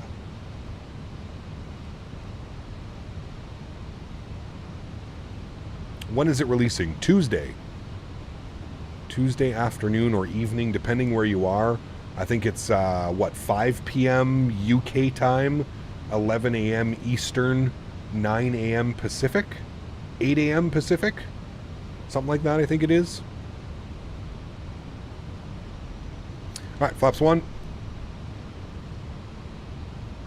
Keep that descent, super shallow descent rate. Remember, our intercept was at 2,000 feet. Look here back at the charts. Oops, wrong chart. This one. Intercept was at 2,000 feet.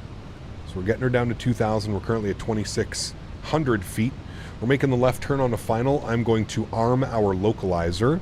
We should get Lokestar here momentarily. There we go. Lokestar captured. Beautiful. And you can see it's rolling us out. Just sub 12 mile final. Looking good. Speed's good. Altitude's good. Hopefully we get a nice landing. We had an absolute beautiful arrival into Innsbruck, so fingers crossed. Yep, we enjoy my coffee with the download here in PST. There you go. Dan did make the X-Plane landing software. He needs to make one for Microsoft. Jack, can we all convince Dan that we need a landing rate plugin for Microsoft? Thanks, Dan.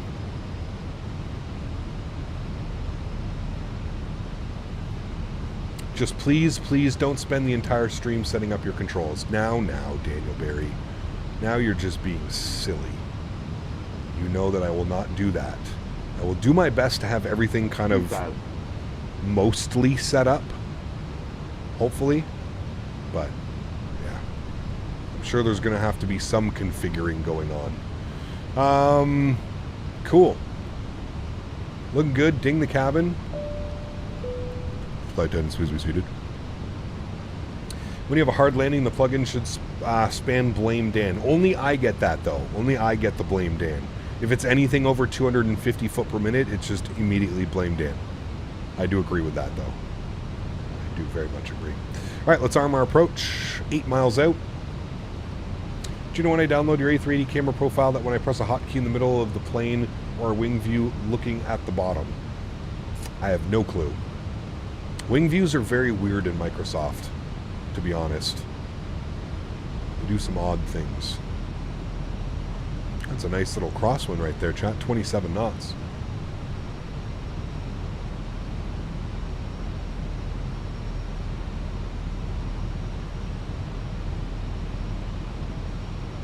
Wing views are annoying. I mean, unless you do this trick, right? If you're trying to set your own wing views, put your camera all the way to the right side, open up your camera, and then go to pilot and go to co-pilot view, and it'll pop you outside. And then save this view right like this, save the view, and then you can turn your camera around, you can manipulate it, you can do whatever you want to do. That's the easiest way to set up your wing views. All right, gear down, flaps 2, glide slope intercepted. There's supposed to be asking about wing views, and that's what it does when the wing views corrupt usually. Ah, there you go. I know the file structure, you have to be very careful with the file structure as well. Flaps 3. All right, friends, 5 miles. Joystick cam's coming on. Sounds are going up. Enjoy the arrival into London Gatwick. 160 knots, flaps full. Ecam memo is no blue. Get the lights on, get the lights on, get the recording started. Beauty. We have to watch the replay here, friends. My airplane. Enjoy. 1,000.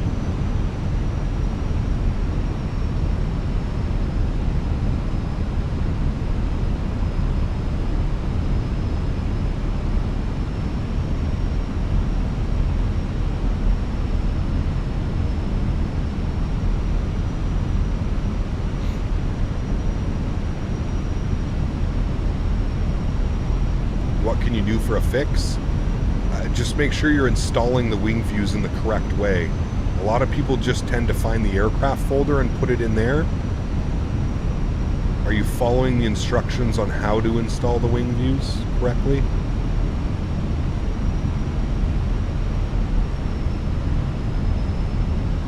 That wind is blowing right down the runway, chat. Real nice right now.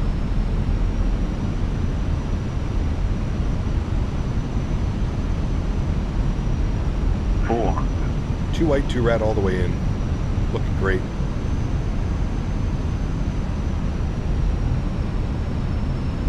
A little bit below slope, that's fine. We're not going to try and correct too much now. 100 above.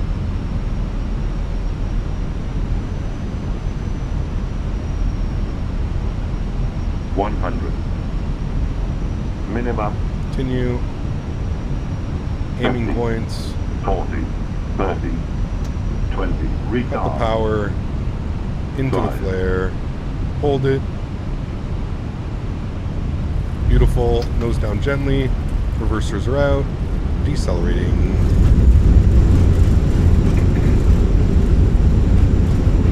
A little bit of a float there.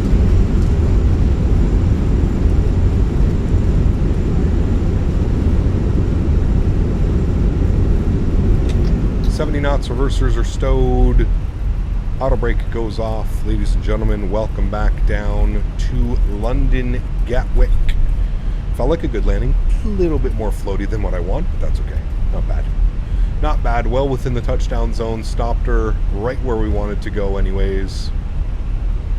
Beautiful. What a great day of flying, friends. Hope you guys enjoyed that one as much as I did. Always a great time when we get to fly into Innsbruck, especially when you nail the approach like we did. Beauty. Stop the clock on the flight time. 1 hour and 43 minutes. I think we're a little bit late. We were scheduled at 1:39. Ooh, we're definitely late, chat. Alright. Clean up the ground spoilers, clean up the flaps, crossing the runway / taxiway here. 26 right.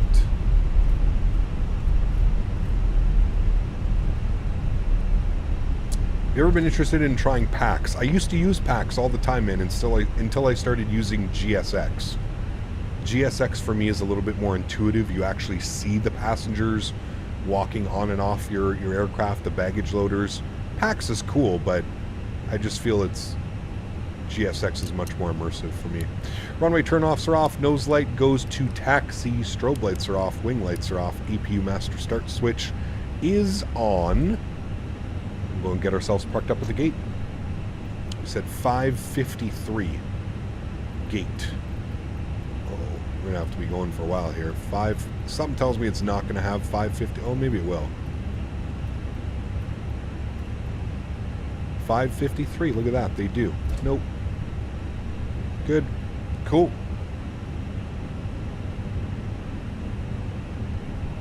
Gatwick, the single runway airport with 2 runways. I know, dude. It's super weird. Does anybody know the reasoning of why they only use one? I'm sure somebody in chat knows. What is the reason behind Gatwick only using 1 runway? If anybody knows, put it in chat for me. And again, if you haven't done so, friends, don't forget to smash down that thumbs up. I'm pretty sure we smashed our goal of 300 likes. But, yeah. The runways are too close to one another. Well, who the hell built the airport then? Or was it built so long ago before wide bodies? Is that why?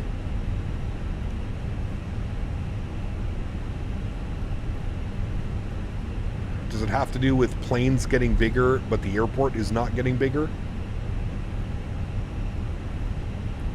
Just seems kind of odd. You got these 2 beautiful runways and you use one as a taxiway. We're going in at Quebec to Lima. Do you recommend Active Sky? No, I don't. Use default. That's what I'm using. Look at that. Beauty. Perfect sunset arrival, too. The Wright brothers used to land there. Something's going on. Expansion plans. Gatwick is currently looking to expand the capacity by bringing the northern runway into regular use for departures, essentially creating a dual runway operation. I mean, shit, dude. You ever flown out of here on VATSIM during an event or something like that? Oh my god. It's such a massive airport, too. It's weird that they only use 1 runway. Is Gatwick the Aerosoft of runways? Just not making a whole bunch of sense up here. First left is going to be, that's Juliet. We don't want Juliet. We want, not Romeo, Quebec, so our 3rd left.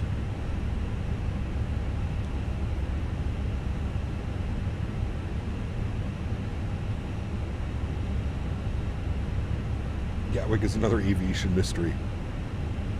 Something's going on over here. Alright, let's pull up the APU. Why did you log off? I always do not fly on VATSIM when flying into Innsbruck. I feel like next time we fly into Innsbruck, I'm just going to make a little title at the top. Whenever flying into Innsbruck, I don't fly online. The last time I flew online into Innsbruck, I had a supervisor contact me and say, because I'm a streamer and have a following, that I should set up events to fly into Innsbruck because of the single runway ops and because some people aren't familiar with flying circle to land approaches and they just fly the localizer runway 26, and then it creates a problem when multiple airplanes are landing on runway 8 and multiple airplanes are landing on runway 26, which I understand, and that makes sense. So I just said I would do the right thing, and whenever I decided to fly into Innsbruck, I would just do it offline. It's no sweat off my back, man. Still get to do the flights. Unable, exactly. Unable. Tell them skill issue. Hey man, everybody's got different skills. I'm not expecting everybody to be able to do the circle to land. That shit's tough, man. That is a tough approach. When do you think is the best time to wean off of 2020? When all of the add-ons from 2020 work with 2024. That's when it'll be time. All right, right turn on Lima, which I believe is going to be up there. Just need to fly there during an event. Well, do you guys not remember we flew out of here when there was an event going on? No, even into Innsbruck. There was no event going on. Innsbruck, it's always busy, man. There's always at least 3, 4, 5 people on the VATSIM network flying into Innsbruck. It's one of those airports, right? It's super cool. A lot of people don't get to go there in real life. So it had nothing to do with events going on. Today there was an event going on. We definitely wouldn't have done it. But yeah, there was no event that day that we flew in. There was just angry pilots. There was multiple other people flying in who were on the RNAV runway 26, and they had no clue what was going on, and they didn't know why people were, trying to do the RNAV. Yeah, it was a dot wallop, exactly. This dot wallop moment is brought to you by Captain Canada and crew. That's what that one was. Stop our recording. We'll watch our approach here in a second. We'll get parked up at the stand.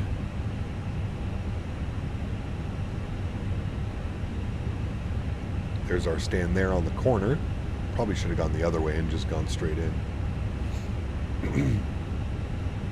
Just got contacted by a supervisor once just because of lag, and I had to go 3 go-arounds in an uncontrolled Heathrow. Oof. How much traffic was on the ground. Where is the... Oh, it's over there. Okay. I was going to say, where's the line to get in here? It's right there.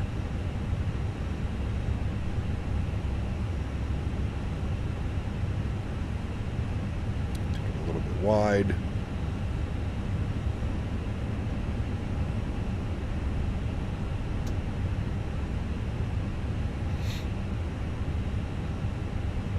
I have 2 marshalers. Which one am I believing, chat? Who we believe in? I think it's the guy in the front. No, it's definitely the guy in the back. Yeah, the guy in the back is GSX. The guy in the front is Microsoft. And I think it does the Microsoft because this is the gate we started from. And I'm also blinding these guys right now. Sorry, boys.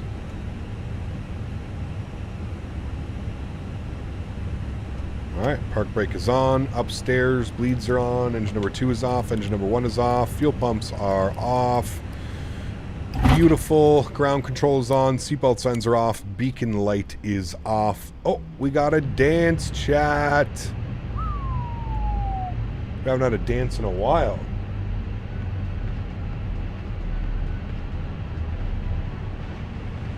Thank you. I think he salutes us, doesn't he? No. That's the first... Yeah, there... Oh. That's after dark. What are you doing, sir? He is slow motion dancing for us. Wow. Maybe he needs to go join the sex cult up at Innsbruck with our buddy in the terminal there. That would have been a good one. Friends, welcome.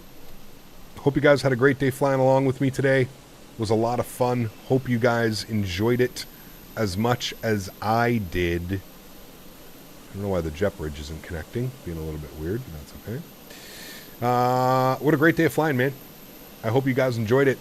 I certainly did. Anytime we get to fly into Innsbruck, it's going to be an absolute blast. Anytime we nail the approach and arrival into Innsbruck, you know it's going to be a good day. So thoroughly enjoyed today. I hope you guys did as well. You know the plan for tomorrow, going to be equally just as fun of a day. We're going to be flying from JFK, John F. Kennedy, down to Bermuda and back to JFK tomorrow. So it's going to be a spicy day as well. I would probably expect a sunset arrival, probably back to JFK as well. I think it's about an hour and a half each way, I think. I'm not quite sure, but I think it's about an hour and a half each way. So tomorrow's going to be great as well. Very much looking forward to that one. Let's jump inside the aircraft. Let's get GSX restarted here. Restart the Kutal script. Thank you. Let's come down here. We're going to go back to our Fenix tab. Going to go to our panel states. We're going to go ready. We're going to activate. Good. Going to put the flaps all the way down full for departure. We're going to go to ground services. Going to confirm and make sure all of our doors are closed. We're going to go to the overhead. We're going to get all of the lights back on for our arrival. Good, good, good, good, good. That looks good. I'm going to bring the time back by about 10 minutes just so we see, like, man, 4 o'clock. Look at it over here. It's already dark. Crazy, man. Bring that back to about there for the replay. And let's go ahead and watch the replay, shall we, friends? We'll hit the replay button. Good. We can pause this. We can bring this in a little bit more. We'll go to, like, right about there. Should be good. Trim. Start here. Yes. Resume. Good. Cool. I'll try and get us a nice view here in a sec. Give me 2 seconds. There we go. Get us a nice cool view coming in here. We'll see that buttery smooth arrival into Gatwick. Going to take this time now to thank my mods, my donators, and my sponsors. Thank you, everybody who helps support the channel with a monetary value. I appreciate you guys, and without you guys here, this just wouldn't be possible. So seriously, thank you all so much for the continued support, all the donations, all the gifted members. You guys are absolutely incredible. Thank you all very, very much for the support. To everybody else that cannot support with a monetary value, but supports with your time, being here in stream, being a subscriber, smashing down the thumbs up button, just enjoying streams, enjoying aviation. Want to thank you guys just as much, man. Thank you, everybody, for being here and supporting the channel. You guys are absolutely incredible. Appreciate every single one of you. Felt real good. We got a little bit floaty right there, but then a nice smooth touchdown. Oh, baby. We love it, chat. That was a great landing. Just that little bit of extra float maybe not needed, but we're not going to be too upset about that one, are we, chat? I feel like that was a great landing. You know the plan for tomorrow? JFK to Bermuda and back. Going to be a round trip. We're doing some JetBlue. I think we're going to be in the 320. I haven't decided. We might do it in the 321, but I think we're going to be in the 320 because I think that is the aircraft that they use. So if they use the 320 or the 321, we'll decide. But pretty sure that they use the 320, so I would expect to be back in the 320 tomorrow. SHARKLETS with IAE engines. JetBlue tomorrow, so that's going to be a lot of fun. Guys, enjoy your Sunday. Have a great start to your week, and hopefully I catch you all tomorrow. If not tomorrow, I am live Tuesday again for the release of Microsoft Flight Simulator. Thank you, iniBuilds, for sponsoring today's video, and congratulations to our winner, Keyboard Warrior, not Warrior, Warrior. Congratulations to him again, and thank you, everybody, for being here. Appreciate you guys, man. Enjoy the replays. Again, have a great Sunday, and I look forward to seeing you guys all tomorrow for flight down to Bermuda. Should be a dandy. See